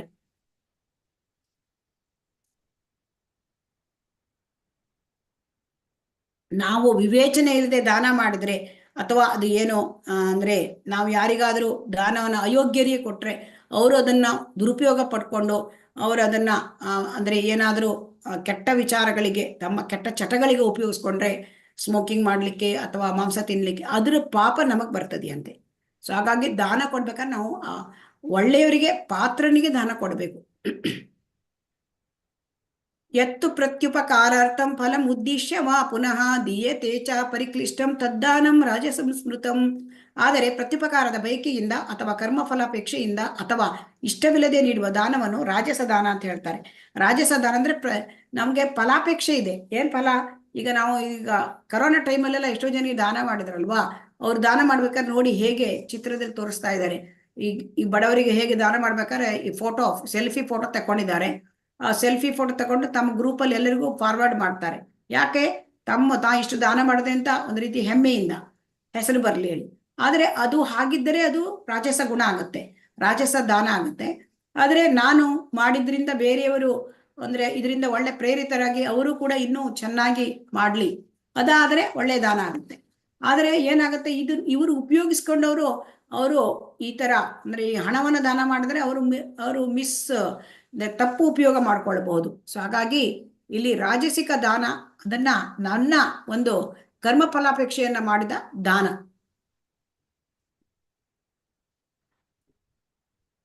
ಈಗ ತಾಮಸಿಕ ದಾನ ಅಂದ್ರೆ ಏನು ತಿಳ್ಕೊಳ್ಳೋಣ. ಅದೇಶ ಕಾಲೇ ಯದ್ದಾನಂ ಅಪಾತ್ರೇಭ್ಯಶ್ಚ ದೀಯತೆ ಅಸತ್ಕೃತಂ ಅವಜ್ಞಾತಂ ತತ್ತಾಮಸಂ ಉದಾವೃತಂ. ಅಶುಚಿಯಾದ ಸ್ಥಳದಲ್ಲಿ ಅನುಚಿತ ಕಾಲದಲ್ಲಿ ಅಪಾತ್ರನಿಗೆ ಕೊಟ್ಟ ದಾನ ಅಥವಾ ಯೋಗ್ಯ ಲಕ್ಷ್ಯವಿಲ್ಲದೆ ಗೌರವವಿಲ್ಲದೆ ಕೊಟ್ಟ ದಾನ, ಇದನ್ನು ತಾಮಸ ದಾನ ಎಂದು ಕರೆಯುತ್ತಾರೆ. ಅಂದ್ರೆ ಅಶುಚಿ ಸ್ಥಳದಲ್ಲಿ ಅನುಚಿತ ಕಾಲದಲ್ಲಿ, ಕಾಲ ಸರಿಯಾದ ಟೈಮ್ ಅಲ್ಲ, ಆಮೇಲೆ ಅಶುಚಿ ಸ್ಥಳ, ಮತ್ತೆ ಅಪಾತ್ರನಿಗೆ ಇಲ್ಲಿ ಬಹಳ ಮುಖ್ಯ ಅಪಾತ್ರ. ಅಪಾತ್ರ ಅಂದ್ರೆ ಏನು ಅಂತಂದ್ರೆ ಈಗ ನೋಡಿ ನಮಗೆ ಏನ್ ಕಾಣುತ್ತೆ, ಇಲ್ಲಿ ಒಬ್ಬ ಡ್ರಗ್ ಅಡಿಕ್ಟ್ ಕೂತಿದ್ದಾನೆ ನೋಡಿ, I need money for weed. ಅವನಿಗೆ ದಾನ ಕೊಟ್ರೆ ನಮಗೆ ಹಣ ಕೊಟ್ರೆ ಅದು ಒಳ್ಳೆ ದಾನವಾ? ಅದು ತಾಮಸಿಕ ದಾನ ಇಲ್ಲ, ಅದು ತಾಮಸಿಕ ದಾನ. ಯಾಕಂದ್ರೆ ಅವನು ಅದನ್ನ ತನ್ನ ಇಂದ್ರಿಯ ಭೋಗಕ್ಕೆ ಉಪಯೋಗಿಸ್ಕೊಳ್ತಾನೆ. ಅದರಿಂದ ಬರ್ತಕ್ಕಂಥ ಪಾಪ ಅದು ನಮಗೂ ಕೂಡ ತಟ್ಟುತ್ತೆ. ಯಾಕೆಂದ್ರೆ ಅವನು ಇದಕ್ಕೆ ಮಾಡ್ತಾ ಇದ್ದು ತನ್ನ ಒಂದು ಡ್ರಗ್ ಅಡಿಕ್ಷನ್ಗೆ. ಅದೇ ತರಹ ಭಿಕ್ಷುಕರಿಗೆ ಕಂಡ್ರೆ ನಾವು ಹಾಕೋದು, ಅಲ್ಲಿ ಭಿಕ್ಷುಕರಿಗೆ ನಮ್ ಕಂಡ್ರೆ ದುಃಖ ಆಗುತ್ತೆ. ಭಿಕ್ಷುಕರು ನೋಡಿದ್ರೆ ಪಾಪ ಚಿಂದಿ ಬಟ್ಟೆ ಉಟ್ಕೊಂಡ್ಬಿಟ್ಟಿದ್ದಾರೆ, ಪಾಪ ಕಷ್ಟ ಹೀಗೆಲ್ಲ ಅನಿಸುತ್ತೆ. ಆದ್ರೆ ಹಾಗಿದ್ರೆ ನಾವು ಅವರಿಗೆ ಅಲ್ಲಿ ಕೆಲವರು ಮೋಸಗಾರರು ಇರ್ತಾರೆ ಒಂದು ಭಿಕ್ಷುಕರು. ಸೊ ಹಾಗಾಗಿ ನಾವು ಹಣ ಕೊಟ್ರೆ ಅವರು ಕೆಟ್ಟ ಕೆಲಸಕ್ಕೆ ಉಪಯೋಗಿಸ್ಕೋಬಹುದು. ಸೊ ಕೆಟ್ಟ ಕೆಲಸಕ್ಕೆ ಉಪಯೋಗಿಸಿದ್ರೆ ಆ ಪಾಪ ಕಾರ್ಯ ನಮಗ್ ಬಂದ್ಬಿಡುತ್ತೆ ಅದರ ಫಲ. ಅದಕ್ಕೆ ನಾವು ಏನ್ ಮಾಡ್ಬೇಕು ಅಂತಂದ್ರೆ ಅವರಿಗೆ ಹೊಟ್ಟೆ ಹಸಿವಿದೆ, ಹೌದು ಅರ್ಥ ಆಗುತ್ತೆ, ನಾವು ಪ್ರಸಾದವನ್ನ ಕೊಟ್ಬಿಡ್ಬೇಕು. ಕೃಷ್ಣನಿಗೆ ನಮ್ಗೆ ಒಮ್ಮೆ ನಮ್ಮ ಹತ್ರ ಏನೂ ಇಲ್ಲ, ಅದನ್ನ ಏನಾದ್ರೂ ಕೊಂಡ್ಕೊಂಡು ಮನಸ್ಸಿನಲ್ಲೇ ಕೃಷ್ಣನಿಗೆ ಅರ್ಪಿಸಿ ಅವ್ರಿಗೆ ಕೊಟ್ಬಿಡ್ಬೇಕು. ಅದು ಯಾವ ಆಹಾರವನ್ನು ಕೊಟ್ಟಾಗ ಅದನ್ನ ಅವ್ರು ಎಸೆಯಕ್ಕೆ ಬರಲ್ಲ, ಅವ್ರು ತಿಂತಾರೆ ಪ್ರಸಾದವನ್ನ. ಸೊ ಹಾಗಾಗಿ ಅದರಿಂದ ಅವರಿಗೆ ಆತ್ಮದ ಉದ್ಧಾರವೂ ಆಗತ್ತೆ. ಹಾಗಾಗಿ ನಾವು ಏನ್ ಮಾಡ್ಬೇಕು ಅಂತಂದ್ರೆ ಈ ರೀತಿಯಾದ ತಾಮಸಿಕ ದಾನವನ್ನ ಮಾಡಿದ್ರೆ ನಮಗೆ ಹೆಚ್ಚಿನ ಒಂದು ಪ್ರಯೋಜನ ಯಾವುದೂ ಇಲ್ಲ. ಅದಕ್ಕೆ ಗೌರವವಿಲ್ಲದೆ ಕೊಟ್ಟ ದಾನ. ಒಮ್ಮೊಮ್ಮೆ ಕೆಲವೊಮ್ಮೆ ಏನಾಗುತ್ತೆ, ದಾನವನ್ನ ಕೊಡ್ತೇವೆ, ವೈಷ್ಣವರಿಗೆ ಕೊಡ್ತೇವೆ, ಇಸ್ಕಾನಿಗೆ ಕೊಡ್ತೇವೆ. ಆದ್ರೆ ಕೆಲವೊಮ್ಮೆ ಏನಾಗುತ್ತೆ ನಮ್ಗೆ ಓಹೋ ನಾನು ಅಂದ್ರೆ ಅಷ್ಟು ಮನಸ್ಸಿನಿಂದ ಕೊಡೋದಿಲ್ಲ, ಒಳಗಿಂದ ಒಂದು ಒತ್ತಾಯಕ್ಕಾಗಿ ಕೊಡೋದು. ಅದಕ್ಕೆ ಅದು ಕೂಡ ತಾಮಸಿಕ ದಾನವಾಗ್ಬಿಡುತ್ತೆ, ಕೊಡ್ಬೇಕಲ್ಲ ಅಂತ ಕೊಡೋದು. ಸೊ ಹಾಗಾಗಿ ಇದು ಒಂದು ಕತೆ ನಮ್ಗೆ ಎಲ್ಲರಿಗೂ ಗೊತ್ತಿದೆ. ಇದು ಕೃಷ್ಣ ಪುಸ್ತಕದಲ್ಲಿ ಬಂದಿದೆ. ಯಾಜ್ಞಿಕ ಬ್ರಾಹ್ಮಣರು ಏನ್ ಮಾಡ್ತಾ ಇರ್ತಾರೆ, ಯಜ್ಞ ಮಾಡ್ತಾ ಇರ್ತಾರೆ. ಅವಾಗ ಅವರು ಇನ್ನೂ ಅವರಿಗೆ ಅಂದ್ರೆ ಅವರಿಗೆ ನೈವೇದ್ಯ ಆಗಿರೋದಿಲ್ಲ ಭಗವಂತನಿಗೆ, ಯಜ್ಞ ಆದ್ಮೇಲೆ ಕೊಡ್ತಾರೆ ಅಲ್ವಾ. ಆದರೆ ಇಲ್ಲಿ ಕೃಷ್ಣ ಬಲರಾಮರು ಏನ್ ಮಾಡಿದ್ರು, ಹಸಿವೆ ಆಗತ್ತೆ ಅಂತ ಅವರು ಈ ಯಜ್ಞ ಮಾಡ್ತಾ ಇದ್ದ ಬ್ರಾಹ್ಮಣರ ಹತ್ರ ಕಳಿಸಿದ್ರೆ, ತಮ್ಮ ಅಂದ್ರೆ ಗೋಪಪಾಲಕರನ್ನ ಕಳಿಸಿದ್ರು, ಆಹಾರ ಇಸ್ಕೊಂಡ್ ಬನ್ನಿ ಅವ್ರ ಹತ್ರ ಅಂತ. ಅವ್ರ ಹತ್ರ ಹೋದ್ರೆ ಅವರು ಯಜ್ಞ ಬ್ರಾಹ್ಮಣರು ಇಲ್ಲ ನಾವು ಕೊಡೋದಿಲ್ಲ, ಇನ್ನೂ ಯಜ್ಞ ಮುಗಿಲಿಲ್ಲ, ಪ್ರಸಾದ ಆಗ್ಲಿಲ್ಲ. ಸೊ ಅವರು ತಿರಸ್ಕಾರ ಮಾಡಿದ್ರು. ಅವ್ರಿಗೆ ಗೊತ್ತಿಲ್ಲ ಕೃಷ್ಣ ಬಲರಾಮರು ಭಗವಂತ ಗೊತ್ತಿಲ್ಲ. ಸೊ ಅಲ್ಲಿ ಏನಾಗಿದೆ, ಆಮೇಲೆ ಅವ್ರು ಹೇಳಿದ್ರು ಆ ಬಾಲಕರಿಗೆ, ಗೋಪ ಬಾಲಕರಿಗೆ, ನೀವು ಹೋಗಿ ಆ ಯಾಜ್ಞಿಕ ಬ್ರಾಹ್ಮಣರ ಹೆಂಡತಿಯರು ಅಡಿಗೆ ಮಾಡ್ಕೊಂಡಿದ್ದಾರೆ ಪ್ರಸಾದಕ್ಕಾಗಿ, ಅದನ್ನು ತಕೊಂಡ್ಬನ್ನಿ.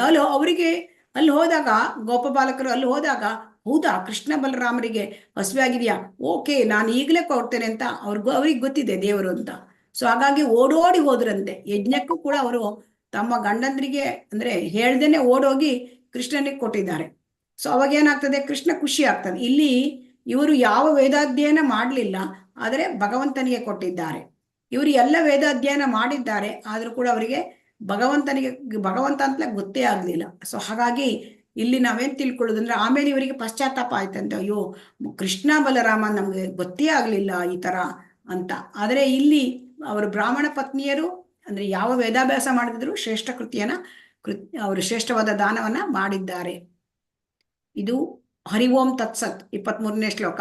ಓಂ ತತ್ಸತಿ ನಿರ್ದೇಶೋ ಬ್ರಾಹ್ಮಣ ಸ್ತ್ರೀವಿಧ ಸ್ಮೃತಃ ಬ್ರಾಹ್ಮಣಾಸ್ತೇನ ವೇದಾಶ್ಚ ಯಜ್ಞಾಶ್ಚ ವಿಹಿತಾ ಪುರಃ. ಸೃಷ್ಟಿಯಾದ ಕಾಲದಿಂದ ಓಂ ತತ್ಸತ್ ಎನ್ನುವ ಪದಗಳನ್ನು ಪರಮ ಪರಿಪೂರ್ಣ ಸತ್ಯವನ್ನು ನಿರ್ದೇಶಿಸಲು ಬಳಸಲಾಯಿತು. ವೇದ ಸ್ತೋತ್ರಗಳನ್ನು ಹೇಳುವಾಗ ಮತ್ತು ಪರಮ ಪ್ರಭುವಿನ ಸುಪ್ರೀತಿಗಾಗಿ ಮಾಡುವ ಯಜ್ಞಗಳಲ್ಲಿ ಬ್ರಾಹ್ಮಣರು ಈ 3 ಸಂಕೇತಗಳನ್ನು ಬಳಸುತ್ತಿದ್ದರು. ಅಂದ್ರೆ ಇಲ್ಲಿ ಓಂ ತತ್ಸತ್ ಹೇಳೋದನ್ನ ಇಲ್ಲಿ ಬ್ರಹ್ಮನೇ ಇದನ್ನ ಯಜ್ಞ ಮಾಡುವಾಗ ಅದನ್ನ ಈ ರೀತಿಯಾಗಿ ಆಮೇಲೆ ಕೊನೆಯದಾಗಿ ಅದನ್ನ ಭಗವಂತನಿಗೆ ಅರ್ಪಿಸುವುದು, ಅದನ್ನ ಹೇಳ್ತಾರೆ. ಓಂ ಅಂದ್ರೆ ಅದು ಪರಮ ಸತ್ಯ, ಭಗವಂತನನ್ನ ನಿರ್ದೇಶಿಸುತ್ತದೆ. ತತ್ ಅಂದ್ರೆ ಅದು ತತ್ ಮತ್ತೆ ಸತ್ ಅಂದ್ರೆ ಶಾಶ್ವತವಾಗಿದ್ದು, ತತ್ ಅಂದ್ರೆ ಮೋಕ್ಷವನ್ನ ಪಡ್ಕೊಳ್ಳಿಕ್ಕಾಗಿ ಅದನ್ನು ಹೇಳ್ತಾ ಇದ್ದಾರೆ. 24ನೇ ಶ್ಲೋಕ. ತಸ್ಮಾದ್ ಓಮಿತಿ ಉದಾವೃತ್ಯ ಯಜ್ಞದಾನ ತಪ ಕ್ರಿಯಾ ಪ್ರವರ್ತಂತೆ ವಿಧಾನೋಕ್ತಾ ಸತತಂ ಬ್ರಹ್ಮವಾದಿನಾಂ. ಆದುದರಿಂದ ಧರ್ಮಗ್ರಂಥಗಳ ನಿಯಮಗಳಿಗೆ ಅನುಗುಣವಾಗಿ ಯಜ್ಞದಾನ ತಪಸ್ಸುಗಳ ಆಚರಣೆಯನ್ನು ಕೈಗೊಳ್ಳುವ ಆಧ್ಯಾತ್ಮವಾದಿಗಳು ಪರಮಸತ್ಯವನ್ನು ಪಡೆಯಲು ಯಾವಾಗಲೂ ಓಂನಿಂದ ಪ್ರಾರಂಭಿಸುತ್ತಾರೆ. ಓಂ ಅಂತ ಹೇಳೋ ಶಬ್ದವನ್ನ ಹೇಳಿದರೆ ಅದು ಭಗವಂತನನ್ನ ಸೂಚನೆ ಮಾಡುತ್ತೆ. ಓಂ ಇತಿ ಏತದ್ ಬ್ರಹ್ಮಣೇ ನೇದಿಷ್ಟಂ ನಾಮ ಋಗ್ವೇದ. ಓಂ ಅಂದರೆ ವಿಷ್ಣು. ಓಂ ಅನ್ನು ವೇದ ಮಂತ್ರಗಳ ಶುರುವಿಗೆ ಸೇರಿಸಲಾಗುತ್ತದೆ. ಇದು ಮಂತ್ರಗಳ ಪರಮೋಚ್ಚ ಗುರಿ, ಅಂದರೆ ಮಂತ್ರಗಳ ಪರಮೋಚ್ಚ ಗುರಿ ಕೃಷ್ಣ ಭಗವಂತ. ಅದನ್ನ ನಿರಾಕಾರ ರೂಪದಲ್ಲಿ ಓಂ ಅಂತ ಆಗತ್ತೆ, ಸಾಕಾರ ರೂಪದಲ್ಲಿ ಭಗವಂತ ರಾಮ ಕೃಷ್ಣ ಹೀಗೆ. ತದಿತ್ಯನ್ ಅಭಿಸಂಧಾಯ ಫಲಂ ಯಜ್ಞ ತಪ ಕ್ರಿಯಾ ದಾನ ಕ್ರಿಯಾಶ್ಚ ತ್ರಿವಿಧಾಃ ಕ್ರಿಯಂತೆ ಮೋಕ್ಷಕಾಂಕ್ಷಿಭಿಃ. ಮನುಷ್ಯನು ಯಾವ ಫಲಾಪೇಕ್ಷೆ ಇಲ್ಲದೆ ತತ್ಯವ ಪದವನ್ನು ಉಚ್ಚರಿಸಿ ವಿವಿಧ ಬಗೆಗಳ ಯಜ್ಞಗಳ ತಪಸ್ಸು ಮತ್ತು ದಾನಗಳನ್ನು ಮಾಡಬೇಕು. ಇಂತಹ ಆಧ್ಯಾತ್ಮಿಕ ಕರ್ಮಗಳ ಉದ್ದೇಶ ಮೋಕ್ಷವನ್ನು ಪಡೆಯುವುದು. ತತ್ ಅಂದರೆ ಮೋಕ್ಷವನ್ನು ಪಡೆಯುವುದು. ತತ್ವಂ ಅಸಿ, ತತ್ ಮುಕ್ತಿಗಾಗಿ ಮಾಡುವ ನಿಷ್ಕಾಮ ಕರ್ಮದ ಪ್ರತೀಕ. ತತ್ ಅಂದ್ರೆ ಮುಕ್ತಿಗಾಗಿ ಮಾಡ್ತಕ್ಕಂಥ ಕರ್ಮ. ಶ್ಲೋಕ 26-27. ಸದ್ಭಾವೇ ಸಾಧುಭಾವೇ ಚ ಸದಿತ್ಯೇತತ್ ಪ್ರಯುಜ್ಯತೆ ಪ್ರಶಸ್ತೆ ಕರ್ಮಣಿ ತಥಾ ಸಚ್ಶಬ್ದ ಪಾರ್ಥಯುಜ್ಯತೆ ಯಜ್ಞೆ ತಪಸಿ ದಾನೆ ಚ ಸ್ಥಿತಿ ಸದಿತಿ ಚೋಚ್ಯತೆ ಕರ್ಮ ಚೈವ ತದರ್ಥೀಯಂ ಸದಿತ್ಯೇವ ಅಭಿಧೀಯತೆ. ಅರ್ಜುನನೇ, ಭಕ್ತಿ ಸೇವೆಯ ಗುರಿಯು ಪರಿಪೂರ್ಣ ಸತ್ಯ. ಅಂದ್ರೆ ಭಕ್ತಿ ಸೇವೆ ಮಾಡೋದು ಏನು? ಕೃಷ್ಣನನ್ನ ಪಡ್ಕೊಳ್ಳೋದು. ಸೊ ಹಾಗಾಗಿ ಸತ್ಯ ಎಂಬ ಶಬ್ದ ಅಂದ್ರೆ ಅದು ಶಾಶ್ವತವಾದದ್ದು. ಹಾಗಾಗಿ ಇಂತಹ ಯಜ್ಞಗಳನ್ನು ಮಾಡುವ ಆತನನ್ನು ಮತ್ತು ಪರಮ ಪುರುಷನ ಸುಪ್ರೀತಿಗಾಗಿ ದಿವ್ಯ ಸ್ವಭಾವಕ್ಕೆ ನಿಷ್ಠವಾಗಿ ನಡೆಸುವ ಎಲ್ಲ ಯಜ್ಞದಾನ ತಪಸ್ಸುಗಳನ್ನು ಸತ್ ಎಂದು ಕರೆಯುತ್ತಾರೆ. ಎಲ್ಲ ಯಜ್ಞ ತಪಸ್ಸು ಯಾವ ಭಗವಂತನಿಗ ಮಾಡ್ತಾರೋ ಅದು ಸತ್ ಅಂತ ಹೇಳ್ತಾರೆ. ಸತ್ ಅಂದ್ರೆ ಶಾಶ್ವತವಾದದ್ದು. ಸೊ ಹಾಗಾಗಿ ಓಂ ಅಂದ್ರೆ ಅದು ಪರಮ ಸತ್ಯನನ್ನು ಸೂಚಿಸುತ್ತದೆ, ಭಗವಂತನನ್ನು ಸೂಚಿಸುತ್ತದೆ. ತತ್ ಅಂದ್ರೆ ಮೋಕ್ಷಕ್ಕಾಗಿ ಮಾಡುವ ಕೆಲಸಗಳು. ಸತ್ ಅಂದ್ರೆ ಶಾಶ್ವತವಾದದ್ದು. ಹಾಗಾಗಿ ನಾವು ಏನು ಯಜ್ಞದಾನ ತಪಸ್ಸು ಕರ್ಮ ಇದೆಲ್ಲ ಮಾಡ್ತೇವೆ, ಅದನ್ನು ಭಗವಂತನಿಗೆ ಅರ್ಪಣೆ ಮಾಡಬೇಕು ಅಂತ ಹೇಳ್ತಾ ಇದ್ದಾರೆ. ಅಂದ್ರೆ ಓಂ ತತ್ ಸತ್ ಅಂತ ಹೇಳ್ಕೊಂಡು ನಾವು ಸಮರ್ಪಣೆ ಮಾಡಬೇಕು ಅಂತ ಇಲ್ಲಿ. ಅಶ್ರದ್ಧೆಯ ಹುತಂ ದತ್ತಂ ತಪಸ್ತತ್ ತಪ್ತಂ ಕೃತಂ ಚ ಯತ್ ಅಸದಿತಿ ಉಚ್ಯತೆ ಪಾರ್ಥ ನ ಚ ತತ್ ಪ್ರೇತ್ಯ ನೋ ಇಹ. ಅರ್ಜುನನೇ, ಪರಮ ಪ್ರಭುವಿನಲ್ಲಿ ಶ್ರದ್ಧೆ ಇಲ್ಲದೆ ಮಾಡಿದ ಯಾವುದೇ ಯಜ್ಞ ದಾನ ಅಥವಾ ತಪಸ್ಸು ಅಶಾಶ್ವತ, ಅದನ್ನು ಅಸತ್ಯ ಎಂದು ಕರೆಯುತ್ತಾರೆ. ಅರ್ಜುನ ಮೊದಲು ಪ್ರಶ್ನೆ ಕೇಳಿದ್ನಲ್ಲ, ಶ್ರದ್ಧೆ ಮಾಡ್ತಾರೆ, ಆದರೆ ತಮಗೆ ಬೇಕಾದ ಹಾಗೆ ಮಾಡ್ತಾರೆ. ಸೊ ಅದು ಯಾವುದು ಅಂತ ಪ್ರಶ್ನೆ ಕೇಳಿದ್ದಾನೆ. ಅದು ಸತ್ವಗುಣವೋ ರಜೋಗುಣವೋ ತಮೋಗುಣವೋ ಅಂತ ಕೇಳಿದ್ದಾನೆ. ಅದಕ್ಕೆ ಭಗವಂತ ಉತ್ತರ ಕೊಡ್ತಾನೆ, ಭಗವಂತನಲ್ಲಿ ಶ್ರದ್ಧೆ ಇಲ್ಲದೆ ಮಾಡಿದಾಗ ಯಾವುದೇ ಯಜ್ಞ ಅಂದ್ರೆ ಶಾಸ್ತ್ರಗಳ ವಿಧಿಯಲ್ಲಿ ಹೇಳಿರುವುದು ಭಗವಂತನ ಬಗ್ಗೆ. ಸೊ ಭಗವಂತನಲ್ಲಿ ನೀವು ಶ್ರದ್ಧೆ ಇಲ್ಲದೆ ಮನಸೋ ಇಚ್ಛೆ ನೀವು ಮಾಡ್ತೀರಾ ಯಜ್ಞ ದಾನ ತಪಸ್ಸು, ಅದು ಅಶಾಶ್ವತ. ಸೊ ಭಗವಂತನಲ್ಲಿ ಶ್ರದ್ಧೆ ಇಟ್ಟು ಮಾಡಿದ್ದು ಅದು ಶಾಶ್ವತ. ಭಗವಂತನಲ್ಲಿ ಶ್ರದ್ಧೆ ಇಲ್ಲದೆ ಮಾಡಿದ್ದು ಯಜ್ಞ ದಾನ ತಪಸ್ಸು ಅದು ಅಶಾಶ್ವತ, ಅದು ಅಸತ್ ಎಂದು ಹೇಳುತ್ತಾರೆ. ಸೊ ಹಾಗಾಗಿ ಪ್ರಭುವಿನಲ್ಲಿ ಶ್ರದ್ಧೆ ಬೆಳಿಬೇಕು ಅಂತ ಹೇಳ್ತಾ ಇದ್ದಾರೆ. ಶ್ರದ್ಧೆ ಬೆಳಿಬೇಕು ಅಂದ್ರೆ ಭಗವಂತನಲ್ಲಿ ಶ್ರದ್ಧೆ ಬೆಳೆದು ಆ ಶ್ರದ್ಧೆಯಿಂದ ಪ್ರಾರಂಭವಾಗಿ ಕೃಷ್ಣ ಪ್ರೇಮ ಬದುಕಿನ ಗುರಿ. ಅದಕ್ಕೆ ಶ್ರದ್ಧಾ, ಸಾಧು ಸಂಘ, ಭಜನ ಕ್ರಿಯೆ, ಅನರ್ಥ ನಿವೃತ್ತಿ, ನಿಷ್ಠ, ರುಚಿ, ಆಸಕ್ತಿ, ಭಾವ, ಪ್ರೇಮ. ಸೊ ಇದೆಲ್ಲ ಕೃಷ್ಣ ಪ್ರೇಮ, ಕೃಷ್ಣನ ಪಡ್ಕೊಳ್ಳೋದು ಬದುಕಿನ ಗುರಿ. ಆದರೆ ಅದು ಎಲ್ಲಿಂದ ಶುರುವಾಗುತ್ತೆ? ಶ್ರದ್ಧೆಯಿಂದ ಶುರುವಾಗುತ್ತೆ. ಆದ್ದರಿಂದ ಪರಮ ಪ್ರಭುವಿನಲ್ಲಿ ಶ್ರದ್ಧೆ ಇಟ್ಟು ಮಾಡಿದರೆ ಅದು ಶಾಶ್ವತವಾದದ್ದು. ಅದರಿಂದ ನಮಗೆ ಕೃಷ್ಣ ಸಿಗ್ತಾನೆ.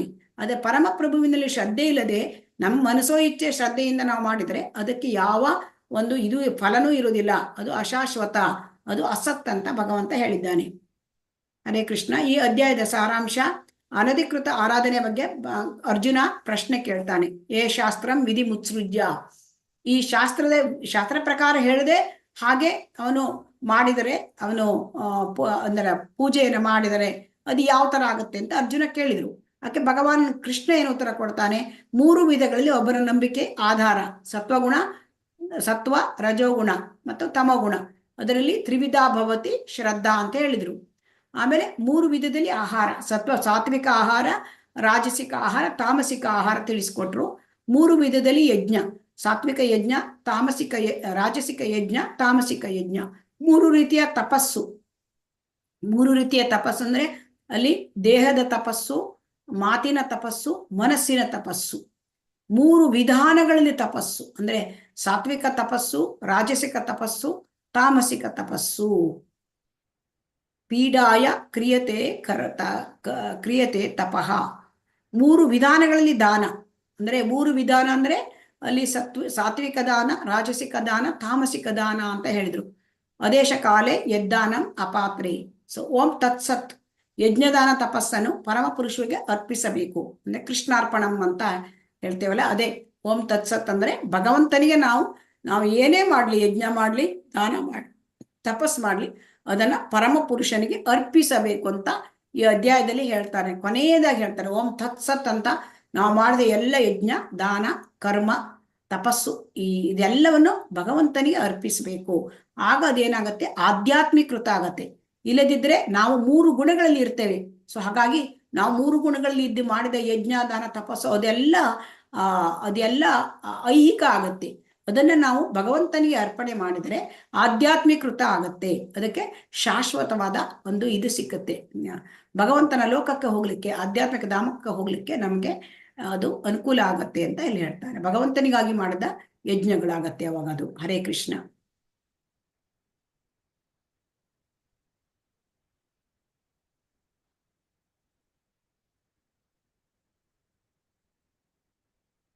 ಹರೇ ಕೃಷ್ಣ. ಅಟೆಂಡೆನ್ಸ್ ಹಾಕಿದ್ದೀರಾ? ಹರೇ ಕೃಷ್ಣ.